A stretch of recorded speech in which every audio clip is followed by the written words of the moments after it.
But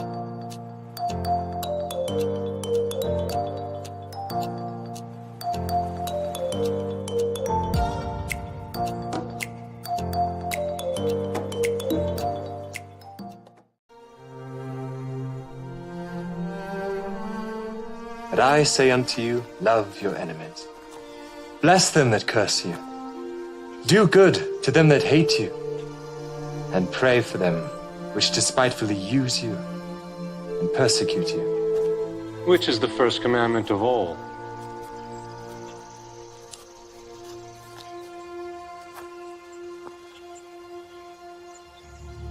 Hear, O Israel, the Lord our God is one Lord. Thou shalt love the Lord thy God with all thy heart, and with all thy soul, and with all thy might, and with all thy strength. This is the first and great commandment, and the second is like unto it. Thou shalt love thy neighbor as thyself. On these two commandments hang all the law and the prophets. Master, thou hast said the truth. There is one God, and none other but He. And to love Him with all the heart, and with all the understanding, and with all the soul, and with all the strength, and to love his neighbor as himself, is more than all the whole burnt offerings and sacrifices. Thou art not far from the kingdom of God.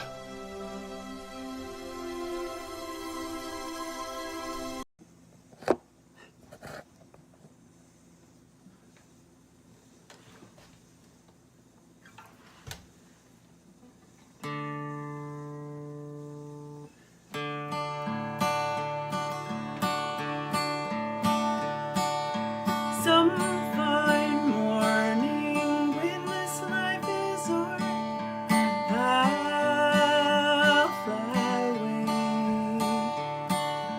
to a home on God's celestial shore.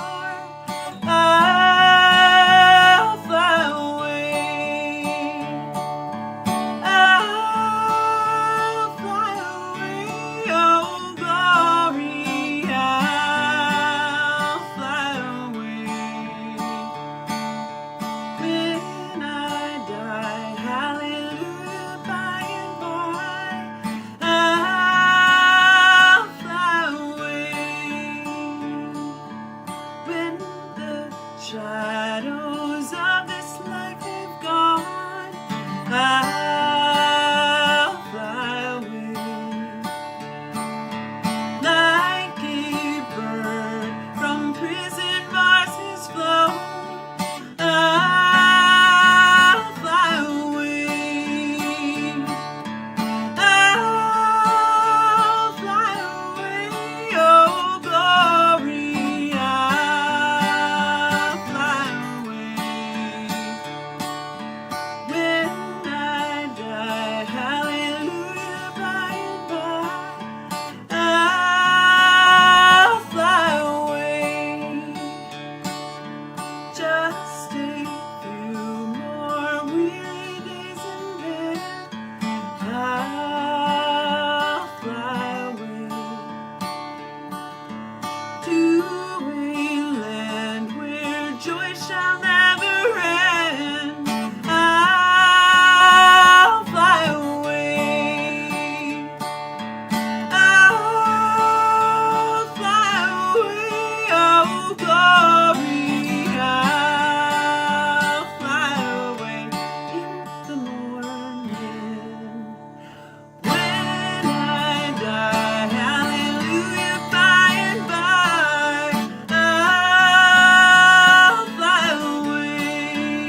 Way, not a long intro today, guys, because I just want to get this out as a watch party. I was going to review the video as soon as I found out Mojo had it, because Chilling came in this morning when I was still streaming from last night. So I was going to review this, but then I realized Vicky told me when I woke up, I got about 2 hours sleep. Vicky told me when I woke up, oh, Flats has got to be streaming ready. So I checked it, and it's a review for this debate, and I'd already put mine up so for tomorrow. But then I thought, well, I might as well review it on Flats's and just do it as a watch party here. So I'm not going to review it at all, guys. I'm just going to play it. I'll be stuck in the corner. I'll say hello to people as they come in, but I'll just let the debate go on. I'm not going to review it because there's no point in me reviewing it here and reviewing it on Flats's tonight. So we're just going to watch it as a watch party sort of thing. So I'll get straight on with it. That's why I haven't started with Jim's observations or anything. I'll just get straight on with it because this is actually my day off. But here we go. I'm actually coming on twice today. I'm coming on tonight again to do the Wizard of Oz Pink Floyd thing tonight on Rumble side. So but we'll meet up on the YouTube side after Flats has been on. But yeah, good to see you guys. Hey babe, how you doing? I'm good. Cool. So this is just a watch party. Yeah, Heaven's voice is beautiful, brilliant voice. Jermaine is in the house. Jim, I'll end off with a couple of your observations after we've done the watch party. This is just not, I wasn't meant to stream today. This is just a watch party sort of thing. I was going to review this, but Flats has already decided to review it, so it's best to do it on Flats as a review. So, but thanks to Mojo because he put up the video. So we just got to have a little watch party here. And all I'll do is I'll just say hello to people as they come in. Yeah. So we'll just watch it as a watch party. Shall we do that? Say hello to everybody first. Yeah. Good to see you, Jono in the house. Glenn, always a pleasure. Mojo in the house. Thank you again for the video, bro. Paul, my big Gregor. Good to see you. Buzz in the house. Sweetless PJ. Jermaine is in the house. What? Sweetless. Because Jono calls me sweetie. And Jim put he put sweatless, PJ. Oh, Sweatless. Sweatless. Do you mean sweetless or sweatless? Sweating. Oh, sweatless about what? Yeah, all right, again. I always do some of your observations. So I'll finish off with a couple of your observations. I mean, I played some this morning anyway. Earlier this morning when I was on. I really need to wear my glasses. Why? Because I can't see properly. Good idea. Then wear glasses. Right. Let's just get on with it before it gets too far on because it's the debates. Well, the video is 2 hours and 11. The Mojo's one. I haven't seen any of it. I actually give it a 30 second to a minute, 2 minute watch of Mojo, so classed as a view. You know what I mean? Liked it and downloaded it so we can do it straight through the StreamYard studio here. So I'm just gonna get it and we're just gonna start. And I'll stick me and Vicky in the corner. So let's do it. Presente. And the only thing I'll stop for is saying hi to people coming in. I mean, I dare say I might have a Snyder comment here and there. Yeah. Let's do it. Unknown caller. That'll be for you, babe. Right. There we go. Where is it? Where is it? Here it is. I was looking for Jiren v Witsit. It was because Mojo's titled it June 15. That's what I was like. Right. Say again, babe. It was a scam. No doubt.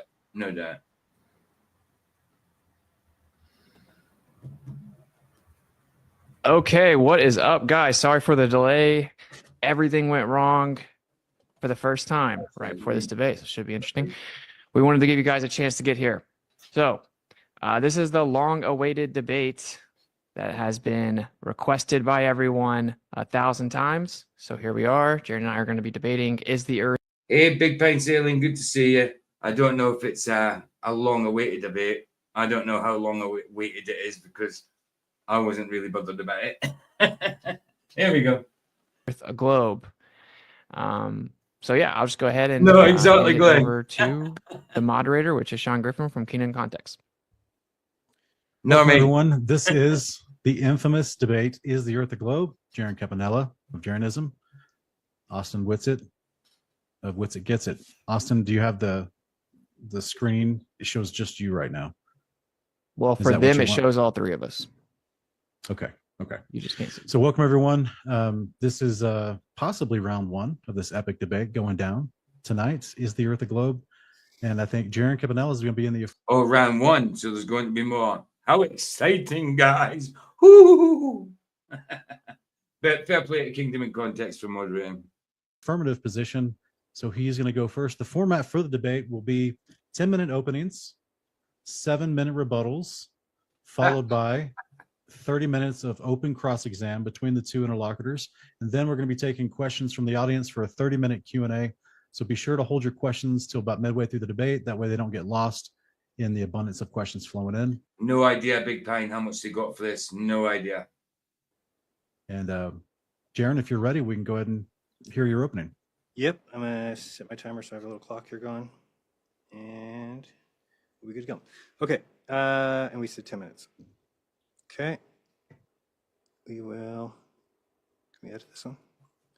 Good enough. All right, and let me know. Can you just tell me when we have like 5 minutes and then 1 minute or something? Can do. Thank you much. Are we good to go? Yeah, I'll start the time when you start your speaking. Sounds good. All right, so thanks everybody for being here. Obviously, thanks for inviting me, Austin. Thanks for moderating, Sean. I know it was last second. Much appreciated. So, and let me begin by saying hello to the former colleagues, friends I have. I wish it was under better circumstances. Unfortunately, as you know, tonight Former colleagues, friends. So you try to say he's not a friend anymore. I'm debating somebody I once stood next to in the Flat Earth community, Austin Witsit. We ran summits, Globebusters. We spoke at conferences. We used a microphone and speaker at Venice Beach. We claimed to seek truth. And the same, I thought, could be said for all of you. Originally, the difference is that I actually meant it. Others did as well. They've. Oh, wow. What a statement. What a brilliant statement. Sorry, I had to react to that. The only thing is, he meant it. Oh, well, out of everybody, I would say you were the one that least meant it, dude. Escaped the Flat Earth. We weren't here for a social movement. While I might agree with the ideas of Didn't escape it, planned it. that, those can be done in other ways. We were here for truth and a scientific truth. Once that truth is gone, that's it, game over. So I spent a decade researching, presenting, defending the Flat Earth model. Why? Well, because I thought it was true. So sadder still, Austin and I both went on a trip in December to do what we both thought I mean, you know it's true. was helping the Flat Earth, and in my mind at least, by showing strong evidence for or against it. When I encountered the real world observations that Flat Earth can't explain, I didn't ignore it. I tested it. I went down. What about all the globe alleged evidence or phenomena out there that you can't explain at all? Took action. I went to Antarctica, watched a 24-hour sun with my own eyes, circled for 4 days. It wasn't NASA. It wasn't Dave Weiss's plasma sun that he got from a Microsoft whistleblower. It's not hearsay. It's a real Right, Glenn? Yeah, no 24-hour live stream. observation, 100% above board, despite what you hear from all the great Flat Earth researchers. And what did I find? I found a model that predicts and explains and matches reality exactly. And it sure as hell isn't the flat model. I thought people would be adults and we would say we were wrong. No, Jim. Do you know something? I'm not going to do this because I'll just keep going on. I'll let him talk because I'm just going to get annoyed at what he says because everything he's saying is a load of crap. A load of crap. He had the truth and let it go, even though, I think from the start he was in it for the money. When the evidence was dropped in our lap, and thanks to Robbie, Paul, Patricia, Austin Thompson, Alex Stein, and the others, and there's still some more people who want to remain unnamed, and still others that maybe nobody knows their names. So I'm happy at least that people can admit when they're wrong. But yes, for nearly a decade, I was one of the most vocal. See, this just seems like damage control to me as well. This, Jiren for himself, seems like some kind of damage control, partly. Opponents of this theory about flat Earth, and it's sad to be here. I know there's a lot of people that I respect very much who are speaking at this event, who have been friends Anyway, I will shut up now. I'm saying what I've got to say. of mine for a long time. Haven't talked to them in 6 months because they abandoned me just like everybody else. Because I went down to Antarctica and came back and told you the truth. Can you imagine? You're all truthers, and you turned your back on me for going on a trip and telling you the truth. So what do you think that does to my opinion of I know, Mojo. I know it's so hard to listen to, especially when he's spouting this garbage. And some people trusted him. I know, bro. truthers of the flat Earth. But what separates me from the community is exactly that I will follow the evidence even if it leads me somewhere uncomfortable. I'm not here representing NASA. I'm not here on behalf of any government. I'm just here on my own, telling you my observations and what they mean to me. So, sorry, but why did you have to say that? I'm not here on behalf of NASA or anything like that. Why did you have to say that? You know, what have you got? If you think people believe that, why would you have to justify that at all, Jiren? You know, come on. What is this debate not about, I guess, is, or what, let me get to this part.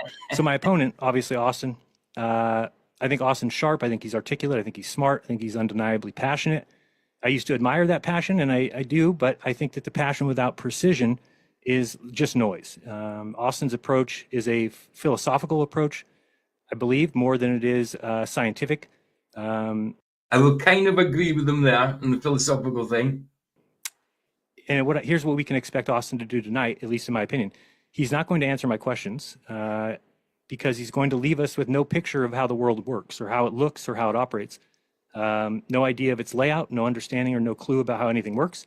He won't offer any explanations since flat Earth doesn't have any. It will instead say the default position is that we live on a flat plane. But throughout history, we've already corrected that error. The globe is a counterintuitive suggestion. I agree with that. However, it is true. So he also won't at any time offer a working map or model, won't provide a model that matches all known observations, won't explain how you can have circumpolar stars in the south, seen from the continents, the 3 continents, explain why the north at 80 degrees are seeing an inverse but identical observation today that we made 6 months ago to the day, predict sunrise and sunset time. This is the last thing I'll say, that when I got put off with him, when I totally got put off of Jiren was when I stopped following him, when I stopped watching him completely. I mean, I didn't watch him prolifically anyway, but when I did stop watching him is when he did the Jake the Asshole penis sizing competition thing. When he came out with that was it for me. Like, dude, that's so childish. What the hell are you doing? A load of crap. That's when I stopped watching him. Times for every location on Earth with a flat Earth geometry, or tell us how the sun stays visible for 24 hours at a time in Antarctica, unless he invokes refraction or reflection. Jiren, real quick, Jiren, I paused the time for you. Before we started, you said you were going to minimize yourself. Are you trying to, are you thinking you're showing something? The thing about this is, I can't really review it. I'd rather review it on practice anyway. Let's just do it as a watch party, obviously, because they both went to Antarctica and they're both saying there was a 24-hour sun, but one's on globe and one's on flat. So I'm on neither of that. I mean, I didn't see a 24-hour sun, so I don't see any evidence for it yet. So I'm not on that side. So I'm not even going to stick up for Witsit here. I'm just going to, I'll let it play. Something right now? No, I'm not showing anything yet. Okay. I'll get all right. Good. Yeah. I'll resume the time. Okay, thanks. So one of the biggest problems is that I've seen is that the flat Earth has become somewhat of a cult. So why did I leave it? Well, I left it not because I was debunked, not because I lost a debate or because I was paid off or because I was got tired of fighting. I left because I did something that very few in this community are willing. Yeah, don't blame me, bro. Don't blame me. Think of what the flat Earth has brought in 10 years. It's been 10 years. We have brought nothing to the world. We have invented nothing. We have increased the knowledge of nothing. We have just spun our wheels and ran. All your videos was for nothing, Jiren. All your videos was for nothing. You made enough money and for then got nothing, off didn't and been you? like really proud of ourselves. Yeah, he made enough money for nothing. Yeah, exactly. Right. Exactly. But when you look back, you didn't go anywhere. You didn't do anything. We didn't bring anything to the world. And there's a certain point where you need to say, hey, shouldn't we have something by now? Shouldn't we have something? So I tested my conception of the Earth. I went to Antarctica. I witnessed the 24-hour sun. I saw it with my own eyes. It means that the South is not a lie. We'll get into that. But let's talk about the so-called research that was done around the response to the final experiment. Spoiler alert, there wasn't any. No investigation, no travel, no counter experiments, just knee-jerk denial, memes, name-calling, lazy live streams from basements with the globe in the trash and Dave Weiss's app back on a digital Ouija board. Instead of being met with genuine curiosity, my trip to Antarctica, something this community has claimed that they wanted for years. This was something that people pushed for, wanted, said was impossible. We went and did it, but instead it was treated like betrayal. Why? Because I didn't come back with a blurry GoPro clip of an ice wall. Wow, how come you're so loud? I don't know. He said everyone sits in their basements. You literally look like you're sat in your basement, mate. True. Instead, I came back with something far more dangerous to flat Earth, and that's the truth. I watched the sun circle my head for 4 straight days.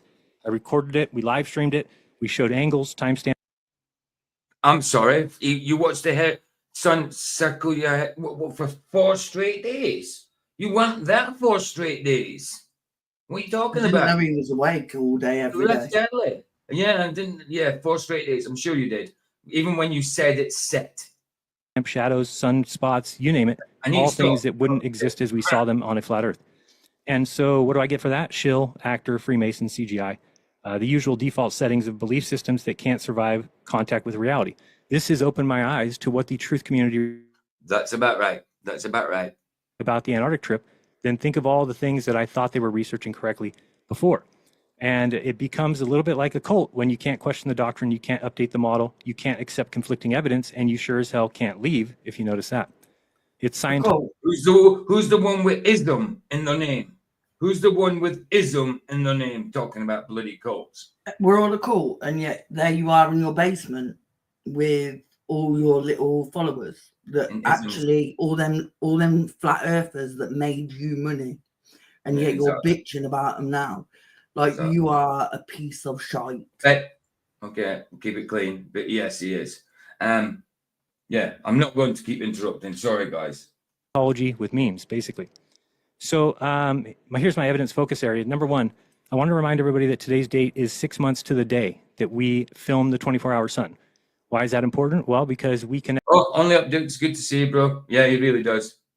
Actually go watch the time lapse of the sun circling us right to left in the south.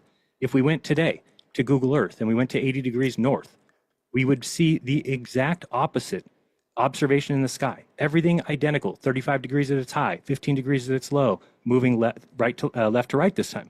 So how is it that we have places in the world that are symmetrical and upside down from each other? There's only one shape that could possibly be, and it's not flat. Flat isn't a shape, and you know that, Jiren. If the Earth is flat, the south has to be a lie, period. There's no getting around that. You can't have an opposite of the north like we're taught, and then say that the Earth is flat, but it still works that way. No, it wouldn't work that way. So if we went down there and we saw that the south was not a lie, then that's pretty good evidence that the Earth is what we were taught. So if you're unaware of it, it's time you figured it out. If the Earth is flat, then the south cannot be what we were taught. Therefore, if it is exactly what we were taught, then guess what the shape of the Earth is? So in December 2024, I knew the following. The south is either a lie or we were wrong. Hey, post anything too. How you doing, man? Good to see you. Good to see you, dude. So I decided to take a free trip to check. And throughout this debate, I will be focusing on a few main points. Welcome to the watch party, bro. Each of them is a dagger in the heart of the flat Earth model. It's the reason that I switched. It sucks. It's the last thing anybody wants to do. It's the worst thing I've ever had to do. However, I'm a truther. So despite the people yelling and screaming, and people lying about me, so-called truthers, Steve Falconer blocking me, or, you name it. Dave Weiss blocking me, no contact. Wasn't he a truther before, though? Allegedly. But now what? I think he was part of the True Earth movement. No, he literally had a cult following. I know, he was part of the True Earth movement. We call ourselves flat earthers, not true earthers. But he called himself a true earther. He was, well, you don't have to be, but I'm trying to get it to what I'm trying not to stop it anyway. I know, but that's why it's a watch party. That's why it's a watch party, because otherwise this will happen. I'll keep doing it. And I'm going to do this in practice anyway. Say again. He triggers me, so I'm going to go. What, you're pissed off at me? No, babe, I can't watch this dickhead. Well, you don't have to. You weirdo. He's a twat. I know, it's a watch party, babe. I know, but if I keep doing this, I'm never going to get through it. I know, so I'm going to go. Yeah, but you don't have to go just for that. You just don't have to. No, I need to pack anyway. All right, mate, right. Are you pissed off at me, are you? No, babe, but I can't sit and say nothing because he's a dick. Babe, I don't want to review it twice. You know what I mean? I'm not right, reviewing it now. I'm reviewing it on Flaxes. I'm just doing it as a watch party, babe. And I've already interrupted a billion times. You know what I mean? I'm not telling you to shut up, babe. We can't say something now again. I'm not doing it as a review as such. But obviously I'll say something now and again. But I've said too much already. Me. Well, okay, right. Love you. Love you. Ta-da. Bye. Bye-bye. He triggers me too, to be honest. Oh yeah. Yeah, okay. Just to tell you, it's for the epitome of pretty fly for a white guy. True. Right, guys, I'll just play it from now onwards. I'm not going to get triggered. If I get triggered, you'll see it in my face rather than hear it in my voice. All I'll stop for is to say hello to people. Hello, Sunny Shine. Good to see you, bro. These people are not truthers. If they were truthers, wouldn't you want to know what Jiren has to say? This guy was a flat earther for 10 years and now he's flipped. Let's listen to him. Nope. Instead, you all blocked me. You all refuse to listen because you're in an echo chamber. That's what you've built for yourself. It's the only way flat earth survives is if you sit in that echo chamber and repeat each other and pretend that Steve Falconer's video did anything other than prove the globe. The South Celestial Pole is visible from the South continents. It rotates just like the North Celestial Pole, but clockwise instead. The South Pole itself is a geographic location. It's verified by directional convergence and solar angles. The reverse sun and moon motion, easily explained by simply saying the word sphere. Tropic of Capricorn behavior, curving to the left, not to the right, easily explained by saying the word sphere. Southern star trails, matching observations that only make sense with a spherical rotating Earth. Circumpolar stars in the south that would never work on a flat Earth, impossible, but they work perfectly when you say the word sphere. Sunrise and sunset, left to right, setting and rising. Can't do it. How many times did he himself do videos explaining these things? Unbelievable. Predicted on a globe, unexplainable, and a paradox on flat Earth. The apparent fake second refracted something cop-out sun is basically the only out that the flat Earth has, is to introduce apparent suns, second suns, third suns, reflected suns, even though that's not how the world works. So my final thoughts is, thank you. Austin, I know you too want the truth. So being that we saw the same thing, I think it's time that we figure out how you can see differently than I do now. If the globe accounts for every single observation that we saw on the trip, and the flat Earth didn't account for any, it failed. It was disproven. It was falsified. Then I have to ask you, Austin, why you would remain in the camp that has nothing, and is that still you being a truther? But at the end of the day, I have something that he does not really. It's an explanation that actually works. So to the audience, I'm not asking you to believe me. I just ask you to think, to test, to observe, to not just discount me outright. Listen, learn, and take it in, and then go and do your own observations. I've got evidence tonight that you can do on your own. You don't. He used to say this when he was an alleged flat earther as well. He used to say the exact same spiel he's coming out in. He used to say the exact same thing. So you want people to believe you then when you're saying the same thing as now, and you still want them to believe you now, but you're on two different sides of the fence, even though you're saying the same thing about what you believe. Wow. You don't need NASA, you don't need authority. You can figure out by the end of today what the shape of the Earth is. And we were wrong. It's okay. Guess what? I'm a truth seeker. I told you guys that we were looking for the shape of the Earth. We found it. Let's move on. Let's get over it. Let's get past it. Thank you.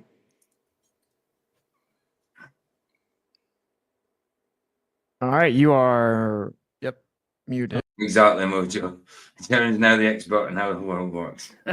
Yep. So I'm trying to make sure we're right here. So it's rebuttals right now. Do I do my opening right now or my rebuttal? Not sure. You do your opening now, and then you guys will do your rebuttals, starting with Jiren. Okay, cool. Yeah. All right. Let me replace. Okay, cool. I don't have a timer. Here, I'll set a timer. I got a timer here. Okay, yeah. Just let me know when I'm getting close or whatever, and it's cool. Yeah, I'll call out the 1 minute mark. Okay, cool. I'm gonna do this anyway. All right. Okay, cool. All right. So yes, Jiren and I are obviously have been friends for quite a while, and we did. It is somewhat poetic that we're doing this at the summits, which we used to run together, and we did indeed go to Antarctica. So I am going to have to just. It's a debate, and Witsit got that over quickly. Yes, we did indeed go to Antarctica. You're like, yeah, you know about that, Witsit. You know about Antarctica, don't you, Witsit? You know what he did. So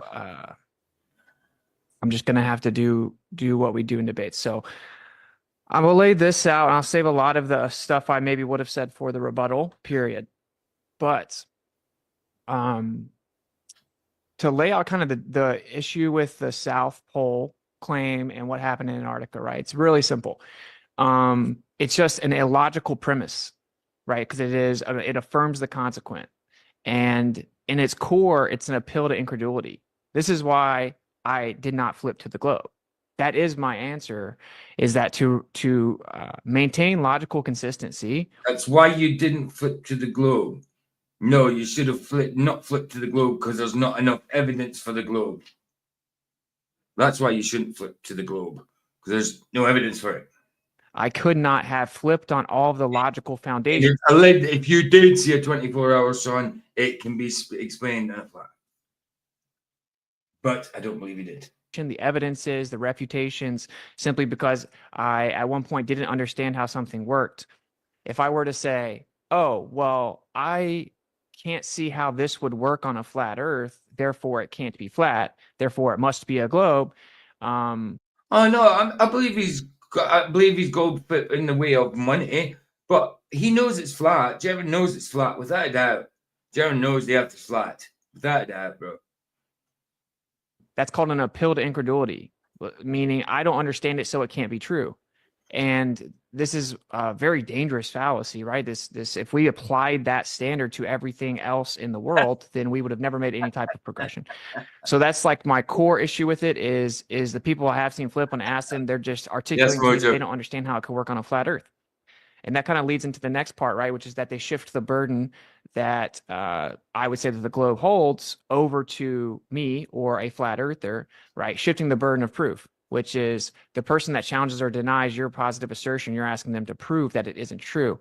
So yes, it is correct. I will say that the flat earth is the default position because it is.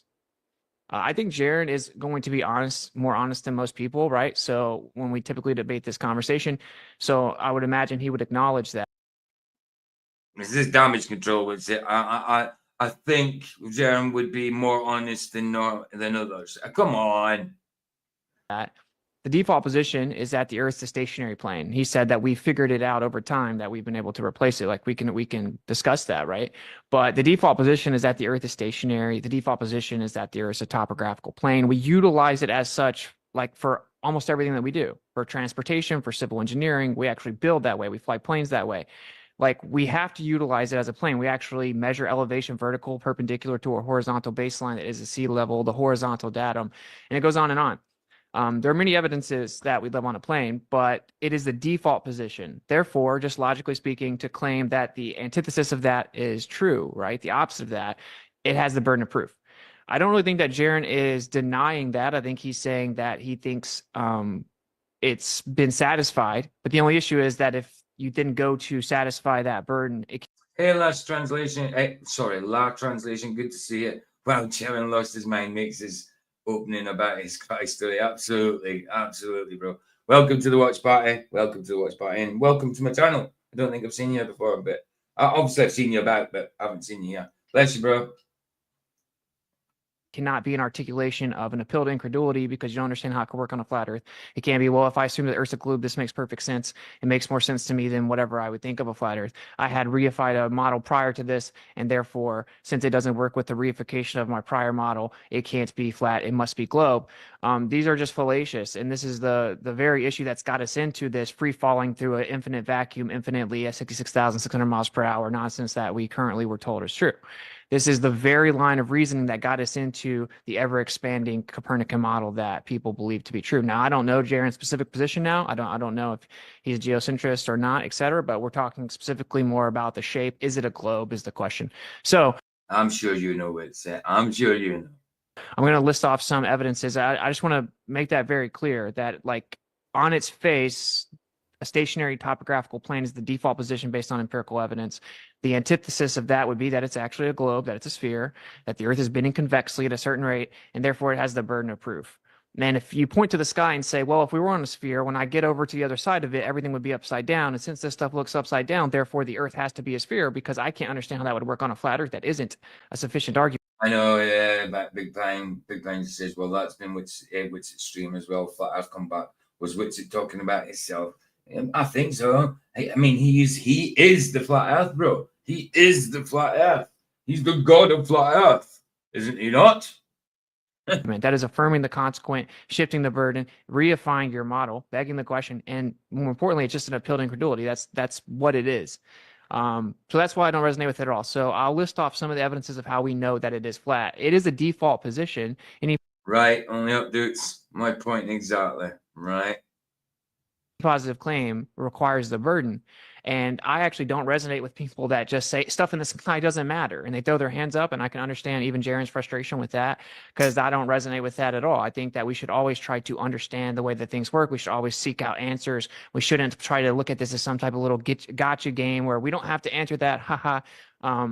But it is true that just because I observe a celestial phenomena, it doesn't then make all other evidences dissipate. Right. So what we look at the preponderance of evidence, we have to stay logically consistent, and we have to see what the empirical evidence actually says. And then we go and test it and we see what the answer is. We don't throw out 95% of evidence because there's 1 or 2 or 10 outliers that we don't know how to currently explain.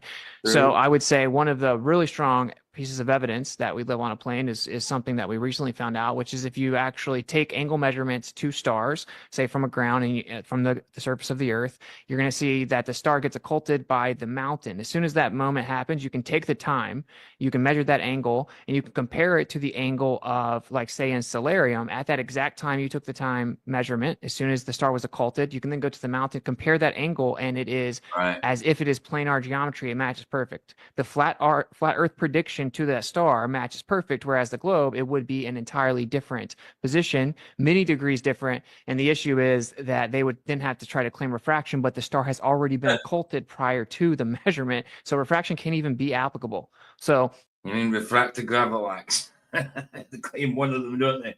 There's always gravity, refraction, or something in there, like that. One or the other. The actual occultation of the star in relation to topography. And the guy that initially went and made this measurement was a glober. He went out there and he saw that the prediction is, you can predict it perfectly with flat earth, doesn't match the globe at all, and refraction didn't work. He ended up leaving the globe. So it's very similar experience to what Jiren experienced, only he went the other way. Right. So that just is a piece of evidence, and there is no sufficient rebuttal I've heard for the globe. We can also talk about the linear distribution of the electrical field. We actually have an electrical field on the earth, and it's a linear distribution, horizontal field lines of the electrical field. This cannot happen. It has to be a radial distribution on a sphere, and it would actually fall off exponentially away from the center, but that's not what we observe. We don't observe that. The linear distribution of the electrical field is a major issue. It's an impossibility on a sphere, right? So what typically happens, I'm guessing that we're getting close to my time. So I got a few more minutes. So what typically happens is... Very good point, Sunshine. We should look and test what we can test, which is ground and lakes and oceans. But the lights in the sky are a guessing game, in my opinion. Yeah, it's not even just your opinion. I think it's most flat earthers' opinion, I would say. True flat earthers, I suppose. Blimmin' hell, Smith just popped in the back. What the hell are you watching? Piss out F10. Who are you? Obviously, you're watching the debate between Witsit and Jeran. Whether it's legit or not, it's debatable itself. I've never seen you here before. Randomly came up on my feed. Oh, I did it. Okay. There you go. Well, it's a watch party on Witsit and Jeranism's debate on globe v flat sort of thing. Whether it's a legit debate or not, I doubt it. It could be, but I doubt it. I don't know if you know the flat earth or globe thing, but I ain't got time to go through it. This is a watch party. I'm not really doing a review, but thanks for popping in and saying hello at least. It is what we've always experienced, and this is why I will be very blunt. I'm quite perplexed about Jaren's approach. Like, I was there with him. To all the people that are saying that he's faking it, he's not. Why wouldn't I respond? Why wouldn't I respond? You came in and asked the question. Why wouldn't I respond if I'm live? Of course I'm going to respond. It might be 20 seconds after you actually ask the question because there's about a 20-second delay on live. But yeah, of course I'm going to respond. If you're not going to be an ass or anything, of course I'll respond. I was there. I am in no way going to attack Jaren's character in terms of if I think that he believes this or if he's being honest. I think that he does believe it. He does feel like he's being honest, and he feels that he's willing to take shots and attacks to do it. So that aside, because that doesn't really matter, take all the personal stuff out of it. We're trying to figure out actually like what the truth is. Yes, I went to the south. We went to what is seemingly Antarctica, a giant sheet of ice south from Punta Arenas. We saw the sun, and it circled around us, and it didn't go down. So then to claim that that proves that it's All right, bless you. Piss out. What a bloody name. Bless you, man. Bless you. a globe, I would have to say, if the Earth's a sphere in the winter, when Sandro in the hoose. Good to see you, bro. Good to see you. I go to Antarctica, the sun will be in the sky for 24 hours. Oh, look, sun stays in the sky, does a circle for 24 hours, therefore Earth's a globe. It's a textbook. Exactly, Mr. Super. Oh, boy. Good to see you, bro. Affirming the consequent. Textbook affirming the consequent fallacy. I could say Sasquatch delivers me mail every Friday. I could go find out that there's mail in my mailbox on Friday. Therefore, Sasquatch is real. To apply that type of logic. No doubt, Mr. Super. No doubt. I've been saying the same myself, pretty much. I'm not doing a full review because obviously Flats is reviewing it tonight, so it's more of a watch party. Obviously, I'm going to say something here and there, but yeah, it's not a full review. It is an infinite regression. You would never find truth. So this is the reason why I haven't flipped. It's because of the empirical evidence, and we could list them off, and it's endless, right? Just the base empirical position, the default position based on empirical. That's what you should have said the first time. You haven't flipped because of the empirical evidence. You didn't say that the first time. You said because of incredulity. Evidence that the Earth's flat. How are we even actually making accurate elevation angle measurements in the center of a continent if we're using a horizontal datum, a horizontal baseline that starts at the sea that's thousands of miles away? We extend that horizontally to the center of a continent and then measure a vertical distance above that, perpendicular to it. How is it that planar geometry is perfectly predicting and matching the angle to that star once it's occulted by the mountain and matches the based on the time of the observer standing on the top of the mountain? You can draw a straight line from observer to top of the mountain to star, and it perfectly matches an angle down to a horizontal baseline with planar geometry, where it's significantly different on a globe, but yet the star is not where it's supposed to be, and we can't invoke refraction because it's after the star is occulted. 1 minute. So I will say, basically. Can I just say as well, fair play to Sean from Kingdom in Context for moderating this. What always happens is people say, well, then how would this work, this work, this work, this work? And if I don't get my answers, then you lose Earth's a globe, as if we are to grant them the presupposition of a model that they have reified. I'm not sure about that. I'm not sure if he'd go that far, would he? Maybe he would. Maybe he would. That is not how it works logically. So yes, in conclusion, the Earth default position is as a stationary topographical plane. The burden of proof is on the other side and needs to prove it. And when there's direct geometric refutations to that claim, they cannot be hand waved because there's another celestial observation that you think is better explained by that model that was just refuted, right? We can't actually skip over to that part. So that is very simply my position. And I think that it's based on the logical parameters of how we actually examine the discussion in the first place. So. Obviously, I agree with a lot of what he said there, but it's only because it's flat Earth information, flat Earth evidence. But whether the start he's opening to do with Jiren and all that, yeah. Obviously, I don't believe in what he did in Antarctica. I believe he went there, but I don't believe he's seen a 24-hour sun. I don't believe there was evidence for that at all. But obviously, I agree with what somebody said because it's flat Earth evidence, obviously. But as for Witsit in general, no. And time. Cool. All right. Thank you, Austin. Mm-hmm. All right, gentlemen. The next part of the debate is the rebuttals. And so we're going to afford Jiren 7 minutes to rebut to what he just heard. You just had it now, loud translation. Got you, bro. You may be just a little bit behind. This is just me presenting myself. Okay, gotcha. It's not asking questions. That could be okay. Gotcha. You're just going to respond to what Austin said. Okay, thanks.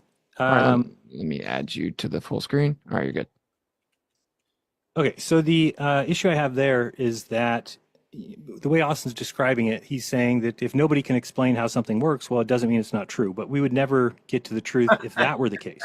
If the case were that anything could be true, even if it doesn't have any explanation, doesn't explain anything, but somebody just says, well, I think it's true. Because that's basically what he's saying, is that if we have different ideas on the shape of the earth, he's saying it doesn't Rebut. But once again. I like make it. a difference if one of them makes all the predictions and the other one makes none, because simply because you don't know how it works doesn't mean it's false. Oh, then that would be true for anything. So I think we live on a dog. And then you might say, well, that wouldn't work. How could we live on a dog? And I'd say, well, just because you don't understand how it works doesn't mean it's not true. So, I mean, we could do that forever. We could live on anything then. I mean, you have a group of things that you look at, and then you. Hey, Luke, good to see you. Welcome to the Watch Party. Flats will be doing a full review on this tonight. I'd already set it to do it, but then I noticed Flats put it up later, so I decided to just do it as a watch party rather than a full review. So, welcome, Luke. Good to see you, bro. Find out which one better matches the observations. Now, for me, the flat Earth better matches observations when you're talking about the Earth looks flat. It operates and appears flat. And everything we do is with the flat Earth. That's because no matter where you're at, it's flat. So you can treat the Earth completely and totally like it's a flat plane. And that's how you best do it. Because it is. When you're flying a plane, when you're building a bridge, when you're building a canal, if you took the curvature of the Earth into account, it wouldn't make any sense, because where we build is level. So we use a spirit level where we're at, and that is a level plane where it is. And yes, down the road that way or that way are not quite still level with where you're at, but that's not needed in any walk of life. We don't ever look down the way and say, oh, how do we line up with that? We just build a canal. We just build a bridge. We just build where we're at. We use a spirit level, and that's how it works on a sphere. You said that, I guess where I was confused, if all observations match predictions, then that's where you live.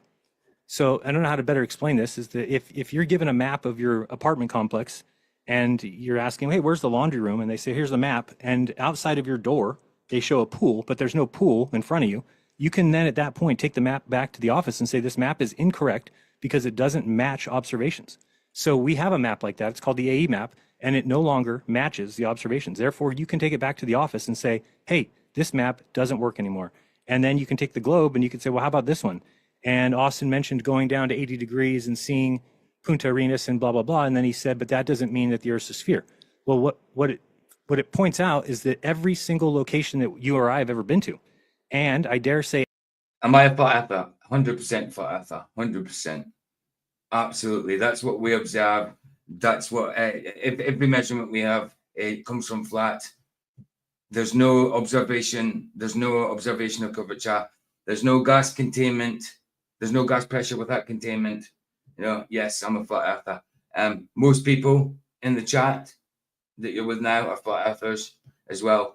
This is not predominantly a flat earth channel. I do mostly scriptural stuff, but I am a flat earther and I do flat earth stuff now and again. But I'm on Flatzoids, which is Creality's podcast. He's got a bigger channel than me. He's more of a flat earth channel, which we do most of our flat earth stuff on. But yeah, I'm a flat earther. Yes. Every single location that anybody watching this debate has been to matches the observations given to us by mapping the Earth on a sphere. It does not match any flat plane, doesn't match any cylinder or pyramid. It matches a sphere. The Earth is mapped on a sphere. More than likely. You can call any of your friends, no matter where they live, and ask them, hey, can you go check and see if the sunrise, sunset comport to this model and this prediction? And their answer every single time. Very interesting, bro. Very interesting. Very true and very scriptural and of creation and of God.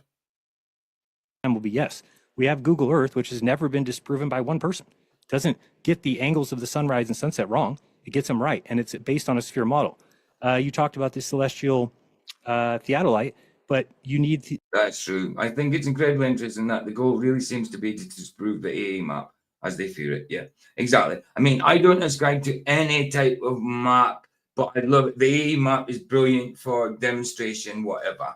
But can't say we live in a map.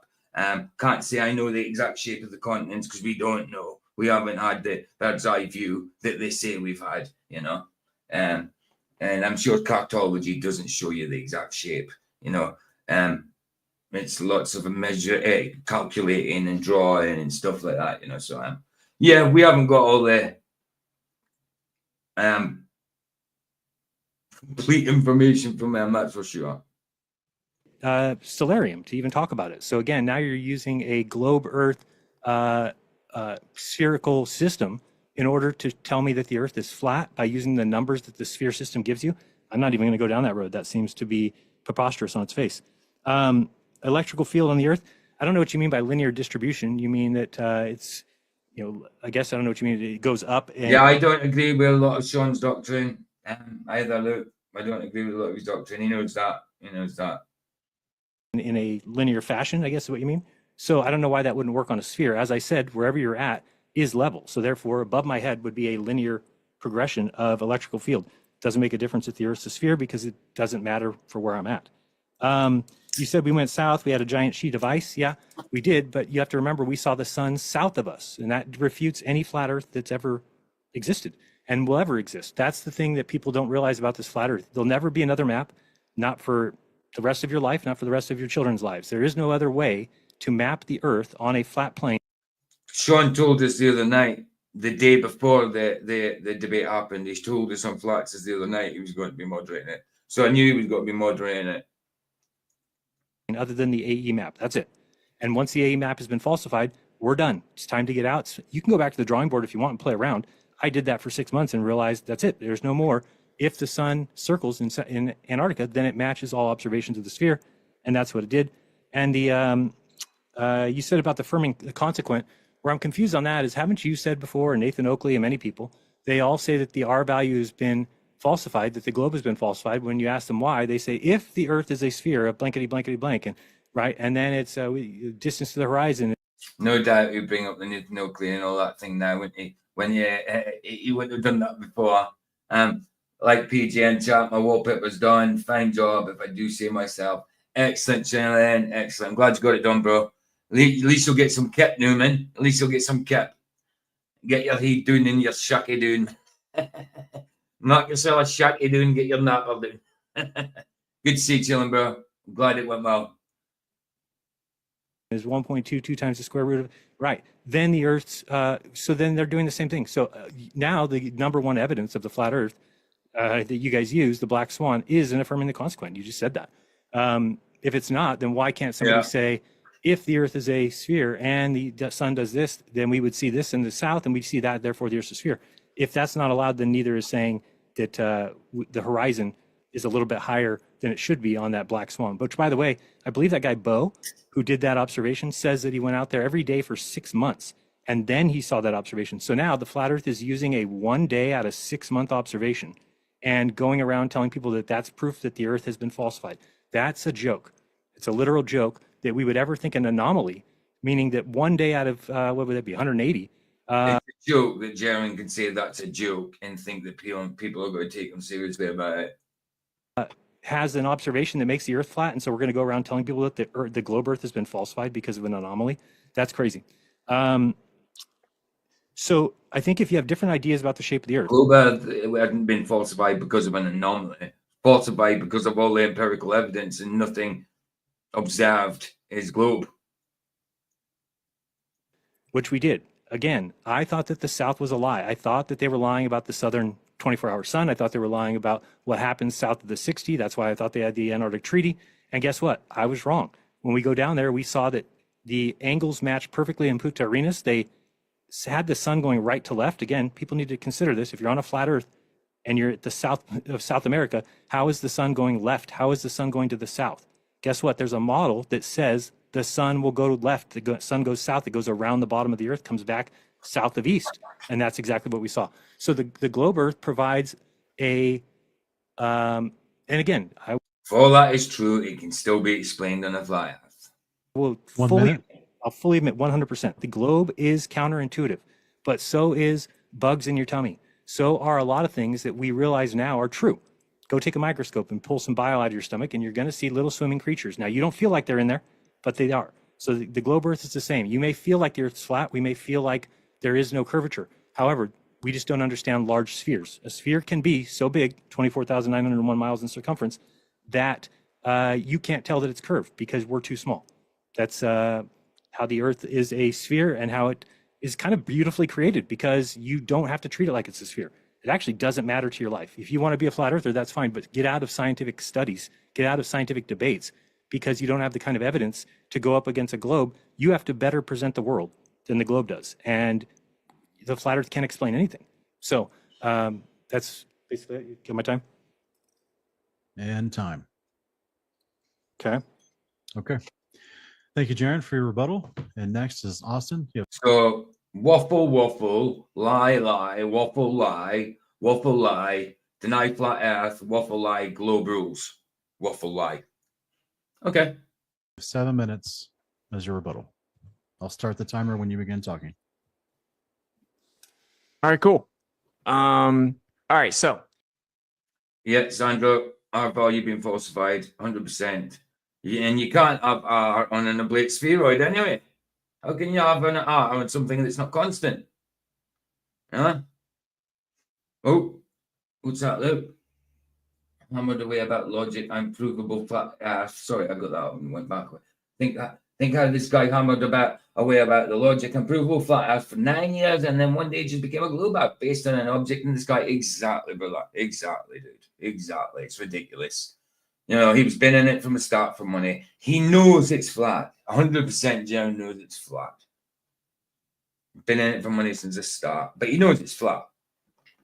to rebut your opener and kind of some of the stuff you said right there, I'm just going to list off kind of Could be a damage control debate, like I said earlier. what's wrong with these arguments. Okay.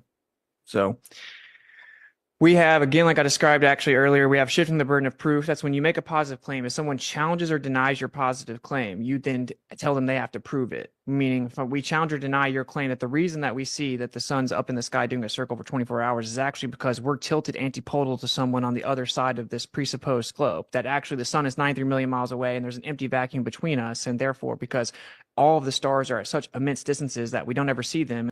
Hundreds of times, bro. Hundreds of times. And that perspective doesn't actually affect where we see them, even though it moves just as if it would be because of perspective like everywhere else. And then about 5 more presuppositions. And you actually require these presuppositions to claim that geometric position of you on the globe is why you see the sun do that. So you list all of those off and then say, if that's not the case, which most of the people defending the globe, they just expect this to be granted. They very conveniently omit that it requires that many presuppositions to even then affirm the consequent that viewing the sun is that way, right? You have to view all of those, you have to claim all of those presuppositions and reify them, presuppose them, and then affirm the consequent to address the idea that we're doing the same thing. We are not, right? Like the black swan argument, for example, was if the earth is a sphere with a radius of 3,959 miles and the geometric physical horizon is at 1.225 times the square root of the observer's height in feet, it is not. So therefore, the earth is not a sphere. That is a falsification of a positive claim, as opposed to affirming the consequent, which is if the earth is a sphere, we'll see the sun be in the sky for 24 hours. We see the sun in the sky for 24 hours. Therefore, earth is a sphere. That's affirming the consequent, making a positive claim, presupposing the actual thing in question, and then just affirm it because of the outcome, like the actual observation itself. Right. So as if to exclude any alternative possibility. This is why it's logically fallacious. Right. And then, of course, like the straw man of like it could be a dog. No, the position specifically is that we physically, empirically measure the surface. We utilize the surface to actually be a topographical plane. And then I listed off specific reasons why we have to utilize it to be a plane in the first place. And we can talk more about the positive evidence. I want to just specifically rebut these things.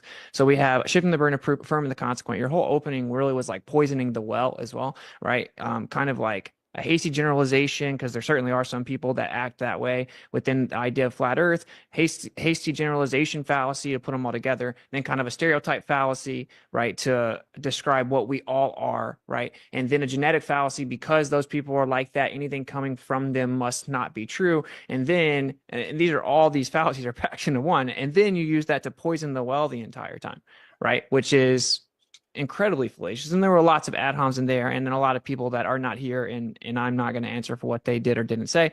I do also know, like in good faith, I'll acknowledge that there's obviously a lot of context and history kind of leading up to this debate and what a sad one, Jiren. You did say that you tested it and tried to explain it for 6 months, and then you decided, well, really right when we got back, you started saying that the earth was a globe. It wasn't that you tested it and looked for alternative explanations.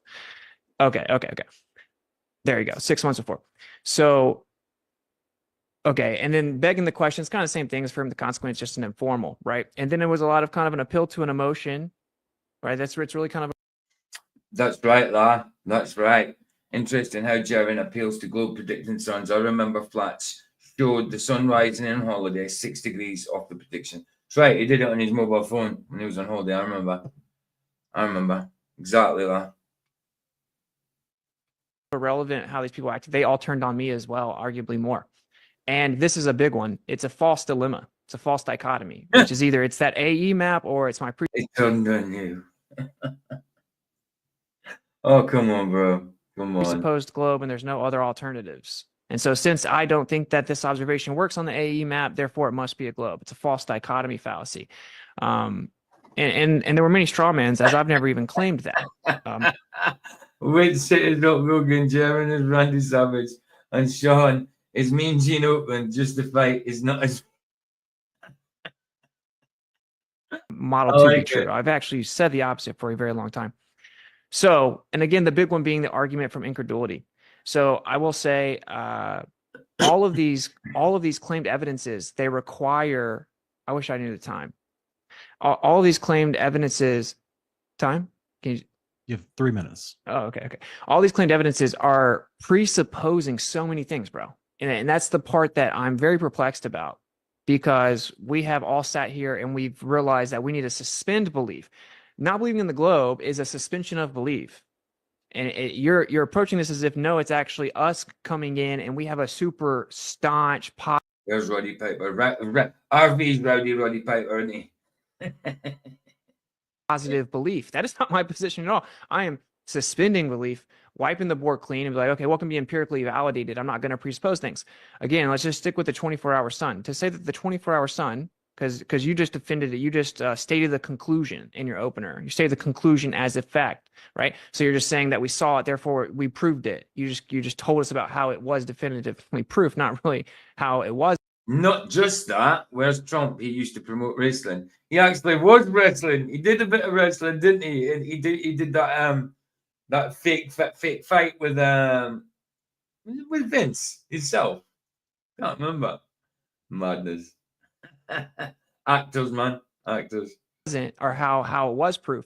And then when you kind of even went in that direction, it was because I don't understand the alternative. I don't see how that could possibly work on the alternative. It matches the globe perfectly, which again affirms the consequent. So I want everyone to just think about this. So to claim that the reason we saw what we saw in Antarctica is because we're on a sphere, we're going to claim that all this. RV we glitch out reviewing this fast trip. Absolutely. I'm doing a video of RV's tomorrow night. The Indian airline thing.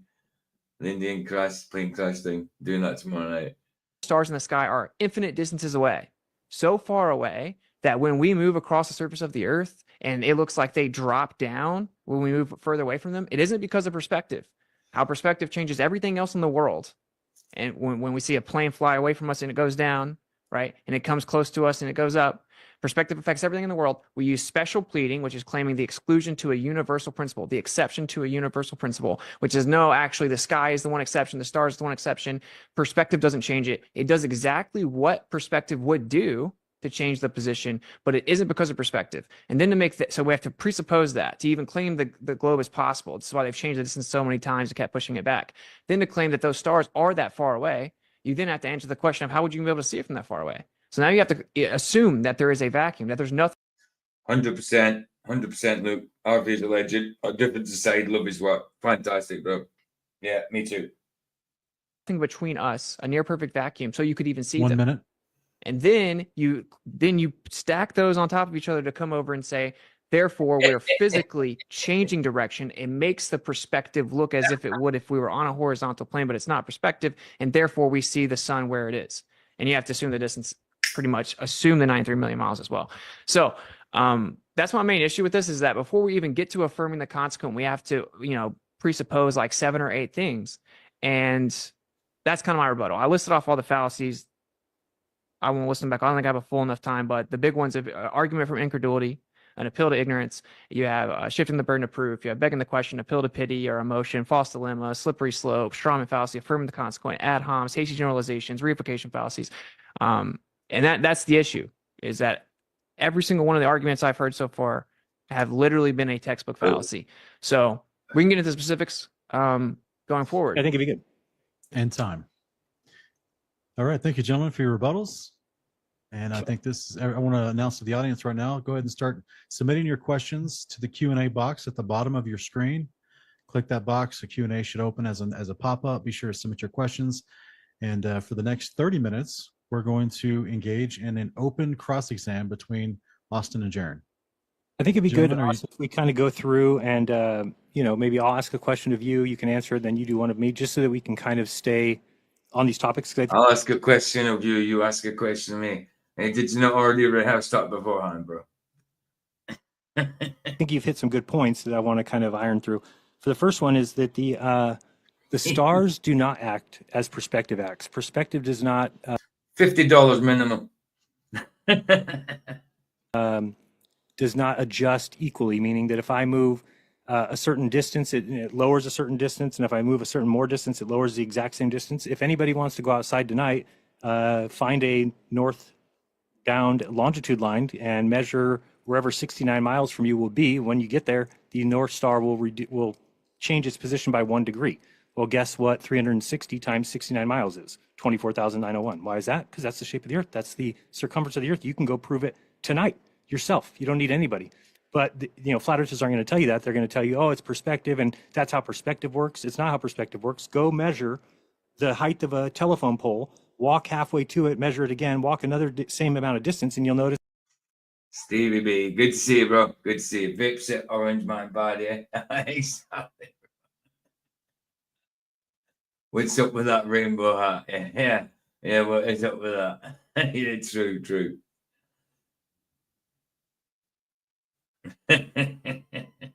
Exactly, bro. That it changes it. If you're walking towards a building, it gets bigger faster as you get closer to the building than it does when you're far away. This is not how the stars work. So the stars. Look at him arguing for these arguments. You know what I mean? Look at putting these arguments forward when these are the arguments he used to debunk. Stars, he was false in that. He said that the stars operate as perspective would. That's not true. They don't. What's your, I guess you're. Right, let's stop right there. Let's stop right there. Yeah. So you agree, like if a plane flies over your head and goes away, it looks like it's going down. As it flies close, okay. So perspective does in fact cause things in the distance to appear to go down towards the horizon and converge into that place. Agree. And okay, so that's what I'm not talking about the exact ratio. The sky is for sure a very interesting phenomena, right? I mean, indisputably, in the paradigm of the globe, it's like wildly crazy phenomenon. Are wild, yeah, the things are pretty crazy. But I think that the flat Earth model that calls for stars circling your head would have parallax issues. They would have all kinds of stuff that we don't see anything of, right? We don't see the constellations change their orientation. Yeah, Steve, I think a few of us are in that boat, bro. A few of us are in that boat. So it does do exactly what the sphere calls for with these stars at a very, very far distance. Well, let's just talk about it. So like, okay, so perspective does cause things to look like it goes down when it goes away from you, and the stars do that. So like I said, but at a predictable exact rate. So like if you did that with perspective, you wouldn't get the same. We move 69 miles north, the star drops 1 degree. 69 more miles, 1 degree. 69. That's not how anything perspective works. If you did that, that actually isn't even entirely true, right? So there is, so it's claimed to have like a linear 1-to-1 ratio. This actually isn't true though. Like if you actually look at like the celestial navigation, like the manuals, right? You cannot take any of the angles like all the way up to something like 15 degrees and then a few degrees away from 90. You can't even take them. And so actually it's like logarithmic. It actually starts to compress almost like a hyperbolic, like a geometry. But everyone just says it's 69 miles, oh, it just works, and everyone acts like it works. It doesn't. It like factually doesn't. You can't actually use the angles to the stars lower down. Meaning, as things get closer and closer to the horizon, right? That claimed linear ratio doesn't happen at all. And just to make the bigger claim though, because I don't want to get lost, what I'm saying is it is special pleading in that we're claiming the exception to a universal principle, which is everywhere else. When we look, we know that because of perspective, that things get further away, they appear to go down. Right. And we see the sky appear to go down, but the globe is claiming. So, yeah, it has the same effect as perspective, but it isn't because of perspective. It's because we're physically changing our orientation. right? We agree with Well, that. Yeah, I would agree with that. I just want to know if you're talking about if perspective is a mathematic equation, is there a formula for perspective? Well, that's a good question, right? People do use a formula for perspective, but I don't agree with it. And so what? So what? So what are the formula for perspective? So bloody what? People can see how perspective works. Come on. And so Okay, but if it won't you work actually for look into stars. it, if you actually look into it, it's well known that like visual space is much more complex than this really rudimentary trigonometry that people try to use, assuming that there's linear visual space. And this has been tested and written about at some of the highest levels all So the you're time. saying that do you think if we went to 25 degrees north and then we kept going 1 degree or north each time, so we get up to 45 degrees, are you saying that the star wouldn't adjust by exactly that amount of degrees based on if we go 69 miles north, 69 again, say we do it 10 times, it's 690 degrees, 10 steps so that way, so the North Star will be 10 degrees different. You agree with that? It will be, yeah, it will be very close. It will not be exact. And If you're at 25 and 45 degrees, it should be close, right? Because you're not in the refraction zones. okay, so that's what you're saying. You're calling this is what, let's make sure everyone understands this. Conveniently, we call the refraction zones all the way up to like 15 degrees or more above the horizon, because what actually happens is the stars start to act way different, right? I mean, that's 15 degrees is super high above the horizon, right? I agree. No, but the stars start acting different. Well, this is what like hyperbolic visual Lord Racer, good to see you. Welcome to the watch party, bro. space would predict. It would be a logarithmic relationship. So like on the globe, it's very simple. We're standing on a globe. There's basically nothing between us and the stars. They're super far away. So the only reason the stars look like they change positions is because we're tipping over. But that's actually not what we observe in reality. All the way 15 degrees or more, we start to see them start to compress and get logarithmic, meaning that the way that they change is exponentially different. And even all the way up towards 90. So you're told specifically not to utilize those. So we can say it's refraction. Yeah, Lord Racer, there's a few in that boat, man. Few in that boat.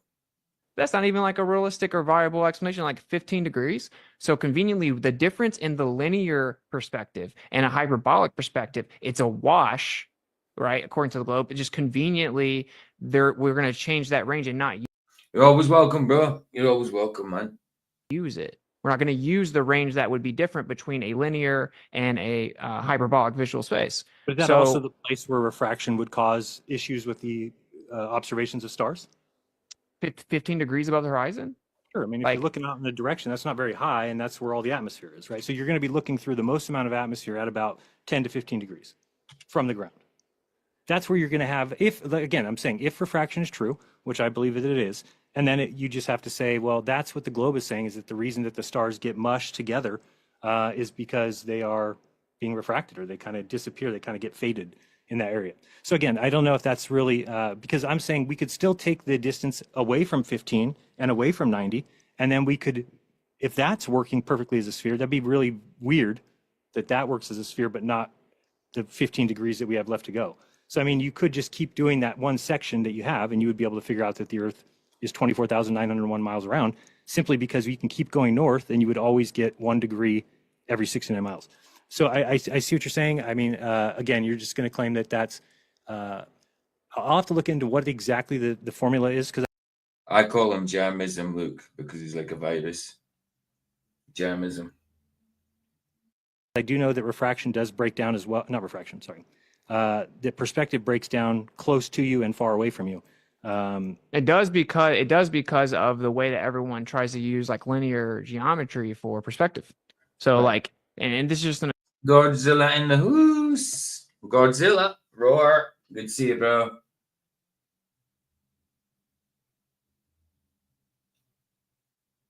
You know who else speaks that?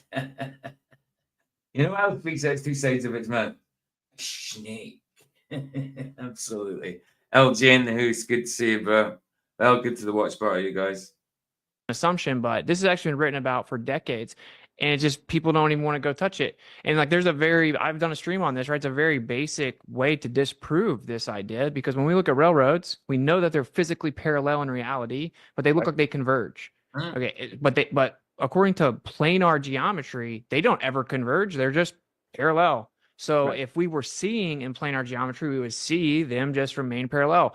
So obviously there's a difference between how we see in actual plane geometry, right? Because it's converging. They appear to converge. And what they end up saying is, oh, well, we have a formula for that. Yeah, you made a corrective adjustment to the trigonometry because planar geometry doesn't work. And this has been like a well-known problem. It's just like the elephant in the room in any discussion about visual space. And I will say they actually recently had to address it because they were utilizing planar geometry for perspective with robotics, which required extreme precision, and the robots were off. They couldn't accurately position things even in small rooms because it was such such a precise need of visual. Right, right, Sonny. Right. Einstein used mathematical equations to bamboozle the masses into believing the globe model. But many scientists are letting Einstein's supposed theory go as it doesn't work. Absolutely, bro. 100%. 100%. No problem, God. Bless you, man. Alignment. So they actually had to start to integrate like hyperbolic visual space. So now we have a huge situation where we're assuming that we see in straight lines on a globe and we map the whole globe out that way. And if we're actually not, if we actually see with curved visual space, right there, if perspective is not perfectly linear, the globe can't be true.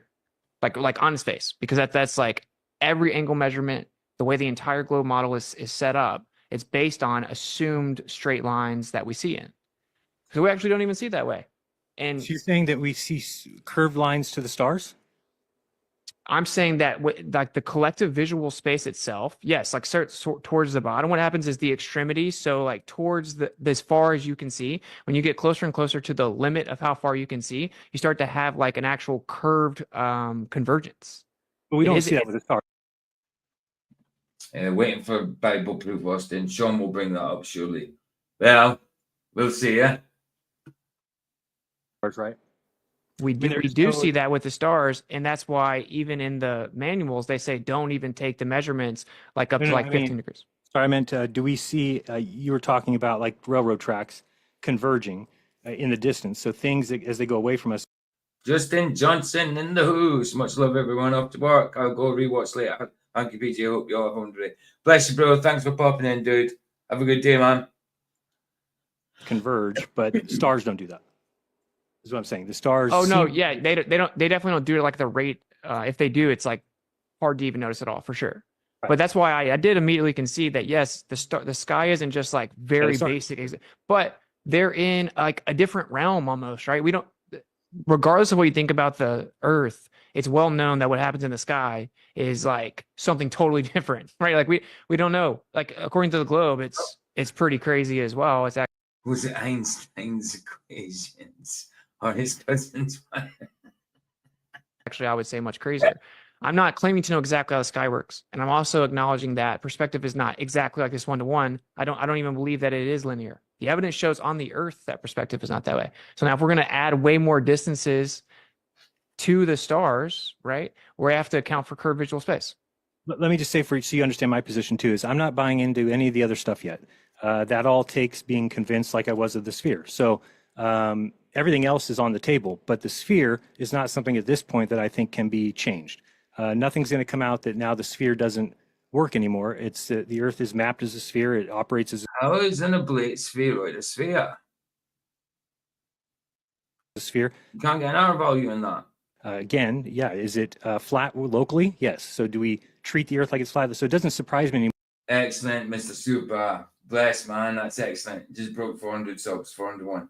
Excellent, bro. Nice one. More that we have manuals saying treat the Earth as a flat, motionless plane because that's what you do. If you did it anything else, you would crash because you don't need to do that. The Earth is so big, we just don't have any understanding of spheres that are large enough that are in the entire world. I want to show this real quick, just so I'll get your answer on this one, Austin. So this.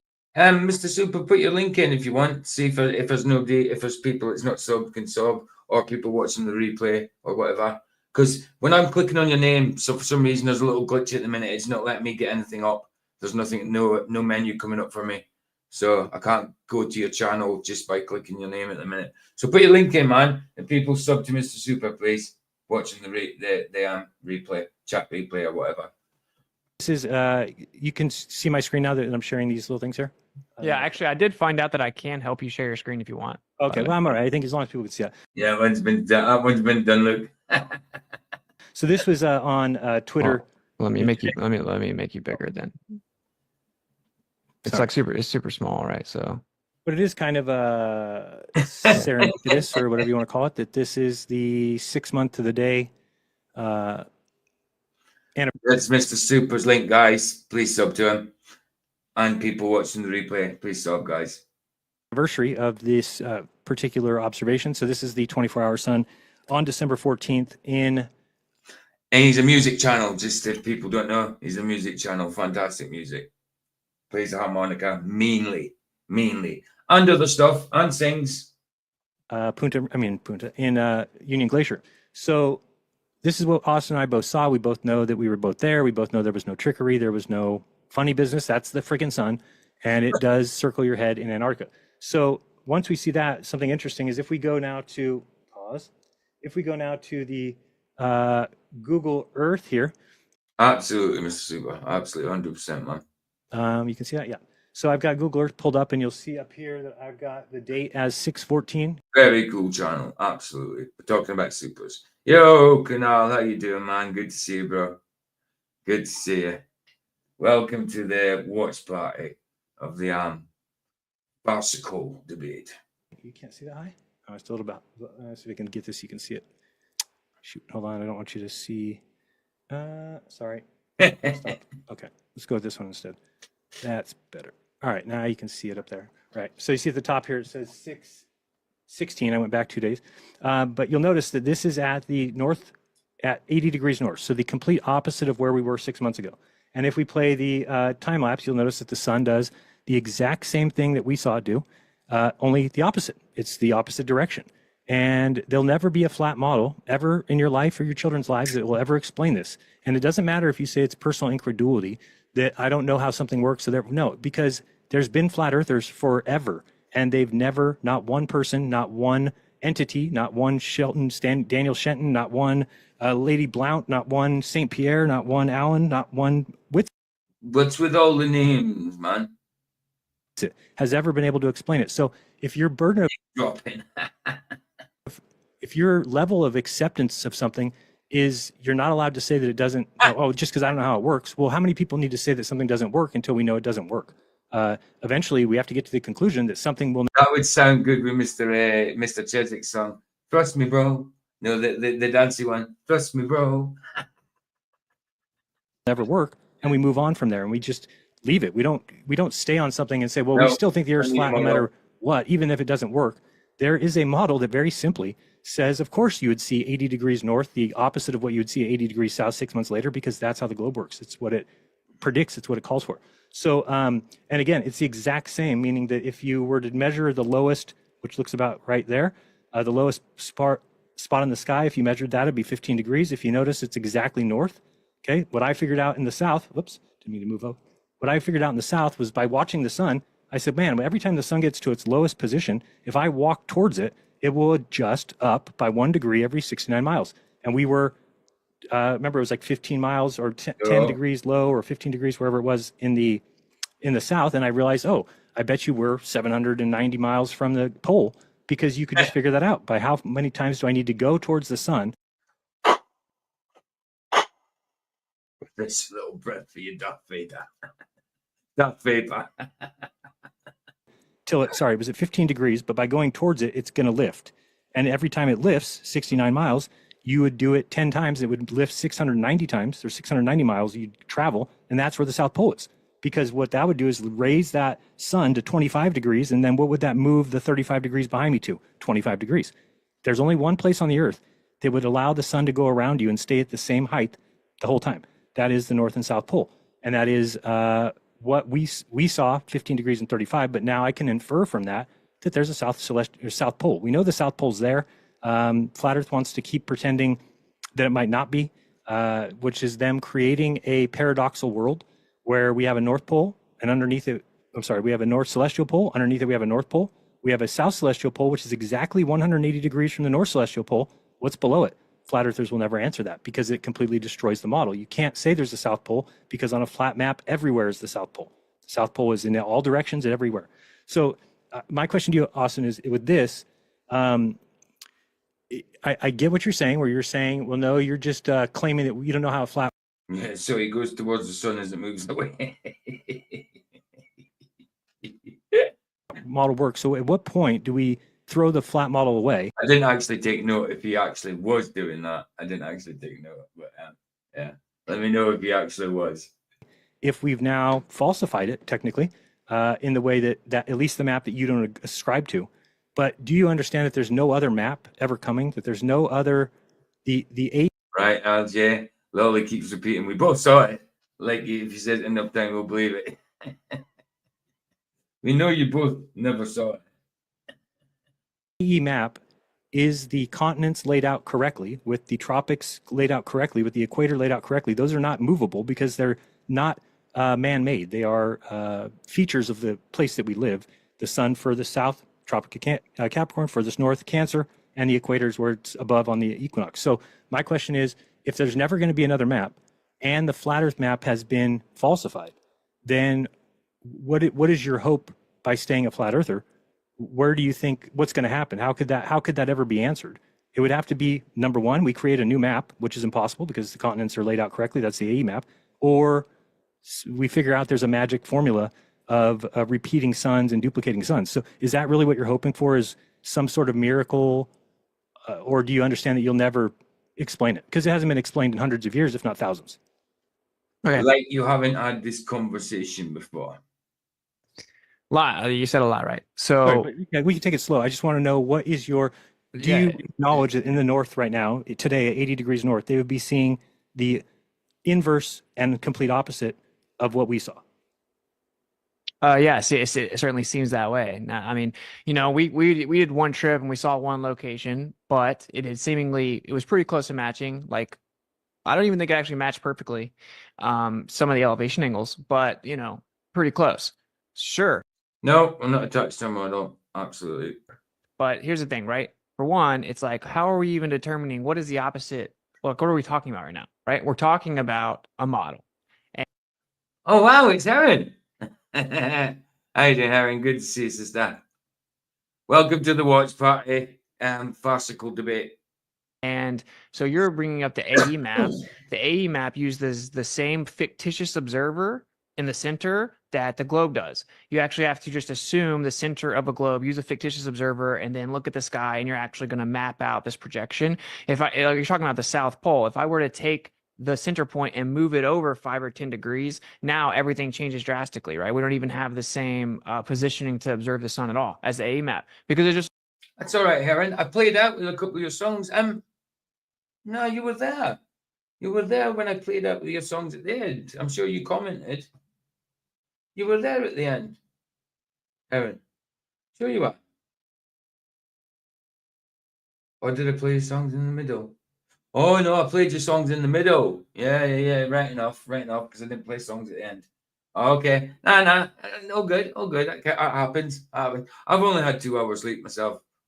I set this for Tuesday to do a full kind of review on it, but I set it and it was all set, and I had something else set for later on today, but I've now put that off for tonight. And then they realized when I woke up 2 hours later, Vicky told me flat to put the stream up, so I checked it, and he put up a review for it. So I might as well review it on flats and just do a watch party here. So I moved it forward today to do the watch party, because there'd be no point doing it on mine tomorrow after I'd already reviewed it on flats. That's why I'm not doing a full review, because I'll be reviewing it on flats, just doing a watch party type thing with some comments here and there.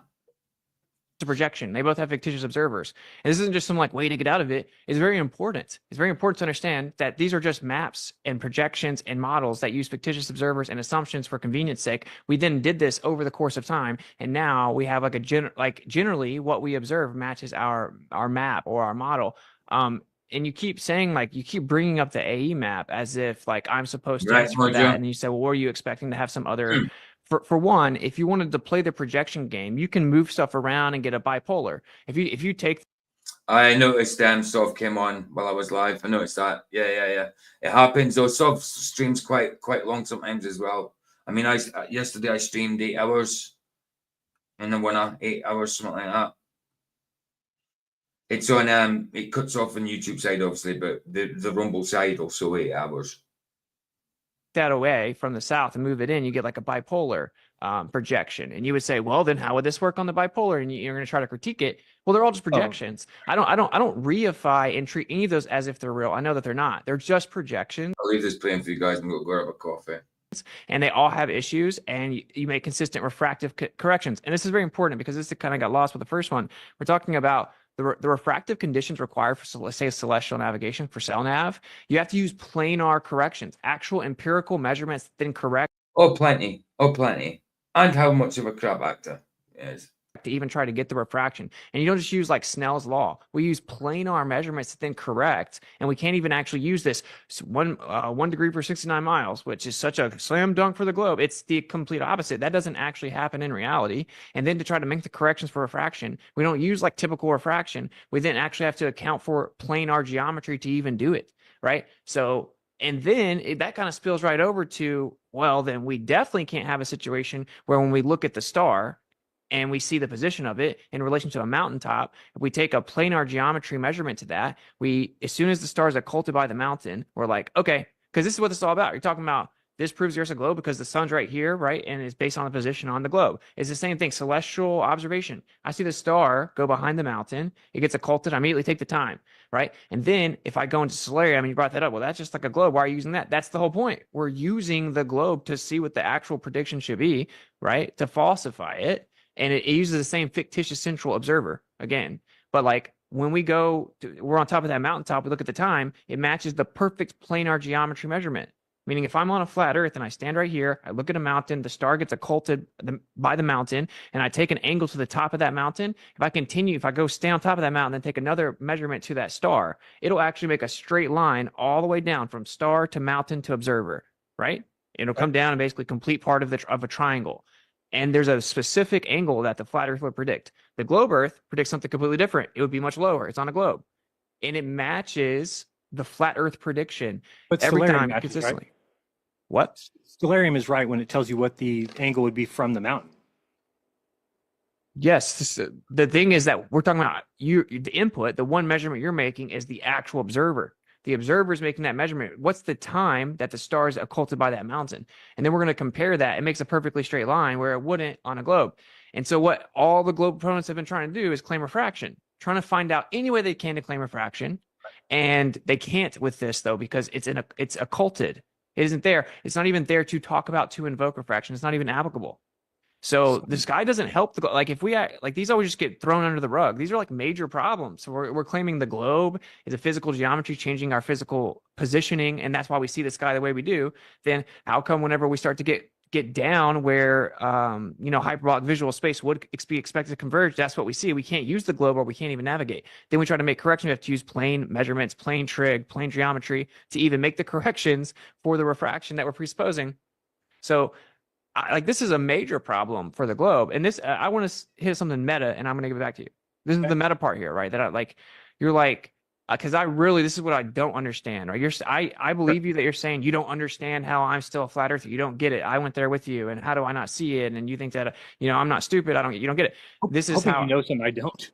Okay, well, how I feel though, right, is like, I don't understand how, if there is an entire list of refutations, geometric refutations that need to be addressed, if I come over here and I see something that we previously just didn't have access to, that was the issue. We didn't have reliable access to it. That's how we felt.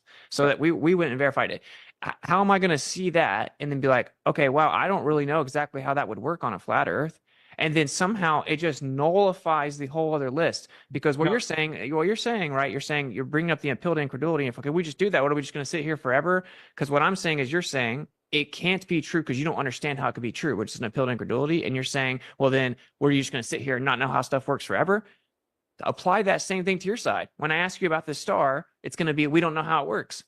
It's going to be, think about the long list of refutations of the globe. Currently, your response to all of them is going to be like, I don't know how it works. Well, I don't know any. So you're telling me there's observations that you just said that it doesn't work, that we do 69 miles. But let me just say this. So if you know what your degree of latitude means, right? So if we're talking about the difference between 42 degrees and 32 degrees, we know that that's 10 degrees. And so we know that that is the distance between those two locations would be 690 miles. So are you saying that if we measured it, it wouldn't work out? I don't understand how you can say it doesn't work, yet it's how the world is mapped. No, I'm saying that generally speaking, that relationship is somewhat accurate. We're actually using planar geometry to even do it. And if you were to go into the real world and try to let's just assume there's a globe and it's one degree per 69 miles, and I'm actually like, oh, look, it's kind of cloudy up above me, but I see some stars that are like 10, 15 degrees above the horizon. If I actually start navigating using that, I will not be able to do it. If I assume there's a globe, it won't work. And I knew about this. I don't know about Canal says I didn't even know about this until PJ's notification. I knew about this probably about a week ago. Yeah, about a week ago. But I get kept informed by Can't Fix Stupid. He kind of keeps me informed in Messenger. I don't always catch it what he says, but yeah, sometimes I catch it. I knew beforehand, and then when I mentioned it in Flax's in Kingdom and Context was there, he told us then that he'd be moderating it. But it was behind a paywall then, but then Mojo put it up last night. For me, it was last night or early hours this morning. He put it up. So I had a quick look at it there. Then done it for I started my stream for tomorrow to review it properly, to do a proper review. But then when I woke up today, like 2 hours, only had 2 hours sleep. Vicky told me Flats has put up a stream, and Flats had put up a review for it. And because I go on Flats's, I thought, well, there's no point in me reviewing it fully if I do it on Flats's. So what I'll do is just move it forward today, do a watch party on it with a partial review sort of thing, or take the piss, whatever, and then we'll review it properly on Flats's tonight. Good to see you, Memory Lane. So the thing I was going to do this afternoon was the what you call it? The Dark Side of the Rainbow. You know, the Pink Floyd Wizard of Oz thing, syncing the music up with the film sort of thing. So we're going to watch that on Rumble tonight, which is only like 40 odd minutes long, because it's obviously the Pink Floyd album's only 40 odd minutes long. So we'll just got to meet up on YouTube. I ain't got a topic for YouTube, but then go over to Rumble and watch that tonight after Flats has been on. So do that tonight. It's just a quick watch party type thing. Actually a quick review, but on Rumble, because we won't be able to do it on YouTube because of the music soundtrack, Pink Floyd, and obviously the movie as well. So yeah, so we'll have to do it on Rumble. But we'll meet up on YouTube after Flats for that. I'll show a little video or something, then we'll head over to Rumble. Right, let's do this still. And that's a major problem, because I would predict that. Memory Lane Socks, good to see you. I don't think Vicky's here. She was in earlier. She's going to park because she's coming here. She'll be here tomorrow, so she's going to park. So I don't think she's here at the minute. Bless you, man. I'll tell you, said hi. My prediction would be That's how they sailed boats. That's how they sailed boats. That's how they found the South Pole. That's how they found the North Pole. Everything that they've done is through the stars, and you're just throwing it away and saying, "Oh, we can't. We wouldn't get anywhere. We wouldn't actually be accurate." But that's no. I'm saying yes. There's no doubt that we have a well-established relationship between the sky and how we navigate. Like, no one can dispute that. Okay. But the point is, like, why? Why is it the way that it is? Why do we see it the way it is? Why are we able to use it reliably? You're saying it's because it's a globe. We're physically changing our angle, our orientations, making the stars look different, right? That's the claim. But in reality, that doesn't match the evidence. I'm saying, well, we're on a plane, and the way that we see is not in these perfect infinite straight lines. That is factually not true. We can even disprove it with railroad tracks. So we would expect there to be a pretty solid relationship right in the middle, the little sweet spot, until we get to the extremities where it's going to converge and become logarithmic. That's literally what we Pink Floyd, don't need to get drugs. It might be better. No, don't advise that. Don't advise that. Not at all. Only a joke, YouTube. Yeah. It's like I say, it's only 40 minutes long. Obviously the movie goes on for an hour and 40, but it's just, I think the alignment. I've got a video where it's already aligned, obviously, but I think they say if you do it yourself, you get the CD of Pink Floyd's album. You press play and automatically press pause straight away. And then you get the movie, and when the MGM logo, the lion comes up on the third row, you press play on the CD, and that's how it aligns. You just play it through that way. And apparently it aligns somehow. So I didn't know about this till last night. No, sorry, the night before last. Didn't know about this at all. Never heard of it. So I want to see it tonight. So we'll check that tonight after Flatzes. See, with curved visual space is what we see. So I just We mapped measured it out. We mapped it out, is what I'm saying. It's reliable because we mapped it out. There's no doubt that's how we see the sky. The debate is about why do we see the sky that way? Yeah, I get you. Because I just measured from 20 degrees to 30 degrees, and it's exactly 687 miles, which is what you would expect, 69 times 10. And then what I'm saying is, so those two are not within the refraction zone, being at 20 and 30 degrees. So what you could do is then just move here and do it again for another 10 degrees, do it again for another 10 degrees, and you would keep going until you've done 24,901. That's the whole sphere. I don't think that classes as a measurement, really. You're saying at some point that would break down. That's a paradox. Where does it break down? Where does it fall apart? Where does the Earth stop conforming to being a sphere? Because it does everywhere else. I think it classes as a calculation because it's done on a small scale. You're not using something physical to measure it, and it's representing something on a bigger scale. So I think it's a calculation. I don't think that's a measurement, Jiren, at all. Like so the next thing I wanted to get into, and that's just Well, wait up though. Like I want to bring up a flat Earth evidence. Okay.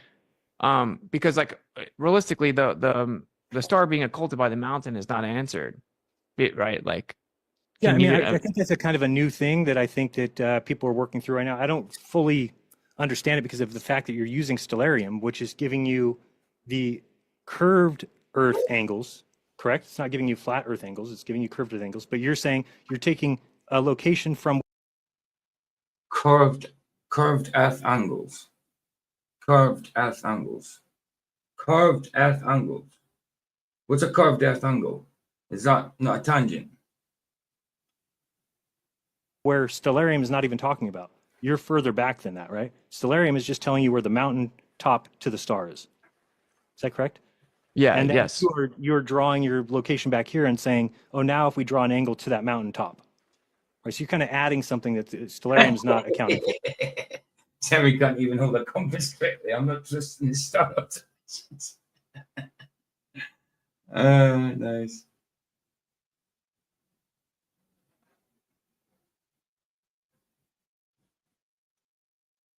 Ficarks.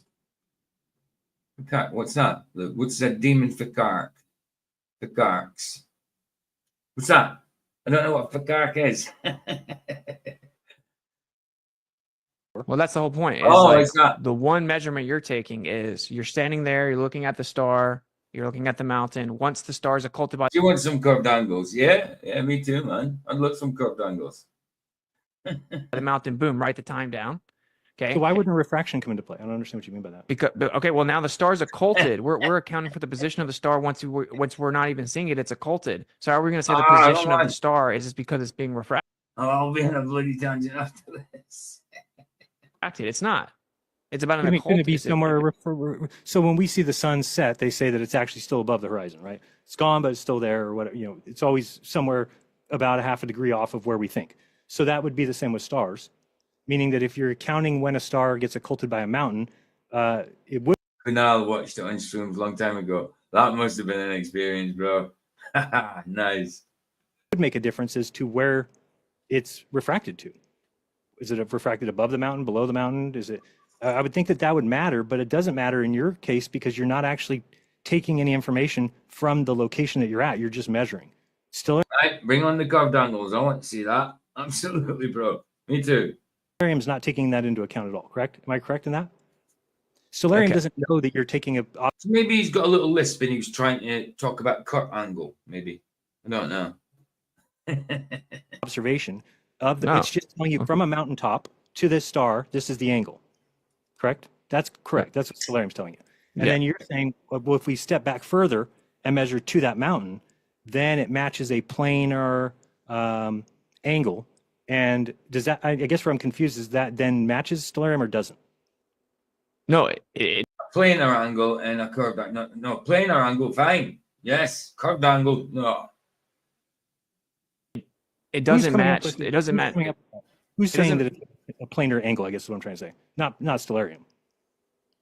No, this is the issue. It doesn't match the globe, right? The globe claims that DJ, I got offered to make it up, and I just go that make the good choice of Pink Floyd was the voice and the whole Pink Floyd. Absolutely. I've sorted it for the YouTube side. Obviously, we won't be using it on the YouTube. We won't be watching the YouTube. I've sorted it for the YouTube side so we can meet here. Obviously, I'll show a few of Jim's observations, a couple of songs, whatever, and then we'll go over that. You know what I mean? Maybe a quick video, whatever, and then go over that. So the 69 mile I'll put the link in there for the YouTube side, and I'll start the Rumble side out after this. per degree Mhm. is a physical, like a real physical effect. We're physically tipping away. It's not an optical effect. It's not an apparent effect. It's a physical effect. We're physically moving, right? Sure. So, okay, well, the star gets occulted by the mountain, and then if the fact that we can connect that observation with a perfect straight line, right, shows that it isn't there isn't a physical effect of 69 miles per degree because of globe geometry. I've just realized when I go live, when I go live later with this Wizard of Oz Pink Floyd thing, this link here, it's my 500 on the dot video. 500 on the dot. Wow. Not bad. Not bad. So I've only been going live about a year and a half ish. Done a few videos as well. No, that's not bad, I suppose. It can't be. And the flat Earth prediction is exactly what it's supposed to be, but the globe is significantly different. The default, everyone just always says refraction to everything. So that's all that they say. And you said it's kind of a new thing. Well, it's been months, right? And the globe is just keep on trying to find different ways to say somehow it is refraction, but it's not actually optical. Yeah, I mean, I don't know. I mean, it was funny at me to the beginning. Vicky told me in WhatsApp to say hi to Jiren and who was the other one?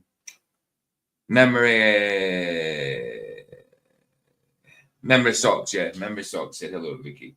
So she said hi to you guys and hi to everyone else as well that hasn't said hi, that she hadn't said hi to earlier. Because this is when I was answering everybody about we don't look at lights in the sky to figure out the shape of the Told me in WhatsApp she's packing for tomorrow. Earth, and then 2 weeks later, this celestial theodolite comes out, which is looking at lights in the sky to figure out the shape of the ground. So I just kind of dismissed it on its face, and I guess I'll look into it a little bit more. But I guess I still want to go back to what you said because it still doesn't make sense to me. Why couldn't we just measure in 10-degree segments on the Earth to stay away from this? Oh, you can. But what? So we would calculate, and that would come out to 24,901. That doesn't. But you're saying why can't we just avoid the part that falsifies the presupposition that we're on a globe? Because No, I don't but- want to. Because I'm bringing up that it falsifies the globe. You know, like Right, but if there's refraction, that's why we're not taking those angles because they'll be off.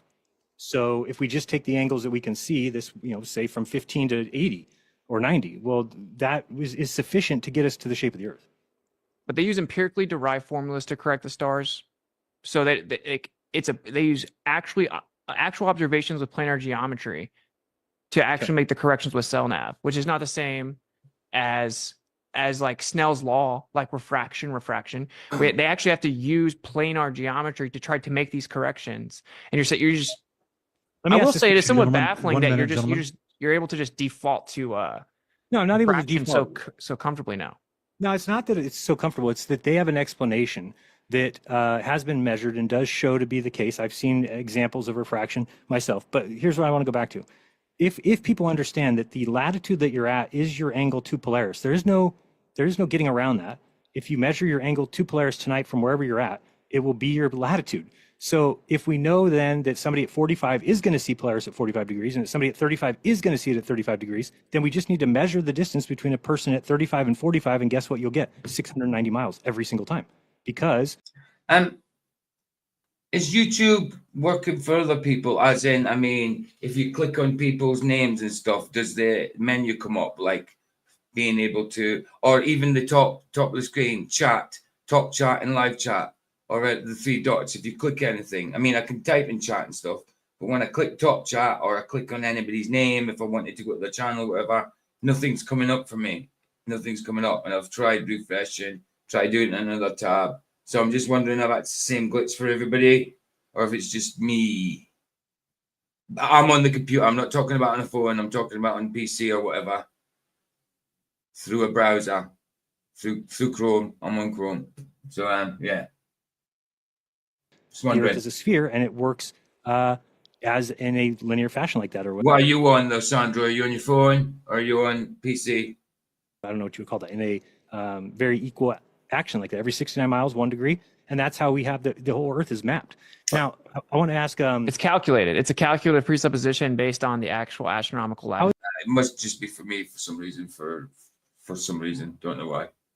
Is it a presupposition if it's the Nothing. It's all working. It's just everything's working. There's nothing wrong with the stream. It's just I can't click top chat to live chat, but it's all right. I see everything coming in through StreamYard anyway. See all the chat and that perfectly. I just can't click on the emoji thing. Not that I use it much. I can't click on top chat. And I can't click on anything in names. Working on your phone. Okay, cool. All right, it's just me then. It's all good. It's all good. the measurement of miles? And It's not a gentlemen, measurement. that is You measure one. Okay. But I'm saying if we- John. I just think if we measured. That's the time of like open. That's the open cross exam time. Yeah. That's really 30 short. minutes.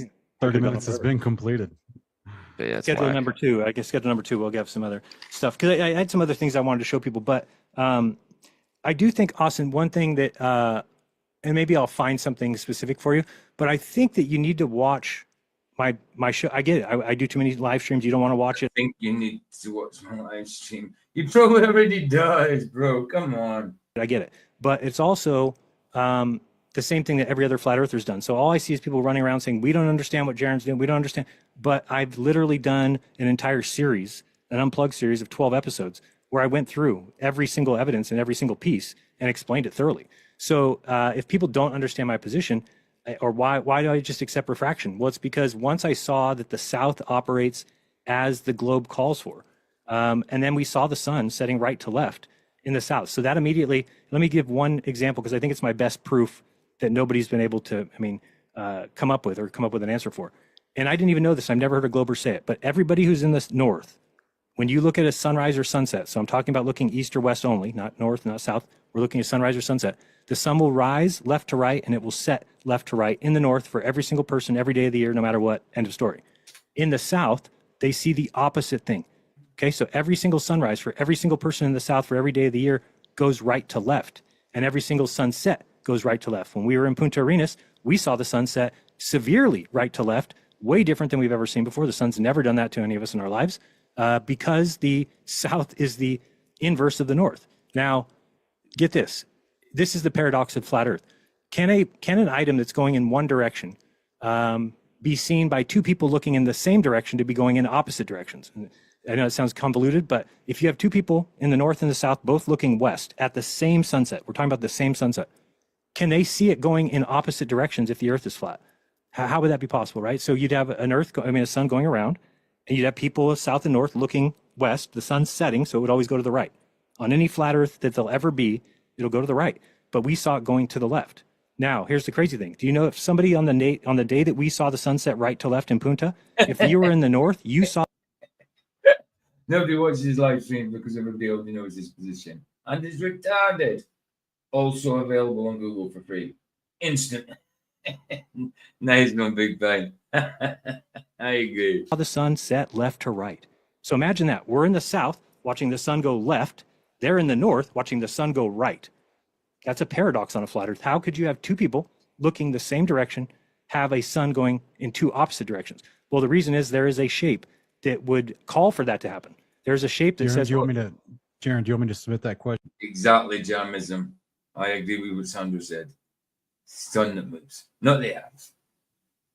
Question to Austin. Austin, do you want to answer that question real quick before we move on to the next segment? Well, I'm ready to move on. I want to make like a meta point though that I feel like everyone wants to say. Since you kind of got that off, give me like a 30-second thing and then we'll move on. Whatever.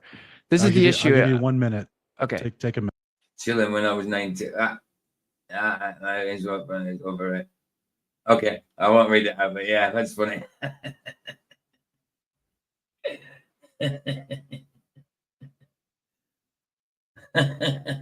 Nice, nice. I want to say this again. Okay. It's like we saw something we didn't previously have access to. It requires affirming the consequent. You don't know how it works on the globe. You reified the AE model. I get all that. It doesn't automatically wash out all the geometric reputations of why flat Earth is a thing in the first place. That is my point. That is my point, though. You would have to then diligently, logically, go provide sufficient rebuttals to all of those geometric reputations where it doesn't matter. I definitely couldn't do that. No. I mean, I used to take acid tabs from the age of 16 to 20. I'm now 48. I ain't took any in like 28 years. I was fine on them, but my first ever LSD was a microdot. And because I was already on Temgesics, I was injecting them, which was a substitute for morphine. It was buprenorphine, basically. And I was on speed, upper and downer, and Valium. And I was drinking, and I took a microdot as well. First ever LSD. And it was very powerful, like a flint. It looks like a lighter flint. And I had the worst trip ever. First trip, worst trip ever. First trip, worst trip ever. Because I had all these other drugs in my system. But after that, I tried acid tabs, and I was fine on them. But I haven't took any since I was 20. 28 years, man. That's a long time. Wow. What you're still stuck What with. happened to falsification is independent of replacement? That's my point. What do you mean? Right? The globe's didn't you say I have to replace those things? So you're saying I have to do that. No, I'm saying you actually have to address the geometric reputations, not replace anything. You're asking us to replace. Ain't that the truth, Super? I can't imagine anyone paying to hear these jackwagons. Absolutely, bro. The globe explanation. Wait, you're asking us to replace the globe explanation, or it must be a globe. Yeah, I used to take quite a few combinations, and I used to overdo it a bit. I mean, I did have a high tolerance, even at that age, I suppose. I was just used to doing it. But mixing it with a completely different it was psychedelic and mind altering. I mean, all drugs are mind altering to a certain extent. But psychedelic is a completely different buzz from being speedy, from being gouchy, from being stoned, from being drunk. It's a completely different high. It's chemical, and you know it. So it's completely different. So when that mixed with the others, it was like, wow. I mean, the first thing I noticed was like, when I was in acid tabs, I never got any kind of hallucinations, as in seeing things like bats or cows or anything like that. You see colors, visuals change, enhanced, all that kind of stuff, wavy lines, trails, all that kind of stuff. But when it was the microdot, I seen bats flying towards me, just in my peripheral, just going past my head, just in a duct, actually duct. But then I was wrapped around the toilet in a nightclub for 3 hours. My sister and my brother-in-law thought I went home with a young lady or whatever. Because I was only 15, actually, then. I was saying I was 16. No, I was 16. I wasn't 15. I was 16. I was 16. I was in the nightclub as well. You know, I still should have been. I was just leaving school, as in just got kicked out, but I would have been leaving soon anyway. You know? Right. I've never seen that higher minds.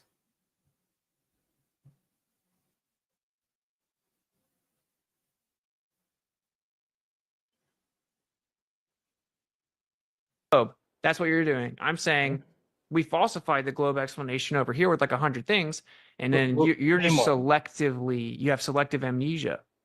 No, I want you, gentlemen, before I want to jump in real quick because we could go on all night, I'm sure. And some of these things you're talking about are in some of the questions that have been submitted, so you'll get a chance to readdress some of these things. Okay. So for the next segment, we'll go. Oh, by the way, Helen, your husband's channel, man, ace for music as well, man. Ace for music. You can tell he's a rock man, a metal man. Yeah, brilliant channel, Aaron. Can't remember his name. Sorry, I can't remember your husband's name. Is it Jay? I can't remember. Yeah, these pigs both have selective amnesia. But no, tell him I said Ace Channel, Ace Music, man. And of course, you as well, Aaron. Beautiful singer. 30 minutes here. We'll take questions from the audience. We got quite a few questions coming in, and the questions do seem to be meaty. I think you guys are gonna, have a chance to really dig in with each of these. The majority, I just got to warn you, the majority of the questions are for Jiren. So what I would like to do is I would like to give each person 2 minutes to address the question. Jay. Yeah, I thought it was Jay, something like that. I did think it was something like that. Bless Aaron. Yeah, he's cool. Love his channel. And if it's a question for both of you, then I'll allow each of you one rebuttal for 1 minute after you hear your interlocutor's answer to the question. You guys cool with that? Sounds good. Yeah. Jerry, you want to go full screen? Yeah, I can do that. She looks a little better. So Austin, just to be clear, you will get a chance to address the questions that are for Jiren as well. So you will get 2 minutes. I guess. Cool. Yeah, but Jiren, whoever the question is addressed to will speak first. Okay. All right, guys. So we have Charles is asking Jiren, how does an observation of the sky change what the floor is? Okay, because it's something called a measuring stick, right? So just like you can. That's it. Yeah, I got you, Jason. It's called Jay. I think I just call him Jay because I think when Vicky talks about him, she refers to him as Jay. I think. Yeah, Jay. That's right.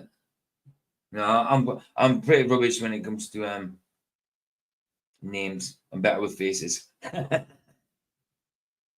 Use a ruler. Why can we use a ruler to go measure things? Because it's a standard. Every ruler is the same, and so we can use it as a measuring stick. The sun is the biggest and most accurate measuring stick that the world has ever known. It's the most important thing that there ever was. And it is a measuring stick because it moves in very predictable 24-hour fashions. We know exactly where it will be in 400 years, 4,000 years, 40,000 years. We know exactly where it was 2,000 years ago. So that's because the sun works as a measuring stick. So once somebody gives you a map and tells you you live here, the very first thing you should do is see if it jives with the known measuring stick. Because if it doesn't, then guess what? The map is wrong, period.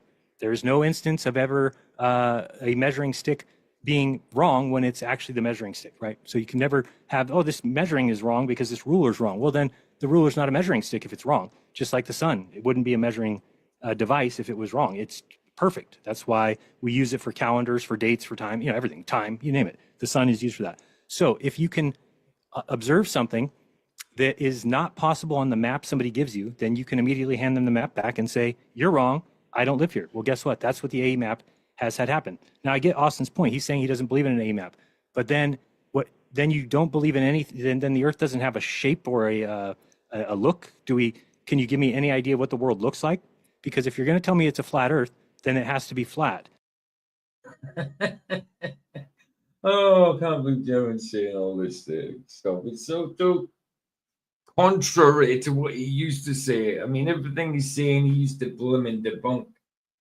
Oh, wow. Jeran lives in Republic of Retardia. Suddenly, Jiren has all his work out after the trip. Oh, wow. And I know that the only flat map that can exist is the AE map. Now, you can disagree with that all you want. I spent 6 months trying to figure it out, and then I got to the point where I said, because the AE map because a flat map has to have the continents laid out correctly, has to have the tropics and the equator, therefore the only map that will ever be flat is the AE map. Now, you could say I think Austin said there's a bipolar model. You don't, map, it's a map. It's a map. It's not what we live on. It's a map. So what? What it looks like. That's blooming map. It just represents something. It's not reality. It completely destroys all observations. Again, if you have a bipolar model, the sun would be coming up the other side. So right, Sandro. Right. No apparent shame. Straight face. It would be rising in the west to people in Russia and Africa. Just, it doesn't make any sense. That's why you've never heard it pushed, because this is why there's no other map pushed. Have you ever wondered why there's no other flat earth map? Thank you, Jiren. Let me know when the 2 minutes are up. Just last time. Or give me 10, 20 I try to give you a little bit of a grace period after so that we're not too strict. Austin, you have 2 minutes. The question is, how does an observation of the sky change what the floor is? Yeah. So it it's independent of physical measurements of the surface. It is. But my approach is that you don't just like turn your head to things. Like, right. So I'm all for like trying to understand it, right? Because again, actually seeing the occultation. Yeah, right. Only updates. All maps have problems. Straw man. Yeah, absolutely, bro. What was that on Sunny? Wow. Okay, better jot that down. The sun is a measuring stick now. I think Jiren has fell on his head many times over the past 6 months. FFS. Well, that ice in Antarctica must have been hard. You know, must have been hard. Of that star, well, that's actually technically in the sky. Now difference is we're using a physical measurement of the surface there, right? So we have a linear baseline, Ha! Bless him, man. Bless him. specific angle that creates a straight line from observer to mountain peak to star, and there's an occultation. It's physical. Hey, babe. Good to see you again. And then hopefully there'll be a question about cell nav in here where I can hopefully explain and correct. Shout out to Jason. Aaron's will be bless him, man. Ace channel. I'm going to go and get the link for it. If anybody's not subbed, go sub to him, man. Exactly the issue with the globe there. But I will just say, to answer the question more directly, it's like actually it doesn't. You don't prove the surface of the Earth strictly by making a singular celestial observation or any celestial observation for that matter. It requires a lot of presuppositions, and just frankly may not be the answer people want to hear. It is just affirming the consequent. To say the 24-hour sun in Antarctica proves the globe requires a logical fallacy. It like literally requires it, and then shifting the burden, appeal to incredulity, et cetera. So that's the issue with it. The reason that it doesn't prove what the ground is because it requires affirming the consequent and presupposing what you're seeing the sky from in the first place. Okay. All right. Thank you. So another question, it's a nice follow-up to what you guys were just discussing here. Anonymous is asking, is cartography real? Why does every map of a large area require distortion? Yeah. Is that for him? This is for both of you. This is for both of you. So Jiren, you can go first. Well, obviously, because the Earth is a sphere, and so no matter what map you ever make, will always have issues, because a sphere has a certain amount of surface area, and a flat piece of paper will always have more, and so you're always going to have distortions. Okay, Austin. I'm trying to get it to where we're both on the big screen where we answer, but yeah, because it's simply a projection.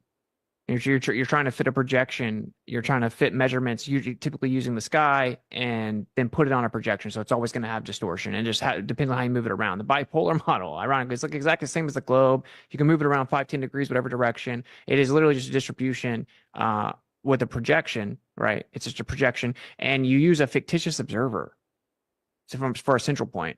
So the answer is like, yeah, there's always distortion because they are just projections. They are inherently flawed, right? Like none of them are actual realities. When you say fictitious observer, do you mean that they? That's the right one, isn't it, Jiren? It's lots of music on it. Fantastic channel. And that is the right one, though, isn't it?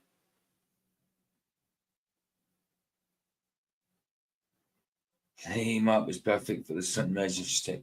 Yeah, what did you say that? Bah, hypocrite, absolutely. I didn't hear what he said, but I know he is anyway. Take the person to be at the center of the Earth? Yeah. Right. Okay, but that is the same angle that you'd be on the surface. It's the same angle. So Yeah, but you're just like. Oh, it is. Anybody not sub to it, go sub to it, man. Loads of rock music and stuff. Bro channel. That's Heavens will be Jason. Or Jay, whatever you want to call him. Jason. Hacked by looks of on his link. Links there, go sub to, man. Bro channel. Fantastic. To love metal like me, there you go. Admitting that, yeah, you just have to presuppose the idea of some fictitious observer in the center of a globe. You don't have to. It could be on the surface. It'd be the same angle. You're just taking that and saying that it means something, but it doesn't mean anything because it's the same angle. Well, if you actually utilize that method and then take the distances, then everything's 3,959 miles away from you in the sky. Right. No, I'm saying that if you're talking about the angle from the fictitious observer to the celestial sphere is the same regardless of if you're at the middle or on the surface. because the line would go through that person on the surface, right? Yeah, but you to know where you allegedly would be on the surface to get that angle, you have to actually have the sphere, thus the center of it, to go get that angle in the first place. You would say, yeah, if you do have the sphere, you assume the fictitious observer in the center, then you're on the surface, it's the same. Yeah, because the angle has to still come out from the center to actually claim that that's what the angle is in relation to. It requires a fictitious observer in the center. Right. So I guess where I'm getting confused, I just want to go back to where, when we keep talking about, you're saying it's an affirming the consequent. Where I get confused, isn't that just a wording thing? So if we say, if the Earth is a sphere of 3959 in circumference, then the horizon can be no more than blah, blah, blah, blah, blah, when we just leave out refraction from that equation. But let's just leave the equation alone.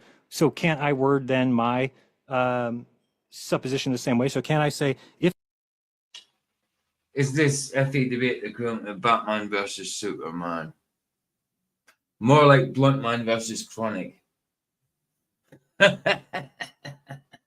the Earth is flat and the sun goes around Medians.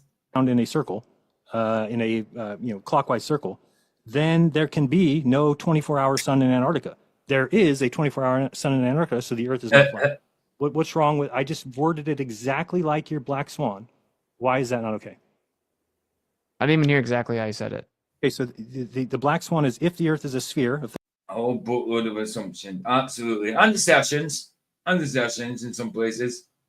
3959 miles. Baseless assertions. Yeah, that's the presupposition. You have to make that assumption. Okay, if the Earth There you is sphere, go. and if it's 3959, then the horizon can only be this distance based on this Presupposing it. math. We go out and observe, and it's actually not that. Therefore, we've now falsified the globe. Okay, so if we change that to now, if the Earth is flat and it has a sun that goes around in 24 hours in a clockwise motion, then the south cannot have a sun that circles the opposite direction. And if it does, we go out and observe. Guess what? We went and saw that it does do that. Therefore, the flat Earth has been falsified. What's different about my claim than the flat Earth? Because you're just like claiming there's like no apparent sun, and then straw manning putting the argument or putting You're the claim doing the same on thing with refraction. No, You're no, nothing here says The nothing here globe says model refraction. is just claimed. There's just a definitive geometric claim. There's a physical geometric horizon. So like, What do you think? So what's not claimed in a flat Earth? Do we claim that the sun goes around? Yes. well, So- I mean, so we've had an additional 2 minutes back and forth on top of each other's answers. Let us finish that one though. I want to finish that because this has bothered me the whole time. Is that I don't understand how Nathan Oakley goes around telling Hang people. on, let me give you guys 3 minutes, and I'm going to pause the timer. Okay. Thank you.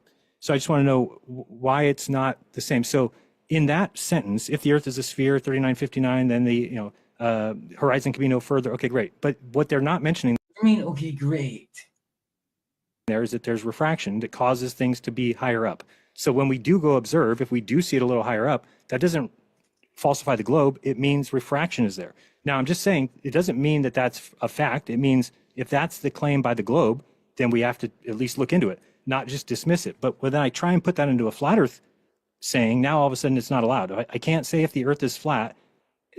Stream link for what, Luke? What do you want? What stream link for what?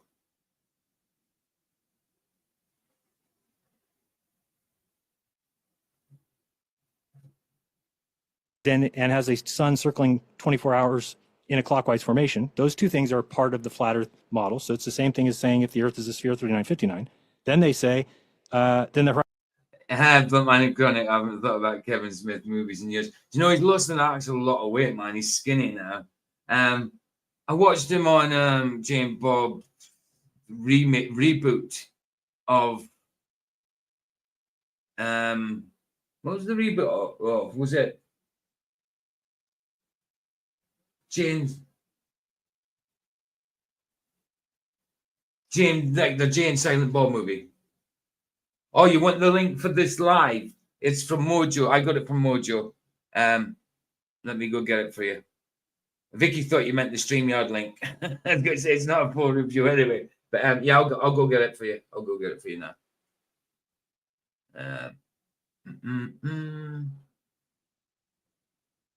See, I've got it downloaded. I'm playing it from within the studio.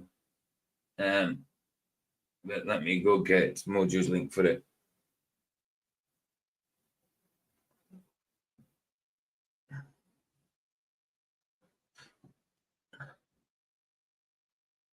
There we go. Got it.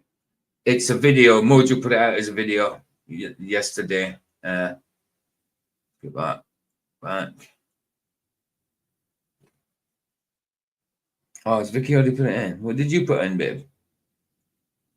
Right, that's the one. This is what I'm using it from, Mojo's, but I've got it downloaded anyway.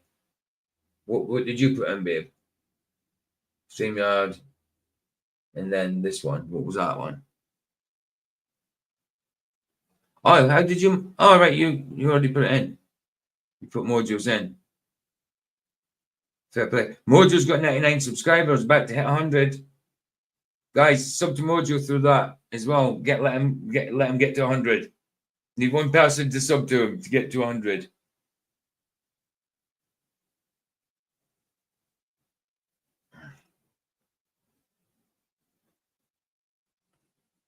Horizon could be no more than, well, then the sun cannot do backward circles in the south. It doesn't go along with our premise at the beginning of this. We went and observed it does do backward circles in the south, so therefore the earth cannot be flat. So I agree. I would actually agree that that is not a correct statement, but I'm actually trying to point out more that the flat earth statement is incorrect. That you can't just, because they didn't even take refraction into account. I don't understand how you go around telling other people that they are using and affirming the consequent when that's what the flat earth is doing. I don't know. Mojo's probably not here anymore, but Mojo, you've hit 100. You've hit 100 subs on that channel. Excellent, bro. Excellent. Yeah, 100 subs, bro. 100 subs. They're saying, oh, well, we don't see curvature, therefore the earth's flat. Hey, we don't see water bend, therefore the earth's flat. You are the ones doing that. No, that's, so I don't understand where there's this, globe earth is doing that, but the flat earth, we just say that the earth's not a globe. And no, you're going around making claims, and those claims are, not holding up when you actually, like, water doesn't bend. What? Water does bend. It's probably the most bendable substance that there is. Go pour it on your body. Does it bend around you? All right, go ahead. Refraction is always an excuse for them when it comes to them.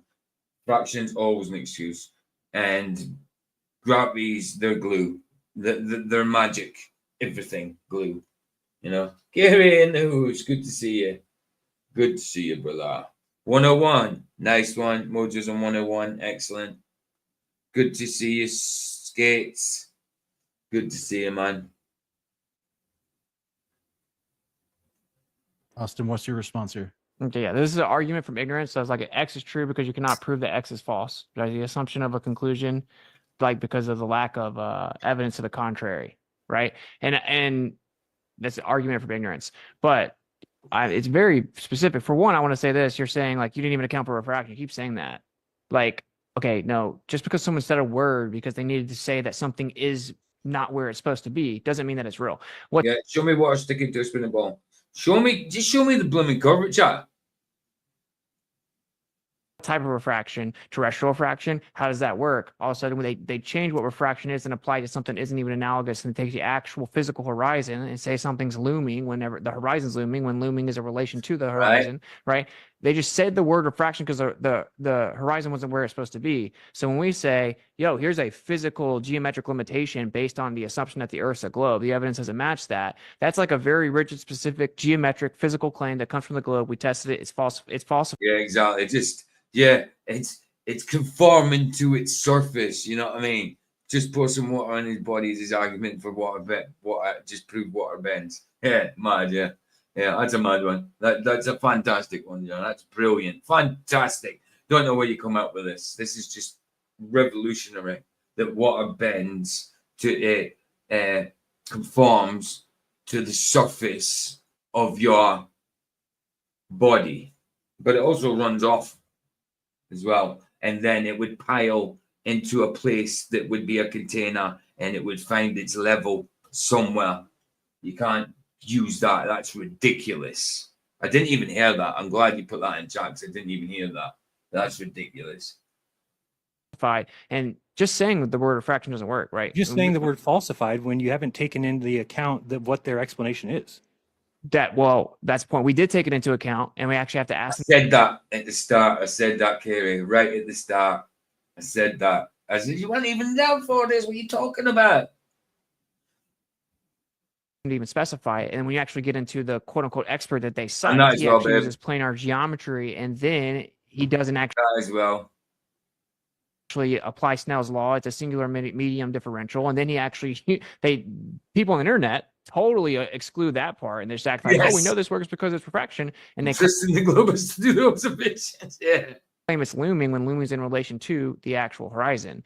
So and it's a category error, and they just reify the R value, right? And then they just expand it. Oh, They yeah, just I have take everything in question. I just think that when you're talking about that particular issue, it's funny that Bo says he went out there and that was one observation of 6 months.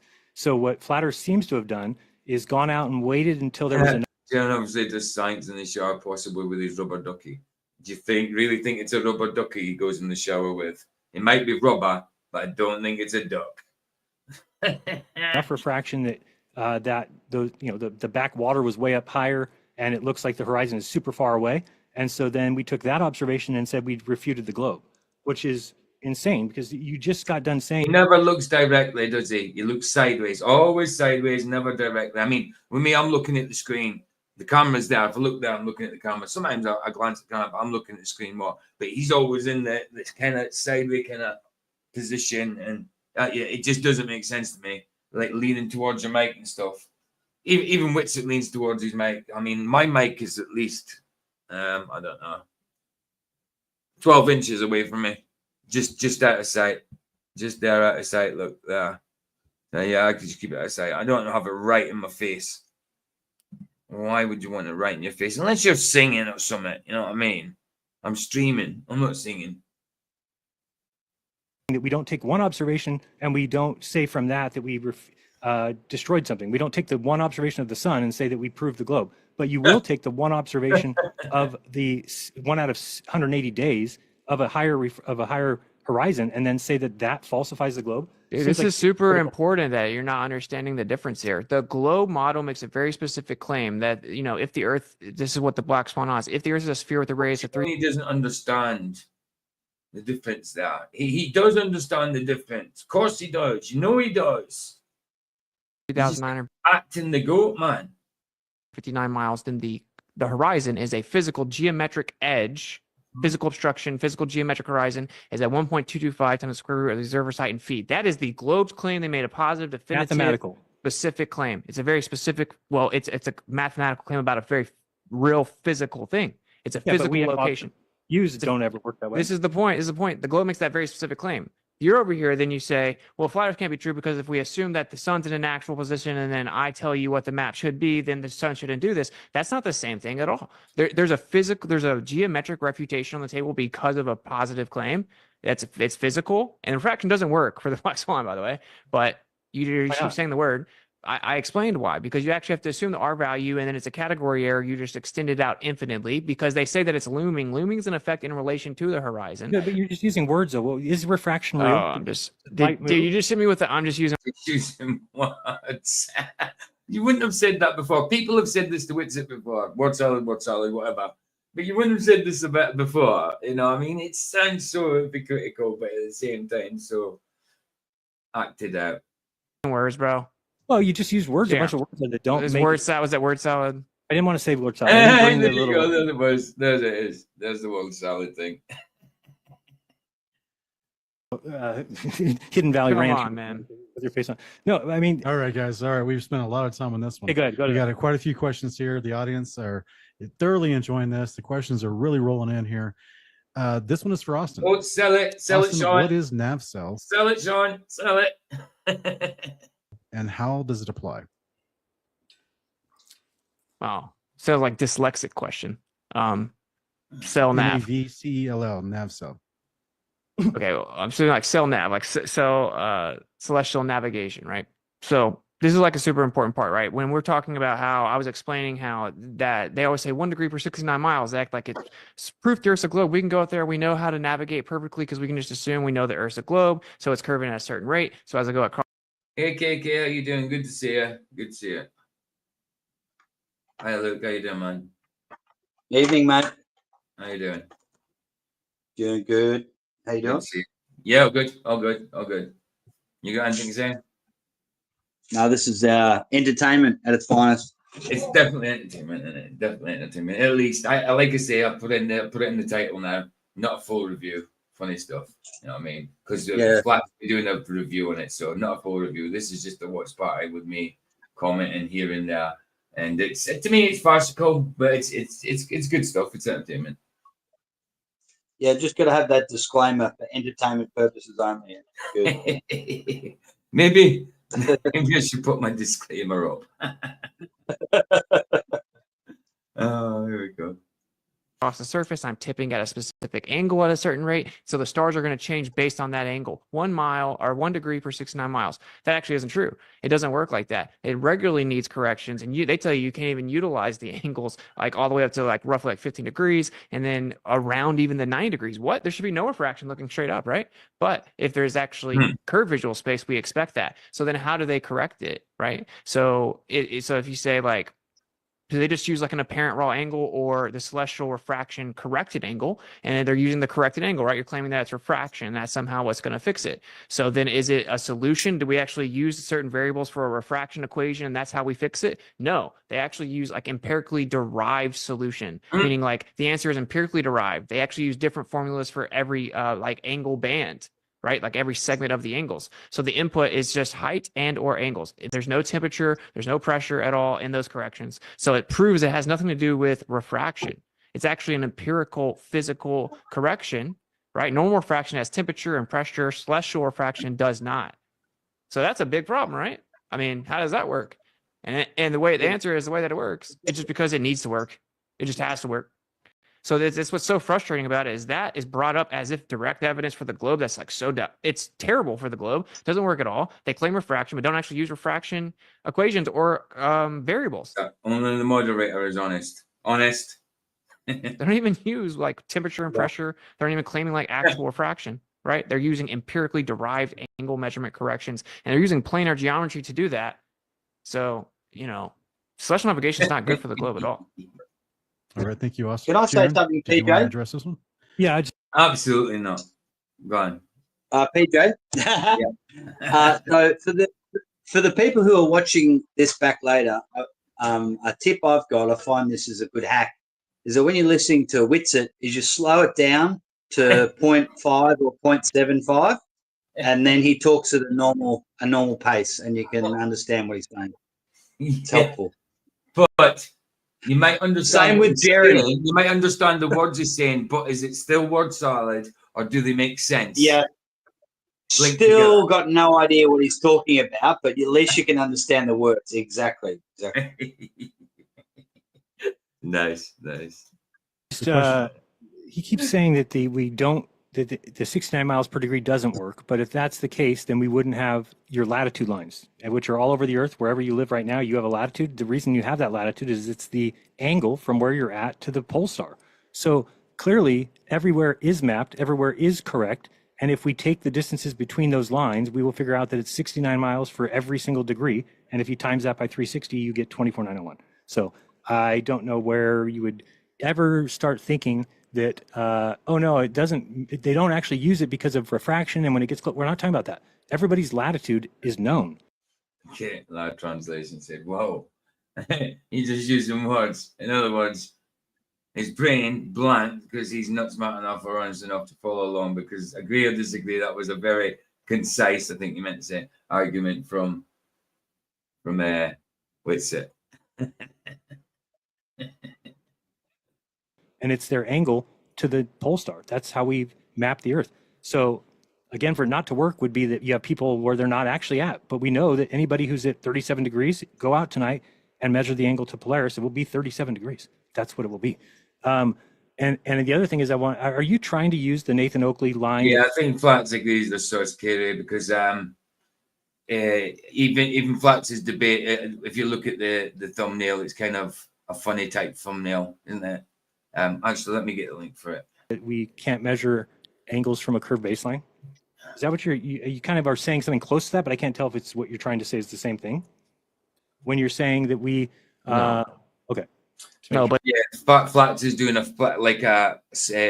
palm face in the what you call it, the thumbnail. He's got Jiren with a red eye, doing a one eye, yes, and he's got Shillinism on the cap. He's got Moderator KIC with a halo over his head, and he's got Witsit with dollar signs in his eyes. That's not bad. I'll go put the link in. That's for 8 p.m. tonight, which is about 3.5 hours away. He'll be doing a full review. It'll probably take him a few days to do it, I think. Unless he does it all in one day. I'm just, like I say, mine's more of a watch party. It's not a review. Yeah, it's not a full review anyway. There we go. It's Flats is one for tonight. 3.5 hours away. But the actual extension of the baseline is a problem for the globe. The actual accurate extension of it. Yeah, because I don't think that's what they're actually taking it for, right? Because like if These days, it is Jiren McGuire, snow me the money. I like it. if I were to ask you, if I went outside my house, if the Earth was a sphere or if it was flat, would I have the same outside my house? Be identical, right? There'd be no way. There'd be Real nothing quick, I'm sorry to interrupt, guys, but it looks like it shows that the webinar is about to end in 4 minutes. Is there a way that we can extend it, or will it automatically turn off? Oh man, I don't think it should automatically turn off, but I'm gonna try to check it. Yikes! If anyone else is in here and can help at the same time, that'd be great. I'm gonna go try to change it. Okay. Who said that? Big Pine says, I mean, we could use cuneiform instead of words to communicate, but I've been using words. Is that it's I didn't know what it was, so I checked it up. It's ancient Mesopotamian. It's an ancient writing system that originated in Mesopotamia, in modern day Iraq, over 5,000 years ago. It says. Go on, Luke. You got to say something. I was going to say, well, the amount of vocal frying that Witsit does when he's speaking, the word salad's going to turn into roast vegetables. Going to have some. Yeah, get some oil on there. Nice. Yeah. Oh my goodness, the pressure's on. We technically could start another one, but that would be really lame. Can I pee? 4 hours, save. Oh, Did it change? Yeah, I think we're good. Okay. All right. So, but if we went outside We've my got about house, another minute on this, and we'll move on. Thank you. So, if I went outside my house, though, Austin, the Earth would not. I mean, the observations would not change if the Earth was flat or a sphere, correct? Of the size that they say. Wait, what did you say? So, in my front yard, if the Earth was sphere or if it was flat, would that change my front yard? If the Earth was okay, so then we can take angles to stars from quote unquote curved baselines because it wouldn't make a difference one way or the other. You're using the latitude. You're using the tangent, which is technically the flat Earth. Well, technically, like if you want to ask technically, like on the smallest. You're using a tangent that's technically flat Earth. If you use a tangent, it's technically flat. What? What's he talking about? Not sure. Most imaginable scale ever. Our front yards would be different technically, but practically, Right, okay, practically, we're taking an angle to Polaris. Technically, but like practically, no. But the issue is technically, no, practically.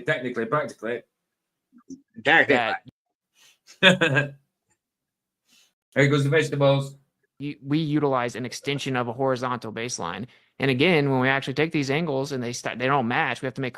When did this go down? On the 15th. 15th. Yesterday. For me, yesterday. 14th, maybe. Something like that. Maybe 14th. I'm not sure. Mad Map. Good to see you, bro. Corrections. And what does the globe claim? The globe claims refraction, but do they actually account with refraction formulas? No, they don't take temperature and pressure and make the corrections. They actually take strictly height, strictly angles, and planar geometry to make the corrections.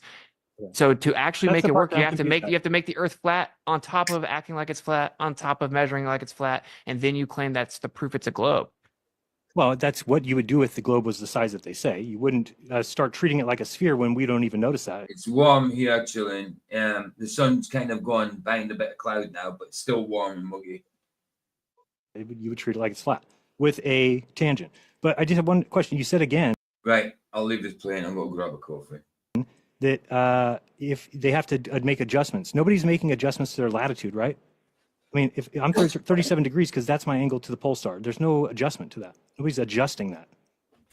Well, If no. anybody, it's at least, I mean, I would like to hear somebody tell me that there's a location on the Earth that's off by more than 1 degree. I don't think that's even possible.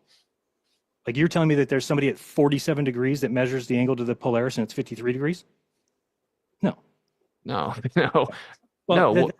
No, that's what I'm saying. There is no refraction getting in the way of our latitude, and our latitude lines are a certain distance away from each other. And if you measure those out, they equal to the 24,901. So I get that you're saying, oh, that's just some arbitrary math. Well, no, it's not, because we have the Earth mapped. So okay, if but somebody- longitude and latitude is how was that accomplished? It was reverse engineered from observations of the sky, right? And then they actually When you would apply ever do. correction. They apply correction angles over long distances. Didn't actually go physically measure anything. They do calculative corrections over long distances, right? That's what they do. This is where we go all the way back to what we were talking about earlier, which is like, well, how are we actually seeing? Because you're presupposing we're seeing in perfectly straight lines infinitely, and that the only reason the stars are changing is because I'm tipping over on a ball, and we actually don't see that. So if I say the Earth's a plane and we don't see in perfectly straight geometry, it's curved visual space. You say no, actually we see in perfect straight lines infinitely far, and there's nothing between us and the stars. Is how we can see it, and they're crazy far away. Like, okay, let's go test it out. Which one matches reality? It's actually the first one, because when we start to get to like 15 or even more degrees close to the horizon, it all begins to get logarithmic and compressed in as if it was converging in curved visual space. It would not do that. And it's not just refraction, because again, it also that you're not allowed to use up close to 90. That's where the refraction was supposed to be the least when you're looking straight up, right? That's what they say. They say you look straight up, there should be basically no refraction. Should Yeah, be none. they cannot use close to 90 because, well, if it's curved visual space on both close to 90 and the edge, you would expect there to be an actual logarithmic change. It wouldn't be a 1-to-1 linear ratio, and that's what we see in reality. And conveniently, they'll never tell you that. We have to go look at the actual manuals and find out, wait a minute, why did they tell me I can't use this? I thought it was super easy, 1 degree per 69 miles. It's not. This makes perfect sense. It's exactly what we expect if visual space is curved. So now we expect it off. It's real simple, like caveman math, let's use straight lines. But, that's what they say. Gentlemen, we need to move on to Yeah. another question real quick.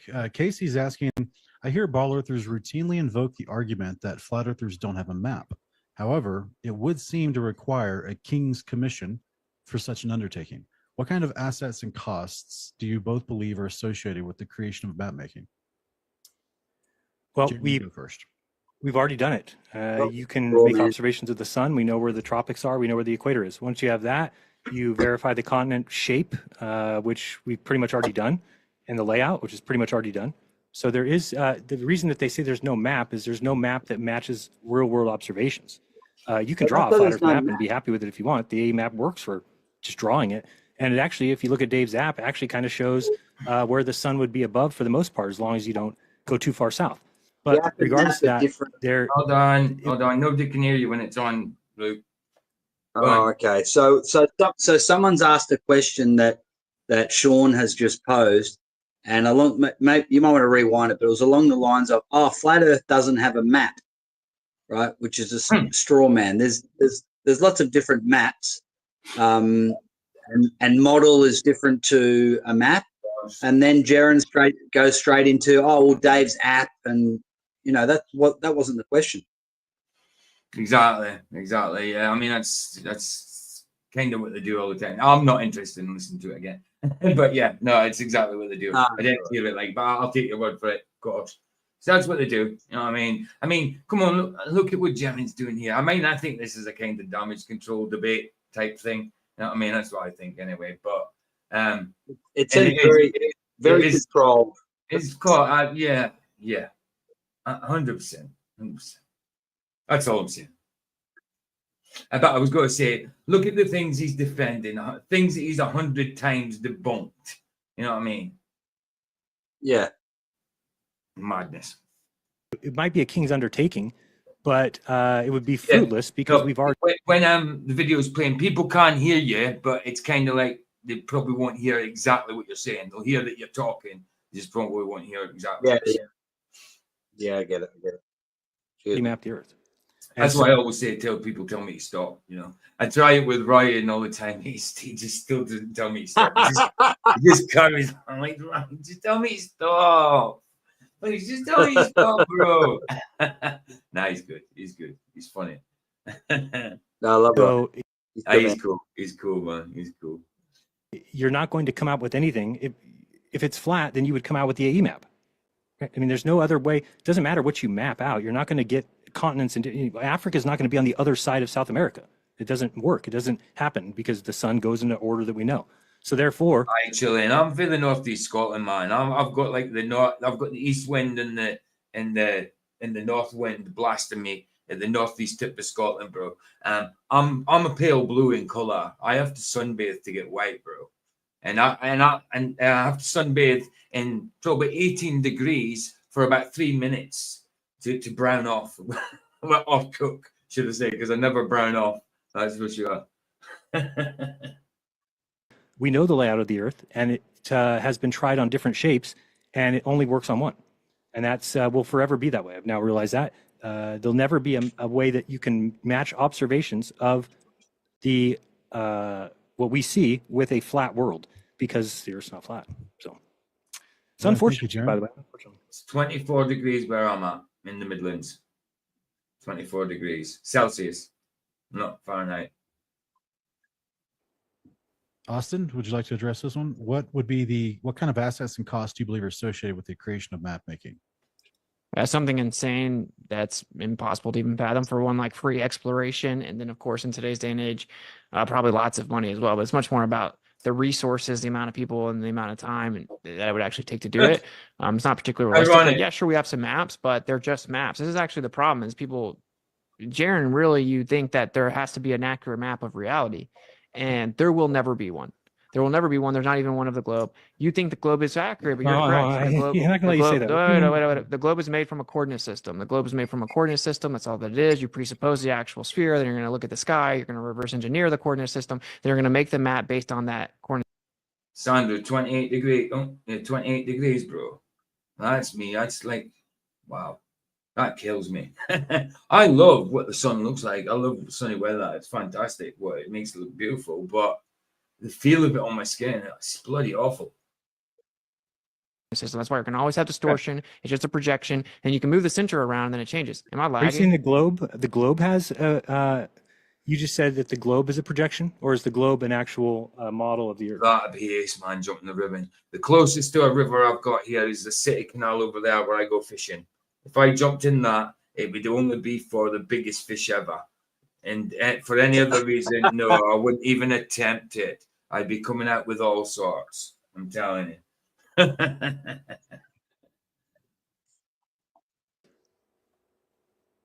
The map's a projection. All the maps are projections. I'm not talking about a map. I'm talking about the globe Earth. The globe model. The 3D globe with some people on this side, some people on this. Vicky sent me the weather for this week. Sorry, guys. And it's going to be 31 degrees Celsius. Whoa. 31. Come on. Come on. No. That's a lot for me. That's a lot for me. But I have felt 40 degrees. We had 40 degrees here one day. Not last year, the year before, I think. That was the road melted. The road was melting. The road was melting. Oh, it's 13 degrees where you're at. Dude, that's my perfect temperature. That's my perfect. That's perfect. 13 to 18. Perfect. Side, some people upside down from the other people. That map, that globe model. What about it? Well, because it's made from a coordinate system. And that's how you would make it. That's how would you make it? Do you not get the point though? It's not about how you would make anything. It's like we just make the coordinate system using the sky, reverse engineer it, and then we make the maps based on that. So so you have to presuppose it again. You have to reify and affirm. Sure, but that's what you do if you're going to test. Oh yeah, when I was 18, Sandro, when I went to Volos in Greece, it's on the mainland. It's on the mainland. It's not a holiday resort as such. I went there for a cultural exchange, but it's on the mainland. But it's on the beach as well. It's fantastic. It's beautiful. It was beautiful. The mountains were cool, but yeah, even when I got off the plane in Athens, I felt the heat. It actually came with a wind, and it took my breath away, like a sirocco. No, you would call it a. Yeah, sirocco, warm wind, sirocco. It kind of came like that, and I could feel it, and it took my breath away, and it was very hot, but it was a different kind of heat. It wasn't dry and horrible like it is here. It was a different heat. I actually, when I went to Greece, I kind of tanned, but I put a factor 100 on, and I still tanned a little bit with it. You know what I mean? I I loved it. I actually loved it in Greece. The heat was different. It was different there. I could deal with it better. For some reason. Things you presuppose something and then see if it matches. Oh, we've got to put washing on the line. That's a novelty, babe. That's a novelty. Putting washing on the line. Outdoors washing. Wow. What you could do, PJ, is you can come out here and it's hot, but it rains every day, so that'd sort of get you used to it. You'd feel, oh well, at least it's raining, but it's not cold. Right, yeah. So it's kind of like, so there's it's like well, it's a wet air. It's wet warm, isn't it? It's not dry. It's not a dry heat. No, it's not dry. It's humidity. Humidity. Yeah. Absolutely, man. I prefer that. But not too humid. It's not equator humid like down in like Singapore. Right. That's sort of right now on the equator. It's like Tropic of Cancer. Right. So I've only ever been as far as Greece. I've only ever been as far as Greece. I've never been beyond Greece. That's it. This is furthest I've been. That's not too. That's similar climate. Like On the mainland, doesn't really get cold. The mountains were good though. We went up to the mountains to have dinner one afternoon, and going the further up we went, it was excellent because it was so cool. It was so cool.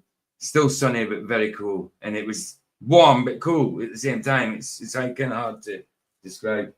But brilliant. I liked it. Loved it. Observations. So if we presuppose a flat Earth, we notice that it doesn't match observations. If you presuppose a globe, it does. That's the difference. Well, first of all, coordinate systems are not the same as like physical datum, like physical measurements. And we actually take physical measurements and take actual datum. They're horizontal consistently. This is what we keep on talking about. We take the coordinate system, we presuppose the globe. You're kidding, Mad Matt. Said it's creepy listening to him back up the globe so hard. The channel Melodome, he believes in the globe now. And I asked him if he believes in the moon landings, and he said it's a possibility. Oh, for goodness. Well, if he thinks the moon landing was a possibility, he was never a real fly at that. I can't see that. If he can say also, that.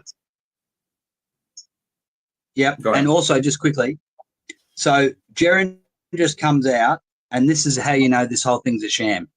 He goes out and says everything when it comes to the globe is observable. Now, Witsit right there has to stop him and just go, no, we observe water flat. We see too far. Every measurement is flat. What are you talking about, Jiren? If you're going to say that, if you're going to make those claims, back it up, mate. Got to back that up. Because he knows fine well, and Jiren knows fine well, you see there's no observable curvature. He knows that. He knows that. And further to that, instead of Witsit just going flat out and going, no, you're wrong, he goes into technical terms, aka word salad.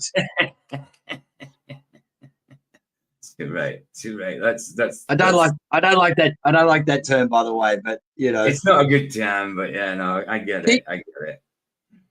The main criticism I have of Witsit is he makes it too technical. It goes. Look, I'm not the sharpest tool in the shed, but I've got a bit of intelligence. And when he talks, my head spins. Yeah, I mean, he could put it in more layman's terms. He likes to sound clever. He really does. He likes to show academia kind of knowledge, sort of thing. You know what I mean? He likes to show it. He likes to show that he's got this knowledge of some sort. I think it's a exactly. We know you're smart. We know you're smart, mate, but dumb it down so that everyone can understand it. Right. Exactly. Even me. Exactly. And you know, even Flats gets technical, but he's understandable. You know what I mean? He's understandable. You can understand what Flats is talking about. Same as Sov. Sov gets technical, but with the way he explains it, it's still understandable. You know? Well, because they can pace out their argument, so you can take in one phrase after the other. You have time to absorb what they're saying. That's part of it. That's and right. The terminology is simple English. Of course. Absolutely, 100%. Because words mean stuff. A coordinate system, reverse engineer it. Then we're going to make projections of maps. That's why maps are so blown out of proportion in this discussion. They're useless. That doesn't matter. When it comes to the truth of the matter, it doesn't matter at all. Literally. The map is flat, and a flat map can never match the real world. That's why. Just in general, the maps are just projections. There's like they're just merely conceptual and they can change around. This is the important part. If the Earth This was is the flat, important would part. we? Well, Mad Max says the problem is Melodome and Jiren don't really believe in a creator. I don't think that's the only problem. if the Earth was flat, wouldn't we be able to map it easily? No. The problem is again the way that we act. Could we, in theory, sure, Stop. maybe, Stop. but the actual problem is the way that we did it, which But we do map it flat. We can navigate it flat. We can measure it flat. Of course. Like that's how we calculate stuff. Right. Calculate. Absolutely. is we took a coordinate system. We created a coordinate system. So they presuppose the globe, they reify it, and then take coordinate systems based on that, and then they make a map, and then they create that projection, and we can move it around however we want to. But they don't take, again, this is the difference. Calculative assumption that creates the coordinate system, or physically, empirically measured datum on the surface, which always matches flat. This goes back to what we were talking about, where, okay, well, we can find out the truth of the matter. I get you there, Kerry. I get you, bro. Let's go look and see what happens when we move along the Earth. When we move along the Earth, we cannot assume it's a globe. It doesn't work. We have to make corrections. Oh, it's refraction. Okay, then let's go. What do we have to correct for? Pressure and temperature and optical variables in the sky, right? No, that's not how we make the corrections. We make physical measurements, empirically derived corrections with just angles and height, and we have to fix and cook the books because the globe doesn't match. So that proves that the actual coordinate system isn't correct. So how do we get the coordinate system? Because however we get. I mean, like that, just for instance, empirically derived, I can't remember what you said, corrections, whatever. Why didn't you just say empirical evidence? You know what I mean? You don't have to lengthen it out even more. Empirical evidence of real. I mean, I understand it, but you can see where he tries to make it sound longer and more technical. You know what I mean? He didn't. Yeah. He just said empirical evidence. You know? Yes. We summed it up in 10 seconds. He took a minute. Yes, absolutely, 100%. God, it isn't correct. The presupposition was that it's a globe. Then we made a celestial coordinate system. Then we made a map. Then we flattened that globe out, and people say, "Look, this flattened globe out is distorted." It's like, yeah, of course it is. Right. And Austin, I got to jump in Okay. real quick. Okay. You're He has to talk so fast. He really has to talk that fast because he says so many words that if he just said it at normal pace, the length of the debates would probably be 3 days, something like that. You know? Yeah. definitely on a roll, so I'm going to stop It real would. quick. We got a few more questions that we need to get to. This one is from John, is asking for Jiren. Do you now believe that the weak force of gravity holds all southern oceans onto the bottom of the sphere? And if you do believe that, what type of gravity? Is it Einsteinian? Is it Newtonian? Yeah, I What think gravity that, holds the atmosphere? Is it being equilibrium with the vacuum of space? I don't know. What seems to make this the most sense, because I think that the Earth proves itself to be a sphere. So therefore, the idea that the center of the Earth has The Earth proves itself, does it? It proves itself. A statement like that before German, you would have jumped on. The Earth proves itself. How does the Earth prove affirming itself? Is that affirming the consequence? Or? I think it is. some sort of attractive force seems to make sense, because that's what we experience. So there is no water being held to the bottom of the globe. That would require the pressure to be going the other direction. The water is being held. I didn't know that, Gary. I didn't know that. Makes sense, though. Yeah, makes sense why you'd walk away.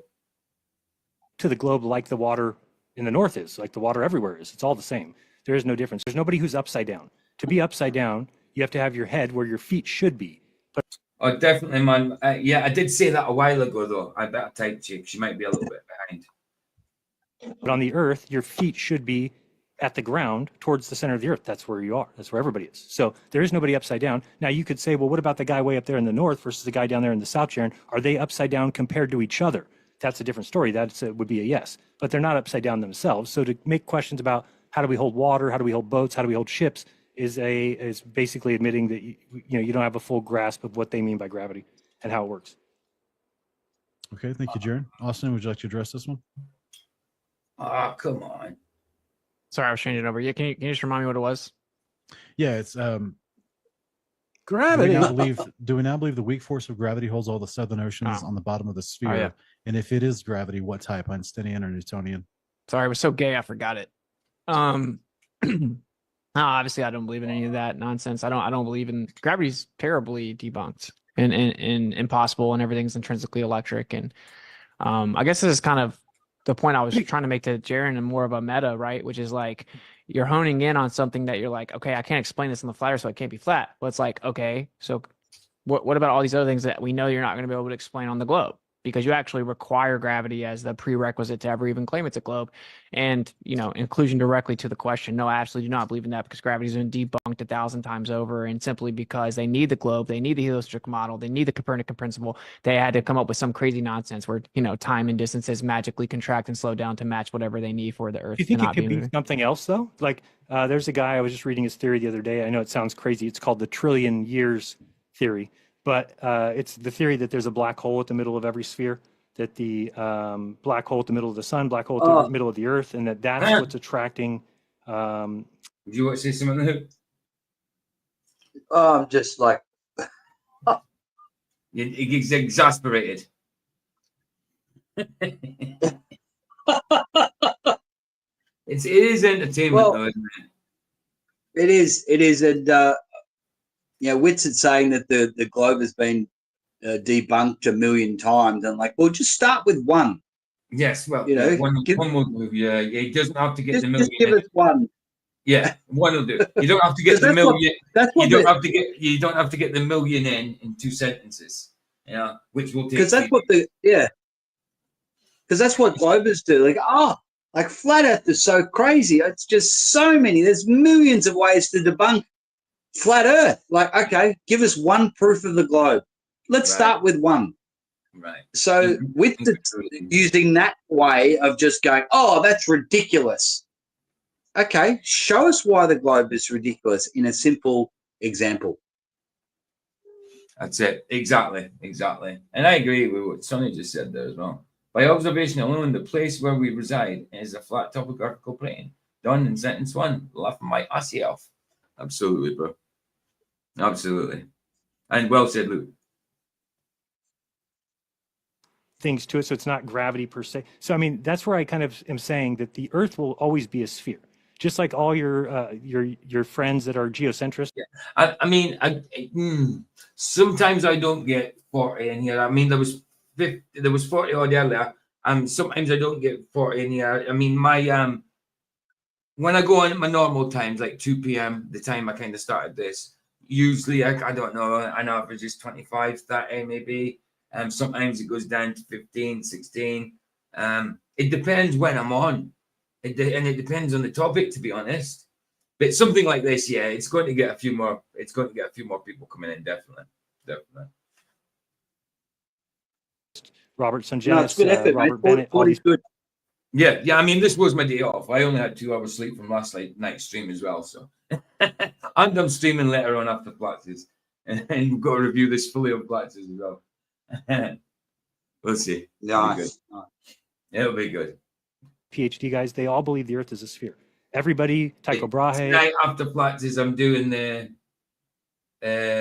what's it called again? Oh, for goodness sake.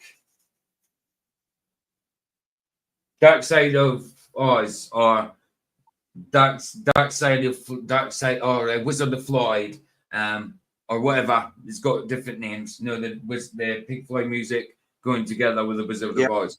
We're going to watch that on Rumble. We'll gather on YouTube, then watch it on Rumble. Because obviously we can't do it on YouTube because copyrights. It's Pink Floyd's album, and obviously the Wizard of Oz, which is not public domain. So we'll have to do it in Rumble, but we'll gather on YouTube side. Okay. Cool. Copernicus, you name them, they all believe the Earth was a sphere. And there's a reason for that, because the Earth is a sphere. Well, you're just now you boldly appealed to majority. No, it's not appealed to majority. So you're saying that we have today a flat Earth theory that has no map, no model, no explanations, you can't even tell me what the Earth looks like. You can't even say, "Oh, it looks like this," because what Well, you you'll be did. describing. You appealed to majority. Now you're shifting the burden. I don't want to be super cutthroat and just hit you with what your fallacies you're using, but you are using lots of fallacies. But like to Yeah, I enter mean, in good faith. Why Witsit, why wouldn't you want to do that? You do in any other debate, you would. In any other debate, you'd call every single fallacy that someone just said. I guarantee it. In any other debate. Yeah, again, Dan- globe strategy. Yeah. Yeah. Yeah. Yeah. Oh, there's so many things I could debunk there, but I just don't want to. Yeah. Absolutely. Enter in good faith. Like it's like, who cares? Actually, I talked to Dr. Bennett and he said that he sits in the rooms and he's like, wow, I don't know how to answer these reputations of the globe. He hasn't focused on that. He didn't say like he's for sure that the Earth's a globe. It has to be a globe. Da, da, da. But I want to ask the question everyone here wants to know from you, right? Like, do you think the Earth is moving? It seems to make sense that's where you would get, easier observations. Otherwise, if you're geocentric, Like he hasn't already discussed it. Like he's asking this for the first time. Come on, you're his friend. You. This is not the first time you've had that conversation, and you questioned it. You put that accent on it like you were asking him for the first time. Come on, you must have spoke about this before. I know it's a debate, I know, but I mean, he could have said it in a different way, not acting like he wasn't asking for the first time, sort of thing. Because he's certainly it's been asked before, surely. then you have to move everything around the Earth Ooh. at crazy speeds, faster than the speed of light. Seems kind of funny. Dude, so do you not see why people are like, what is going on right now? Like that what? You know that the evidence has shown that the Earth is not moving. We maybe will have another But debate or you wouldn't something. have- Real quick, you guys, wouldn't- let me jump hold on, in but with you this wouldn't- next question, which is exactly what you're talking about. Okay, Roger's asking, why are the measurements of the ether ignored? The MMX, the Dayton Miller, Bob, and many others, along with Aries failure, which shows the Earth is not in motion. Okay, Jiren, Jaron, would you like to go Yeah, first? I mean, to me, it Thank shows you, that the Roger. Earth is not in motion through any kind of an ether that they tried to test, at least the way they tested it. So again, to those things, that seems to me to be such a high level physics thing that's out of my wheelhouse. And it used to be important to me because I thought we were lied to about the shape of the Earth or where we lived. And I no longer think that's the case. Now, I think they could be wrong. Obviously, I think they're wrong about dark matter, dark energy. Even there could be gravity issues. There could be maybe we haven't gone to the moon. Maybe we can't get out of low Earth orbit. There's a lot of other things, but I'm not making those claims today. My claim is that the evidence shows us where we live. And I think that in order to believe that you live on a flat Earth, you have to then believe in a deceptive God. You have to believe that a God made the Earth answerable with one word, sphere, but it's really not. It's actually. Sorry, I got a phone call just then. I just had to text back saying I'm live right now. I've got a phone back there. And that's what the noise was if anybody heard it. Did you hear the last 10 seconds? I didn't know. What was it? What did he say? Can you go back 10 seconds? Of course. I'll go back 20. crazy nonsense where time and distances magically contract and slow down to match whatever they need for the Earth Do you think to it not be could be moving. something else though? Like there's a guy, I was just reading his theory the other day. I know it sounds crazy. It's called the trillion years theory, but it's the theory that there's a black hole at the middle of every sphere. Is that what you're talking about? No, you've gone back a bit, but that's okay. Okay, that's. Oh, did you read this trillion? Oh my goodness! Come on! Wow. That the black hole at the middle of the sun, black hole at the middle of the Earth, and that's what's attracting things to it. So it's not gravity per se. So I mean, that's where I kind of am saying that the Earth will always be a sphere, just like all your friends that are geocentrist. Earth will always be a sphere, but they say it's an oblate spheroid with a radius. Weird. Robert Sungenis, Robert Bennett, all these PhD guys, they all believe the Earth is a sphere. Everybody, Tycho Brahe, Copernicus, you name them, they all believe the Earth was a sphere. And there's a reason for that, because the Earth is a sphere. No, you're just now you What? He's talking about Copernicus and everything, like before he would have took any notice of that. Wow. boldly appealed to majority. Oh no, it's not appeal to appealed. majority. So you're saying that we have today a flat Earth theory that has no map, no model, no explanations, you can't even tell me what the Earth looks like. Oh, wow, I You did can't go even back a say, bit. oh, it looks like this, because what Well, you you'll be did. describing- You appealed to majority. Now you're shifting the burden. I don't want to be super cutthroat and just hit you with what your fallacies you're using, but you're using Wow, lots of it is. fallacies. But Sorry like about to that. answer in good faith, like it's like, who cares? Actually, I talked to Dr. Bennett and he said that he sits in the rooms and he's like, wow, I don't know how to answer these reputations of the globe. He hasn't focused on that. He didn't say like he's for sure that the Earth's a globe. It has to be a globe. Da, da, da. But I want to ask the question. That will always be what you pay me to say it is. Yeah. Everyone here wants to know from you, right? Like, do you think the Earth is moving? Oh, It seems to make sense that's where you would get, easier observations. Otherwise, if you're geocentrist, then you have to move everything around the Earth at crazy speeds, faster than the speed of light. It seems kind of funny. Dude, so do you not see why people are like, what is going on right now? Like that what? You know that the evidence has shown that the Earth is not moving. We maybe will have another debate or something. Real quick, you guys, wouldn't- let me jump hold on, in but with you this wouldn't- next question, which is exactly what you're talking about. Okay, Roger's asking, why are the measurements of the ether ignored? The MMX, the Dayton Miller, Bob, and many others, along with Aries failure, which shows the Earth is not in motion. Okay, Jiren, Jaron, would you like to go first? I mean, to me, it's was that our Roger? Or was it, no, it wouldn't have been because Roger would have been paid to be there. No, it wouldn't have been our Roger. shows that the Earth is not in motion through any kind of an ether that they tried to test, at least the way they tested it. So again, to those things, that seems to me to be such a high level physics thing that's out of my wheelhouse. And it used to be important to me because I thought we were lied to about the shape of the Earth or where we lived. And I no longer think that's the case. Now, I think they could be wrong. Obviously, I think they're wrong about dark matter, dark energy.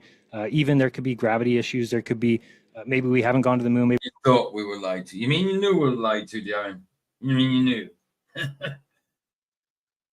we can't get out of low Earth orbit. There's a lot of other things, but I'm not making those claims today. My claim is that the evidence shows us where we live. And I think that in order to believe that you live on a flat Earth, you have to then believe in a deceptive God. You have to believe that a God made the Earth. I get it. You're messing with Roger. That's what. Right. So this is That's what I wanted you to replay. Right. So what he's about to say now. Earth answerable Just with what he one said then word about sphere, made by but deceptive it's God. really not. It's actually Sorry. Right. We don't go far back. It's too easy. that the evidence shows us where we live. And I think that in order to believe that you live on a flat Earth, you have to then believe in a deceptive God. You have to believe that a deceptive God. Why is God deceptive? What makes you say God's deceptive? God It's made the basically- Earth. Yeah.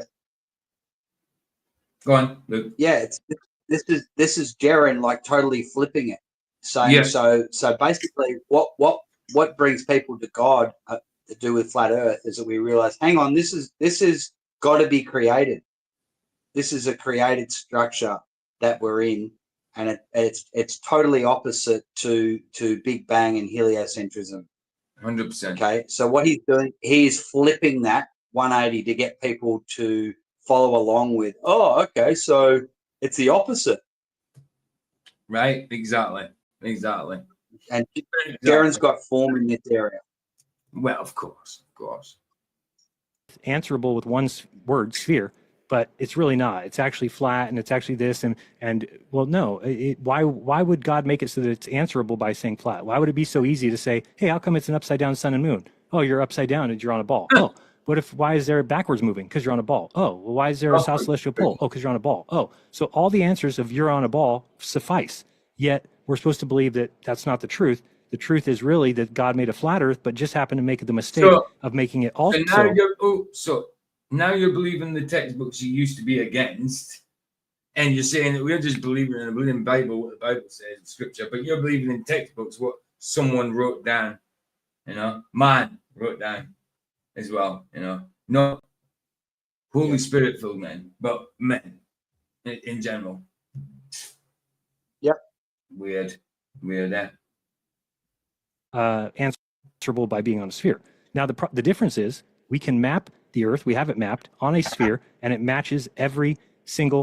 Right, man, Mark, it means you have to believe in deceptive people, not a deceptive God. What a fool. Right. Observation. Every one. And on a flat Earth, it matches none. That's the difference. So you can keep believing in the flat Earth if you want, but it's not going to come along. You're not going to, down the road, figure out that there's some answer, because look how long it's been. There's been no answer. There's a reason why Lady Blount in 1895 been no answers. Plenty of answers. I'm talking about. Was saying, well, there is a southern sun, but we can't explain it. Well, now we're 150 years past that, and there hasn't even been an attempt because people have realized what I realized. Oh, any flat map. Go on. Yeah, there's a southern sun that does weird stuff in the southern hemisphere at summertime. So what? 2 seconds. There's someone at my door. We can't explain what the sun does. We can't triangulate the sun. People can see the sun in one spot, whether it's a globe or a flat Earth. Someone sees it in a different area. We can't explain that. The sun's a mystery. What it does down in Australia in summertime in the south, it doesn't match any model. In fact, it's easier to debunk the globe model with what the sun's doing. So that's got nothing to do with the surface of the Earth. It's, that's why they wanted to use the final experiment to just go, oh, look what the sun's doing. Oh, the Earth's not flat. It's like the sun's a mystery. We can't explain it.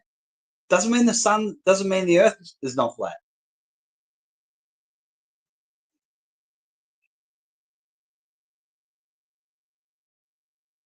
Agreed. I had that. I had to go to the door. It was a delivery guy that didn't want me to take a parcel next door. But yeah, no, agreed completely. I heard what you said.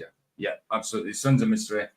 Whether it's, I don't see 20-hour evidence for 24-hour sun, but if it did happen, if it could happen, it can happen in a flat Earth. It doesn't change the shape of the bloody Earth just because the sun's doing things. And again, when it comes to our cosmology, it's the things we know the least about. Lights in the sky. We know least about. Exactly. It's an observation. Oh my God, I saw something in the sky do something weird. Oh my God, that means water bends. Yeah, absolutely. And gravity exists and all that stuff. Yeah. Yeah. Oh, yeah. So does he now believe in gravity? Does Jiren now believe in gravity? What? And he's got to. He seems to think that spinning ball makes sense now. Spinning the plate spheroid. Mm. Will be the AE map. And the AE map doesn't match reality. Therefore, I hate to tell you, the Earth cannot be flat. It's time to just grow up and say, okay, let's move on to actual real conspiracies and let's stop teaching kids lies. Stop. I did it for 10 years. It makes me sick. Go ahead. Okay. They keep conflating the AE map with the AE model. I know. The AE map is not disproved. What the sun's doing is weird. Okay, we can't get a handle on that. But it's not the AE map. It's the AE map with a model that just circles in a perfect circle. That's what's in question. Exactly. So right. It's very deceptive the way he keeps slipping that in. Well, it's obviously in purpose. Part of his narrative. Like I say, this is kind of. I think it's what do you call it? Wow, it's going up my head. Damage control. I think it's damage control. But he's got to put his narrative in there as well, of course. But there's also see you, man. Go on. Sorry. Go on. It's word magic and trickery that's going on as well. Mm-hmm. So he's saying that there's a 24-hour sun. He's saying we saw a 24-hour sun. We doubt that because they had no evidence of it. Let's say they did have the best evidence. Let's say you and me were down there and we just went, whoa, you're right. There is a 24-hour sun. That doesn't debunk a map.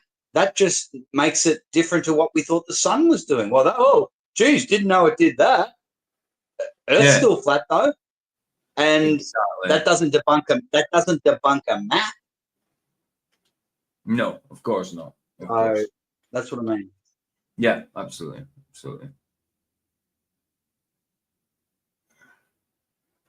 That I thought so completely about the South being a lie that I based my entire idea of the Earth on that on that point.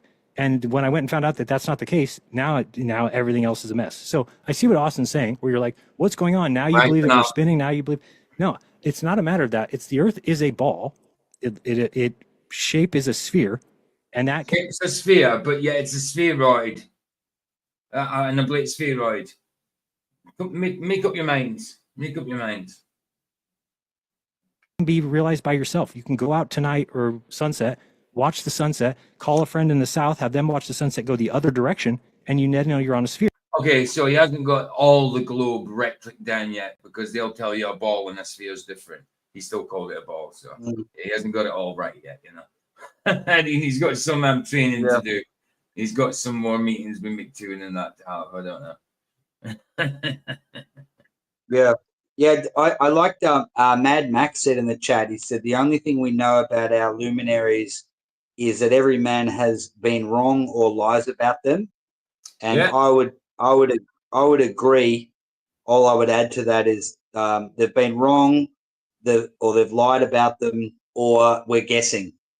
Yeah, and Sob said it last night as well. He says, like, ages ago, 5,000 years ago, they're sitting down round campfire, looking at the sky, making up stories about the sky. And now, today, doing exactly the same thing. Sitting there, kind of campfire, observing the sky, and making up stories about the sky. That's why it's not science. It's just me standing and looking down from the 8th floor of my condo and looking at cats in the street running around chasing each other.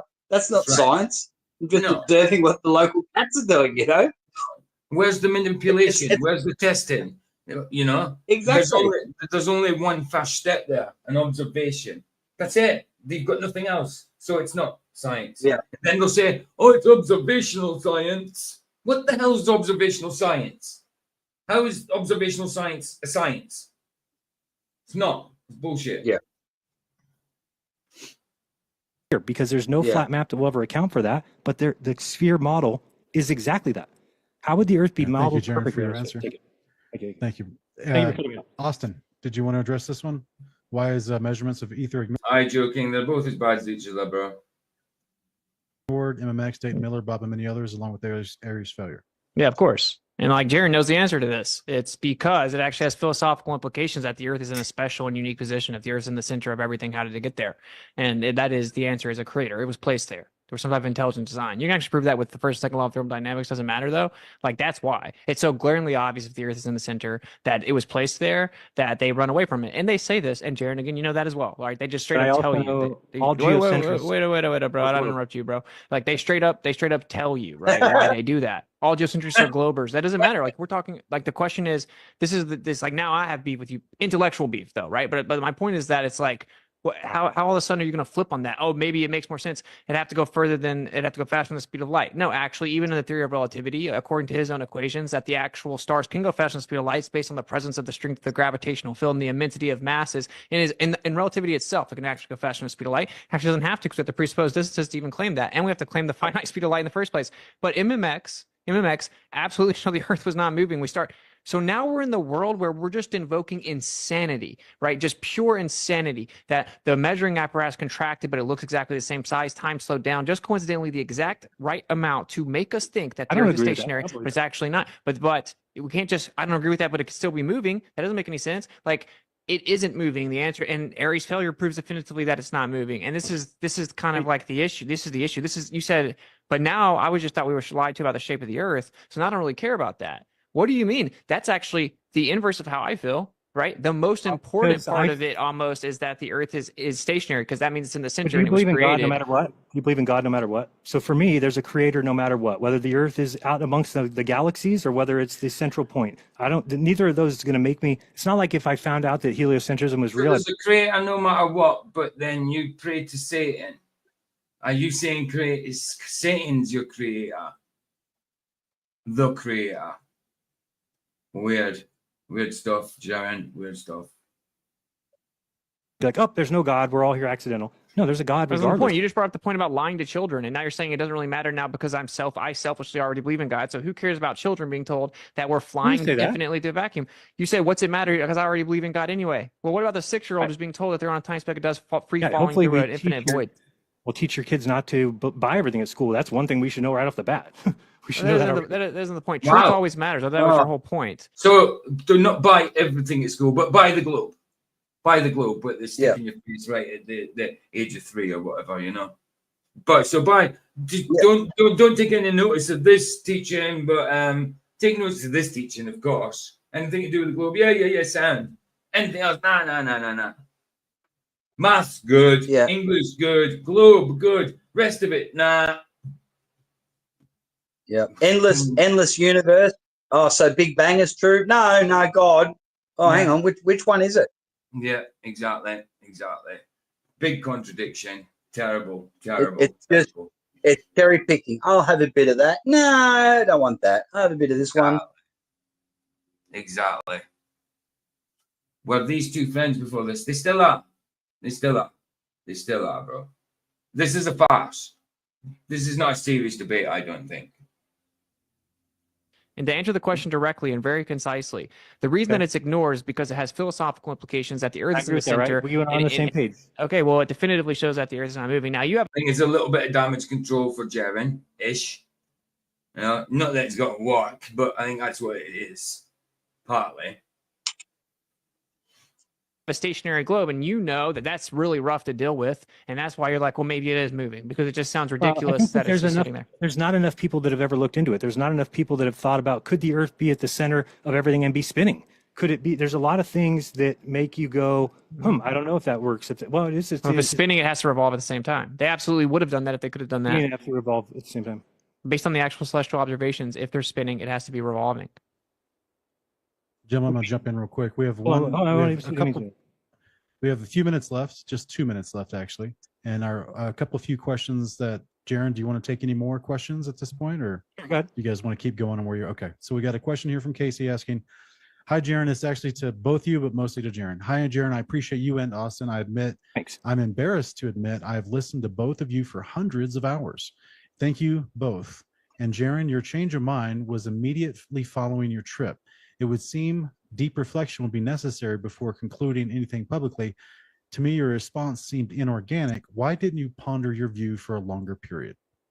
So that's multifaceted, but for one thing, I was the only one, if people remember, for 6 months prior to the trip, saying what it meant. That I was laying out the AE map that I believed in, said this is the map that I believe in. It's the map that Dave Weiss uses for his app. It's what everybody believes in, even though now they pretend like they don't. We're not talking about Austin. Austin's straw man. Why? It's just, yeah. Straw man. Let's straw man every single flat earther. I know. It's always the same. You know, just doing what I thought we'd do now. You know what I mean? This is the kind of thing you used to talk against. Because have you apart from Jiren, did you hear one flat earther ever say that, oh, I'm a flat earther, but if they go down and see a 24-hour sun, I'm going to have to be a glober? Jiren was the only one I ever heard say that. I never heard anybody say it, to be honest. Apart from, of course, Jiren. But he was back and forth on it for a while. It was part of the act. You know what I mean? Part of the act. He said some weird stuff. He did start saying things like, you don't need your 90 to be able to get the elevation angle and stuff like that. I remember him saying that. Home Depot, type thing, yeah. When a few months out, when he kept saying that. He was saying, I think the Earth is flat, but if they go down there and they see this, well, you'd have to be an idiot to think that the world's still flat.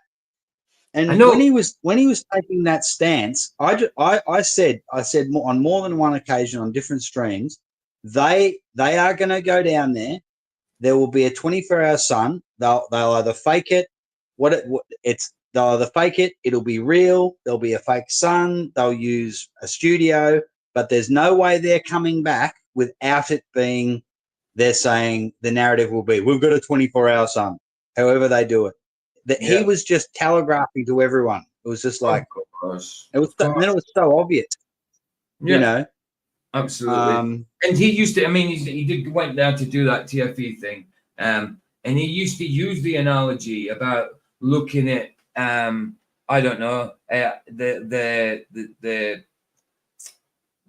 pool table lamp instead of the pool balls or whatever, or looking at the pool table instead of the pool balls. You know what I mean? Just because the balls are round doesn't mean the table's round. That type of thing. He used to make that kind of analogy, and you know, he used to say about the lamp 5 mile in a 5 mile room.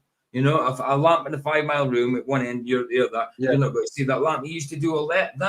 You know what I mean? He used to proclaim all that. So, you know, just to turn around and see Big Globe just like that, bull crap. This was all in the planning. Of course it was. And Of course it was. and another thing, the lady who had the question that Sean just read out about how he didn't ponder it or go and think about it and challenge himself. Like when they just, I don't know if it was the same day when they had the so-called 24-hour sun, and they all, Duffy said, "Oh, okay, everyone's going to have a chat," and Jiren came out and goes, "Well, sometimes you're wrong about things. I was wrong," and it was just like straight away.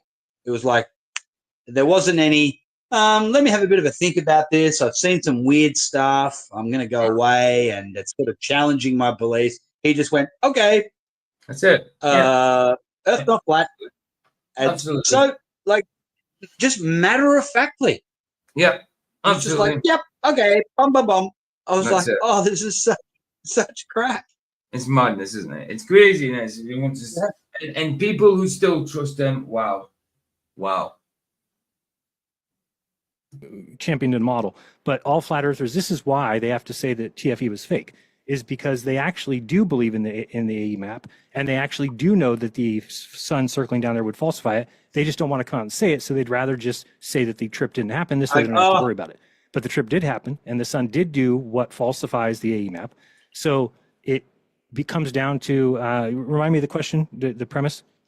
Basically, why didn't you ponder longer? Why didn't you take longer before you publicly announced your decision? Yeah. Got you. So for 6 months, I was the one telling everybody this, because it was big to me. I did see it as an opportunity to either prove flat Earth or to detriment it, meaning that if the sun did set. But why would you? If you were true and I mean, I know he knows it's flat, but if you were, and you used to use the analogies about sky, seeing things in the sky, you're not proving the shape of what's under your feet. So why would you think that would change anything? This TFE. Bull crap. Yep. And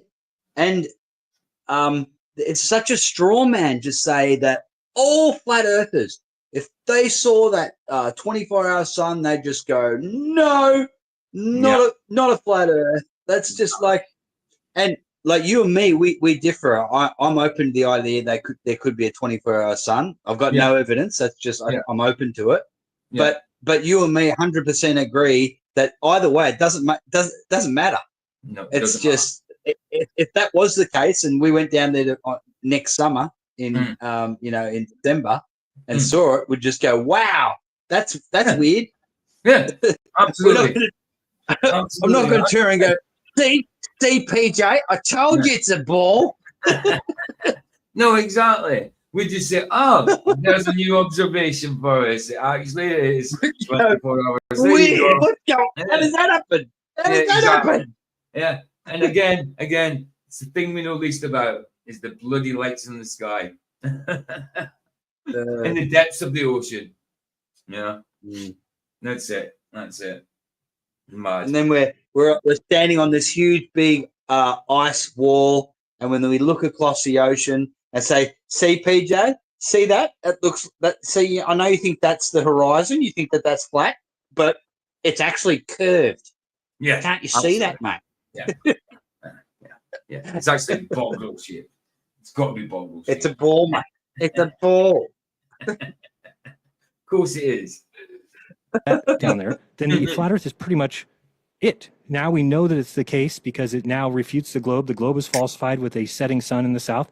So that was a hope. Now, talking to Austin, we both understood that as time got closer to that trip, we were like, shit, as it gets closer, I'm starting to think it might be a 24-hour sun there. But I already knew, and this is why everybody was arguing with me from, Brother Sanchez and Z and all these guys. They were all upset at me for saying that if I go down there and see a sun circling, then I'm going to come back and say that the globe model better matches reality. And that's just how I felt because the A map I knew would be gone. And for 6 months, I sat there with paper trying to draw it, trying to figure it out. And I just could. Right, Big Pine. He was the one supposedly discovered the Antarctic webcams were admitting 8 to 10 hours per day, suggesting there isn't a 24-hour sun. He pushed that narrative. There you go. There you go. See, he's very contradictory. He's a contrarian to himself. Contrarian, yes. Good. That's the term. Hey, DeWitt, good to see you. Good to see you, bro. Welcome to nearly the end of the watch party, but welcome. Good to see you, bro. I was like, oh my God, the tropics are a physical thing from the sun. Same thing with the equator. So we can't move those. And so are the continents. So therefore, it's an AE map every day or nothing. So that's why it was so easy. Now, when I got back and I saw everybody saying that it was a fake trip, I realized what we were dealing with, which was a shell of the former flat Earth. The Bob Nodells, the Rob Skiba flat Earth, the research flat Earth is gone. There is nobody left like that. There's people like Stephen Alfonso, who will just say that all flat maps predict a 24-hour sun. Completely and totally false. Everybody bought it, ran with it. That's what the new flat Earth is. St. Pierre coming up with basically the, what's his name? Walter Bislin's model, where now we introduce a second sun that happens to be placed exactly where the globe model says that the one sun is, and we call that a flat map that has some sort of answer. Nope, that's just lying and cheating and stealing from the globe. So everywhere I looked, all I found was people saying, you didn't go, you're a liar, or it doesn't matter, it's a nothing burger. So I realized, people who are flat earthers will forever be flat earthers because they refuse to acknowledge when something goes against their model. They'll just call it fake and they won't even deal with it. So there was nobody to go to the table with me. I thought, hey, we'll come back and we'll go to Zoom and we'll get together, go back to the drawing board and figure out what the map is. There's no such thing anymore. Flat earthers are so intolerant and so convinced, they don't even do that anymore. They don't even sit down and discuss things. They already think they have all the answers. They know it. Go look at Facebook, look at comments, look at posts. They just make crazy, rude statements about people and say, wow, everything in there just sounded like you, Jiren. Projection, maybe. Look at that. The Christmas Carol thing he came out with, the Christmas poem. If that's not just pure insults or whatever. oh, you stupid idiots, what, a boat's upside down? And they're just so sure of themselves. And it's a sad thing to see because I don't think like you used to say that they're right anymore. And I think that a lot of it is misunderstanding. And then there's just lies everywhere. You know that video where the astronaut's on the ISS and he drops a screw and it goes ding, ding, ding. And he goes, oh, we found out that's fake. A flat earther faked that. They made that scene. You can find the original. He doesn't drop any screw. Yeah. So there's like all these, which are very. Thank you for your answer, Jiren. We're going up on 3 minutes there. And last one is actually for Austin here. Austin, wouldn't Occam's razor tell us that if the globe matches all observations in the sky and distances on the ground, but no flat map can do either of those without distortion? Only if you presuppose it. That it's most likely a sphere? Okay. This guy should debate instead of me. Jesus. Yeah, but it actually doesn't. Occam's razor actually doesn't do that, right? That's why I originally said the best argument you could try to make about the 24-hour sun, for example, because you just make claims that aren't true. I am personally so grateful to these two. Years of scientists and researchers and military personnel in Antarctica, and no one could get the sun. These guys nailed it. Phew, my mind is at ease. Nice. That should be a meme. Bro. All the observations in the sky. No, they don't. I just specifically detailed multiple observations it doesn't match, and they're always hand wave dismissed. I'll look into it later, or refraction. I don't need to explain how. I didn't hear anything specifically. So, yeah. Specifically the star that was occulted by the mountain, and specifically that you can't even use celestial navigation 1 degree per 69 miles. But this is what I'm saying. Please don't interrupt me, bro. Like, this is what is always done. It's like these holistic claims as if they're just true. We're supposed to grant them. It matches everything, doesn't match anything on the flat earth. I told people, by the way, to the Globers, I'm like, the best argument you could make about the sun, the 24-hour sun, is Occam's razor. That which requires the least amount of assumptions is most likely to be true. So if I say, oh, well, I go down there because I'm just tipped over, right? Because I will throw this in here. Well, hey, if there was actually a satanic force, if Satan's actually real, now you might take beef with that. If he wanted to deceive the world, well, maybe he would have greater knowledge of the way that the world works, and he'd be able to absolutely hijack the fact that in the South things change. So that doesn't sound like you appeal to like a philosophical grounds there. But I'm just gonna say Occam's razor. Okay, the problem with that actually though, it sounds good because the other argument is just affirming the consequent. That's no good. But Occam's razor sounds good until you realize, oh, actually, it doesn't require the least amount of assumptions, right? Because it requires me believe that the sun and is 93 million miles away, that the stars are an infinite distance away. Thus, there's nothing in between us so that we can see that. And that perspective doesn't affect the sky like it affects everything else with special pleading. Then I claim that actually my physical orientation is why I saw the sun that way. So it requires way more assumptions before you can talk about observing the sun in the first place. So Occam's razor doesn't even apply the 24-hour sun with the globe. So my answer is, if your hypothetical was true, if no observations ever matched, and yeah, sure, with specifically celestial observations, Occam's razor would benefit the globe, but that isn't actually the case. That isn't how it works at all. So you're incorrect. In fact, celestial navigation observations, the angles to the star observations, the Seattle celestial theodolite observations with the mountain obscuring it, etc., actually perfectly match the flat Earth. We can predict where it's going to be based on the flat Earth using plane geometry, and it doesn't match the globe. So the base premise that you baked in there actually isn't correct. And I do just want to make this one more meta point right here. Is like, what based on the story that Jiren just said. And wait, can we do closings?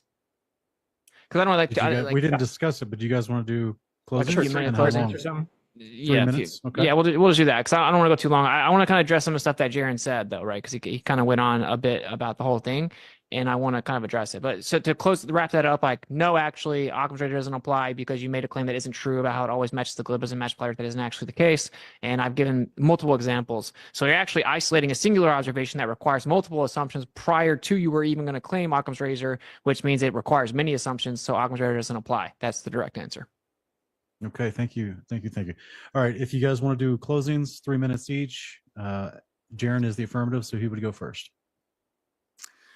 Okay, I think people can go back and look at the debate. I mean, if there were known anomalies with observations, Wow. What's his name? F.World. You know, Joe put out a video 47 minutes ago called "The Final Experiment Proved It." I haven't been watching it, but I've seen some of the subtitles on it. And he's talking about proving a distance to stars through observatories and stuff. What's he talking about? What is he talking about? Weird. I don't know where Joe is anymore. I haven't got a clue where he's at. Because I lost interest in him when he was all for TFE. Who's that? F'd up. Joe. F'd up world. Oh, Yeah. okay, I'm not sure I know him. Him. I'll show you picture of him. I'm there in the top left. Oh yeah, yep, yeah, I remember him. Yeah. Now look. If I go in there, see, I haven't been watching the video, but I've been going through like that. Everyone observes the sun orbiting the Earth, stuff like that. I'm like, what's he talking about? I thought he was a flat earther.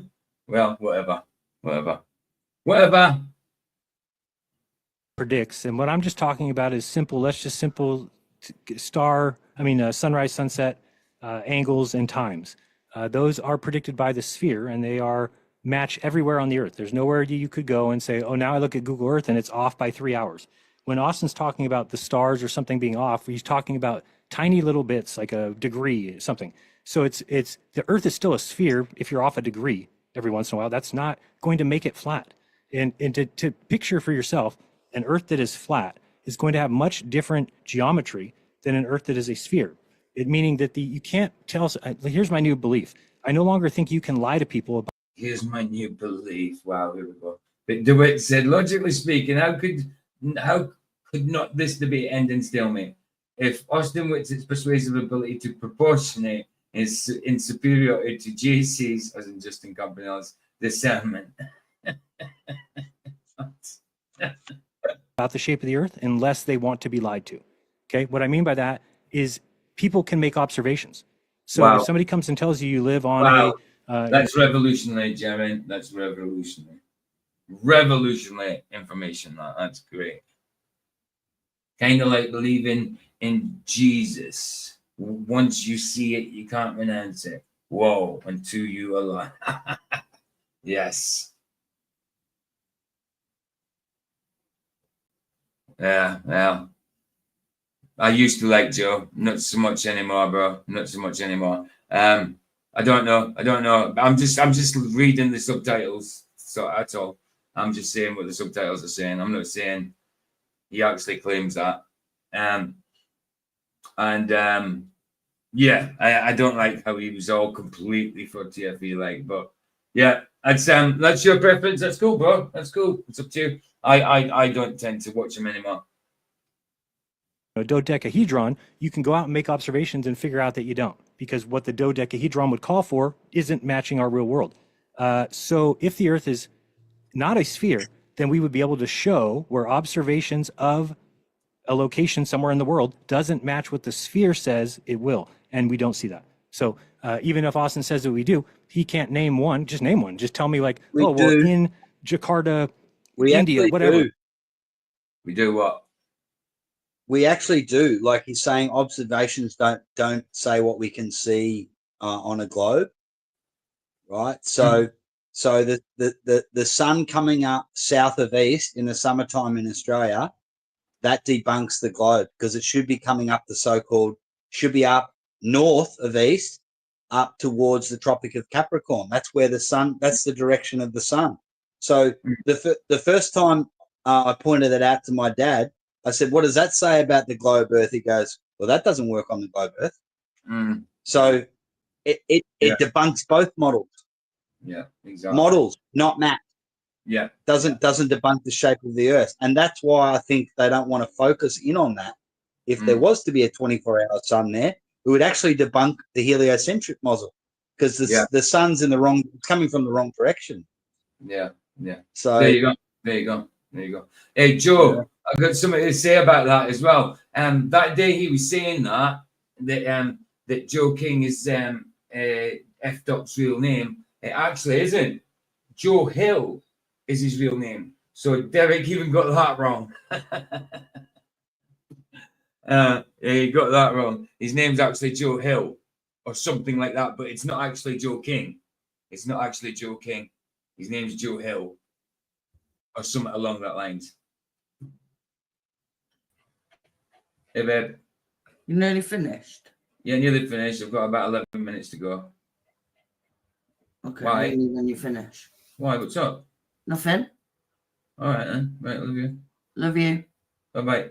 Bye.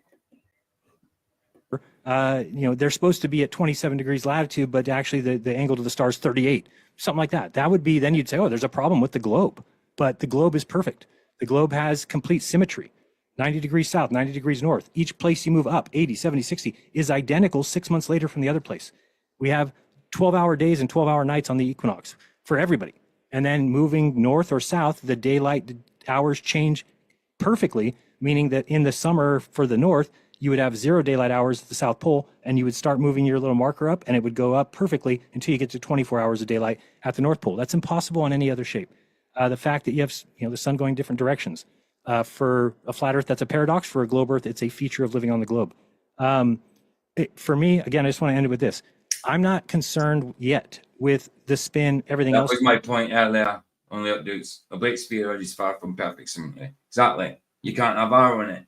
And the claim it's a perfect symmetry, a symmetrical globe and all that. But then they claim it's a bloody spheroid. I mean, come on. Make it all make sense. Dane, good to see you, bro. Yet, because I'm trying to get people to understand that we live on a sphere, that you can go figure that out yourself. You don't need help. You don't need mathematics. You don't need your professor or NASA or anybody. You can do it yourself. I was going to show you tonight. I didn't get around to doing that, but I even put a GoPro on a globe, spun it, like they say, looked at the observations of the light and what it does, and then matched that, and it matches exactly what we see. So therefore, we live on a sphere. It would be impossible that we didn't. And the only way that we can... It might be duet, but for me, this is just entertainment, really. This is anyway. Let them get away with supposedly lying about it is that if we let them, meaning that, like, you guys are we all as flat earthers just believe they were lying to us, even though we can make observations that tell us that they're not. We can make observation. Now, I'm not saying all observation. I'm not saying that Austin's wrong about a lot of what he's saying.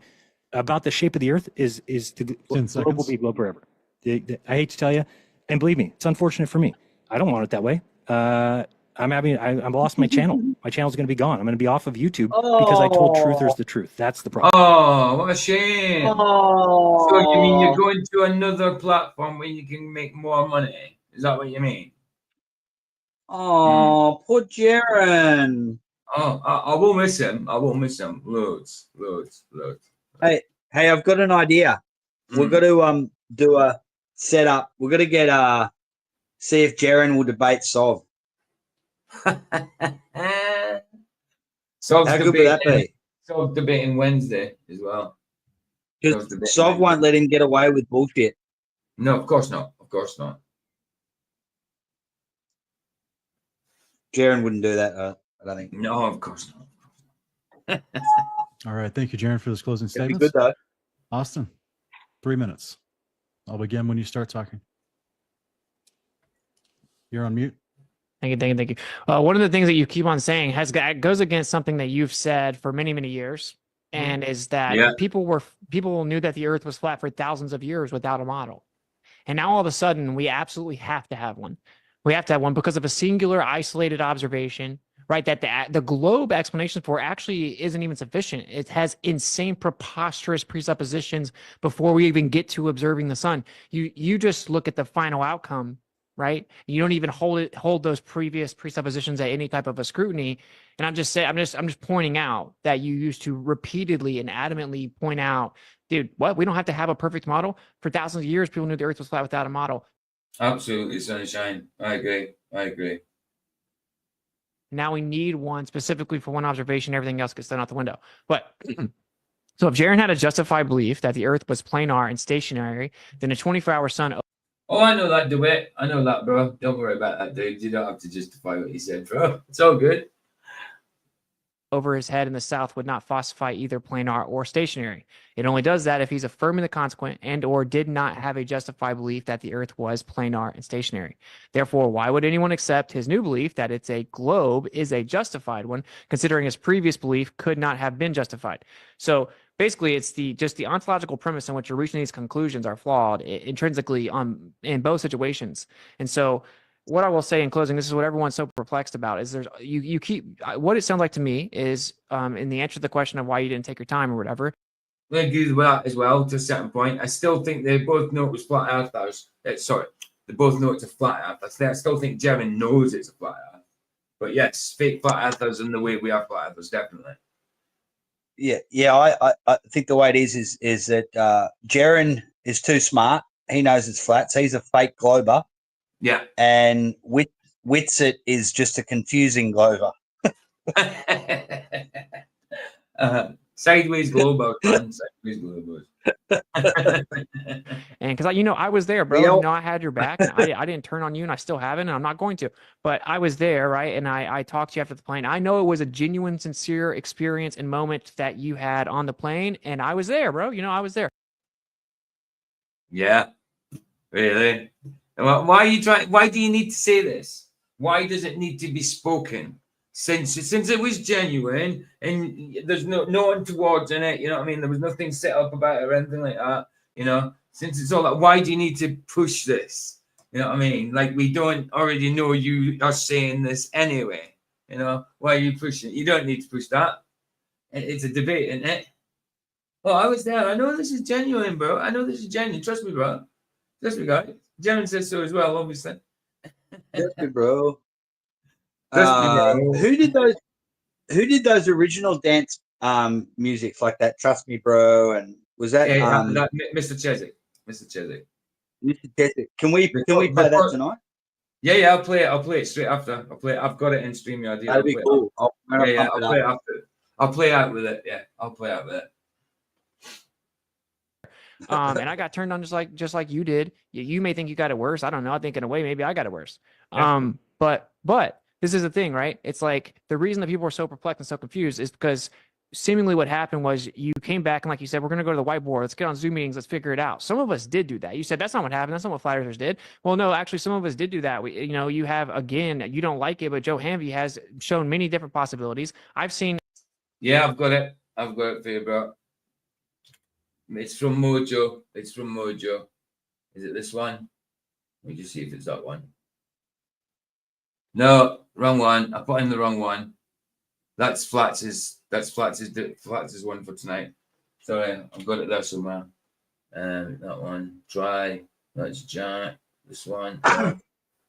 Hold on. I'll go get it. I'll go get it. I haven't got him. I thought I had it in my I thought I had it in my 2 seconds. Give me a sec. I'll continue playing this while I get it. I've seen a few different possibilities, and simply the sun's in an apparent position. But you didn't actually do that. What you did was you come back, you realize, yes, there were some people that absolutely, that they pissed me off too. I've taken a break because these people just acted crazy, right? And they started attacking us. And then, like you said, they clearly did reify and internalize the AE model. And then they're like, wow, this would disprove it. So they started calling us liars. They started attacking us. They did everything. That one there, Moomin. That one there instead. Yeah, I know. I gave you the wrong one by mistake, bro. I gave you the wrong one by mistake. That one there. I got it. It was Mojo put it up this morning or last night, whatever for him. It was earlier. It was this morning for me. Yeah, that's the one. That we stood against, or claimed to stand against when it came to the globe. No right? problem, Just presupposing a belief and internalizing it, and whatever doesn't go along with it, we're going to turn against it. But what you've now done is kind of stereotype and Ooh, I actually hit 50. I actually hit 50. That's good. I don't think I've ever had more than 52 before. That's good. Holistically generalize all of us, throw us in a basket. This is why people are getting triggered with you, right? Because when you say things, you're like, you say flat earthers as if we all do that. We didn't all do anything, right? And so, yes, in a way, in the grand scheme of things, this is going to be way beneficial for flat earth because, yeah, the cultish, like dishonest people popped their head out. And so we realized, whoa, dude, we were so focused on this phenomenon on the other side or with other people or with the mainstream, we didn't realize that they were right around us as well. And so that absolutely did happen, and I stand right beside you against those people. So it's just before as the debate's ending, so there's a few minutes left. It's like reaffirming that yes, we did go there, we did see it. I know you're genuine. Damage control. All turned on us. But in conclusion, I will say this is the issue. You are basically just saying it can only be this way, and you're not actually examining all the presuppositions baked in. You're not actually logically assessing it because it requires presuppositions to even make the final affirming of the consequent. That is a major point that I want you to think about because you are not you're all of a sudden able to hyper focus and isolate that singular observation and then put all of the other evidence. Oh, Jolly man, I didn't see you there. Good to see you, bro. Good to see you. Side, all the reputations say, well, whatever the globe answer is, it must be true because I know it has to be a globe now, and that is Spud in the Who's. Good to see you, bro. Not the proper way to look at it at all. Okay. Yeah, I agree with you, Austin, about the people. It's just I think I look at it and I see that there isn't the group of people that there was before. I know you're saying that there was, and you were on Discord, but really what it comes down to is that when, let's say somebody in the future goes down now, they're not even going to want to go because of what happened to us. So what we've done is we've created a cult that will not accept that their information might be wrong. They can't accept like, oh, there's an observation that goes against us. Coming from a globe.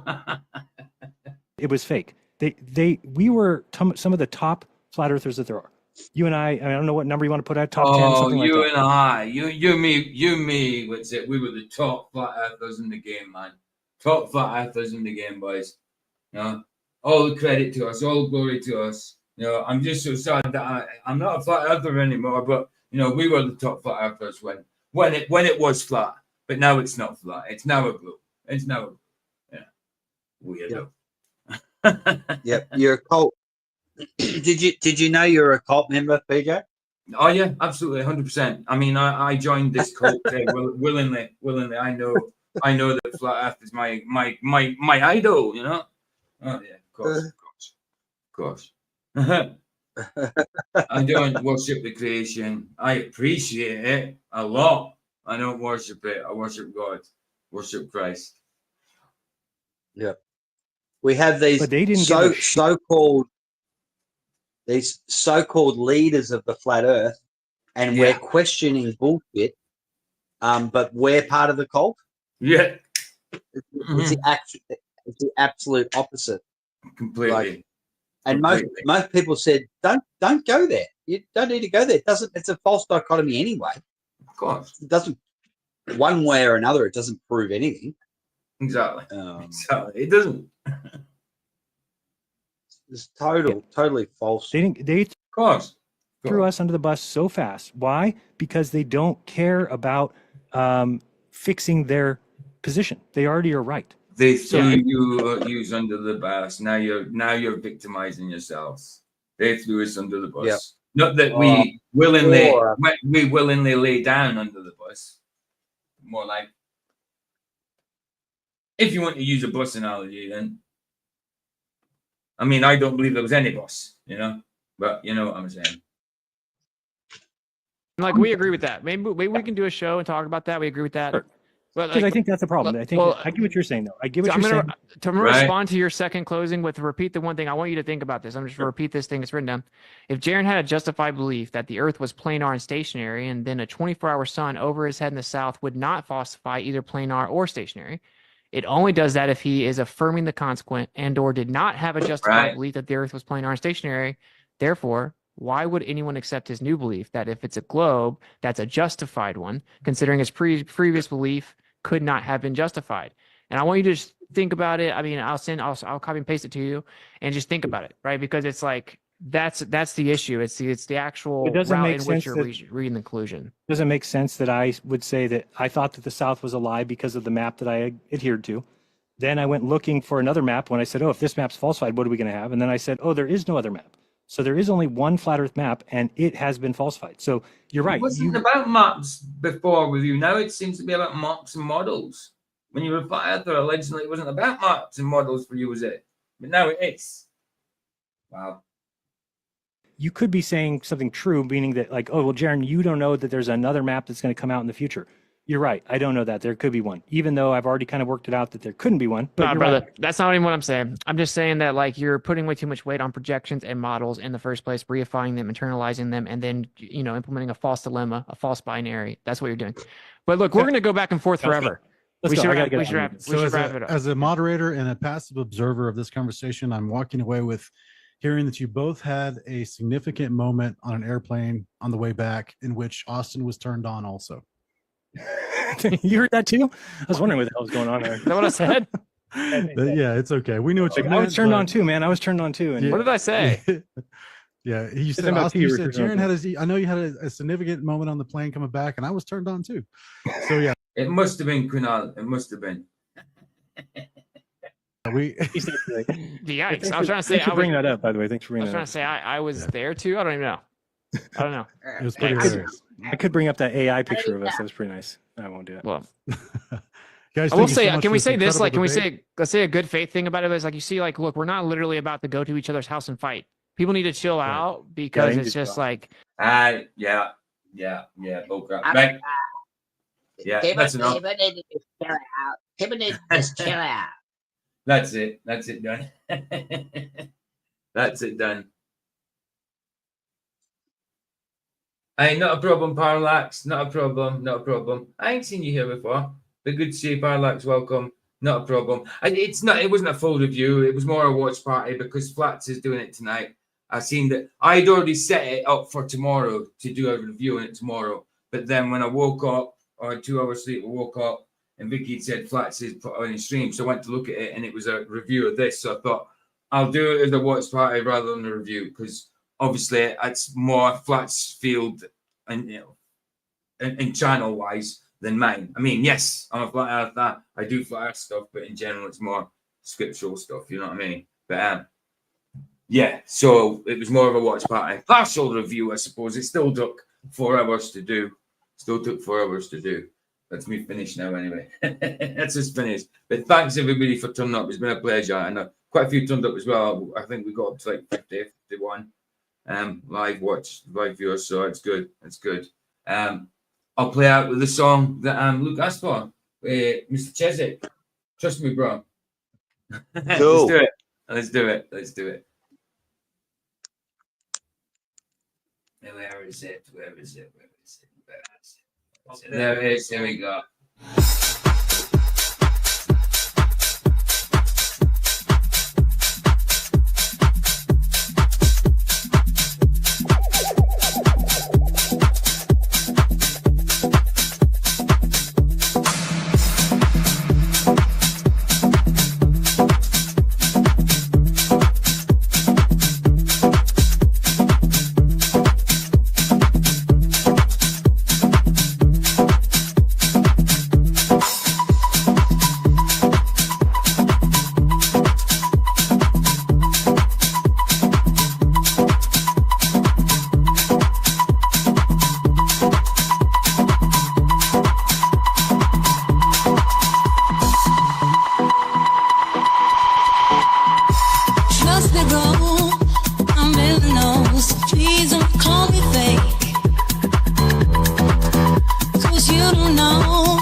Trust me, bro. There we go.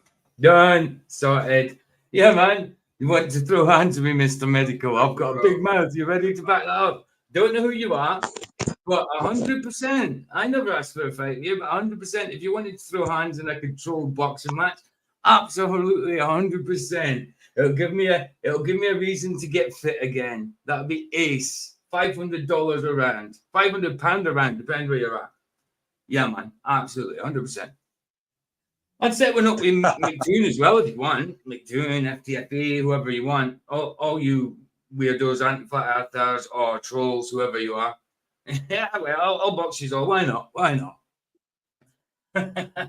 What a bunch of numpties, yeah? What a bunch of numpties. Mr. Medical. Did you see that in chat, did you? Numpties.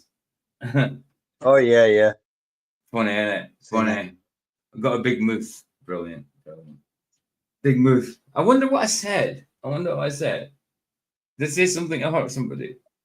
It might be a Jiren cult member. It sounds like a Jiren kind of thing to say, doesn't it? Yeah, man. Let's get fit again. Right, bless, guys. I'll see you in Flatzes. If not, I'll see you later on for the Wizard of Oz Pink Floyd thing. Bless you. Thanks for being here. It's been a pleasure. Ta-ta. Heal the Sunset's free. It's free. Indeed. Indeed. Ta-da.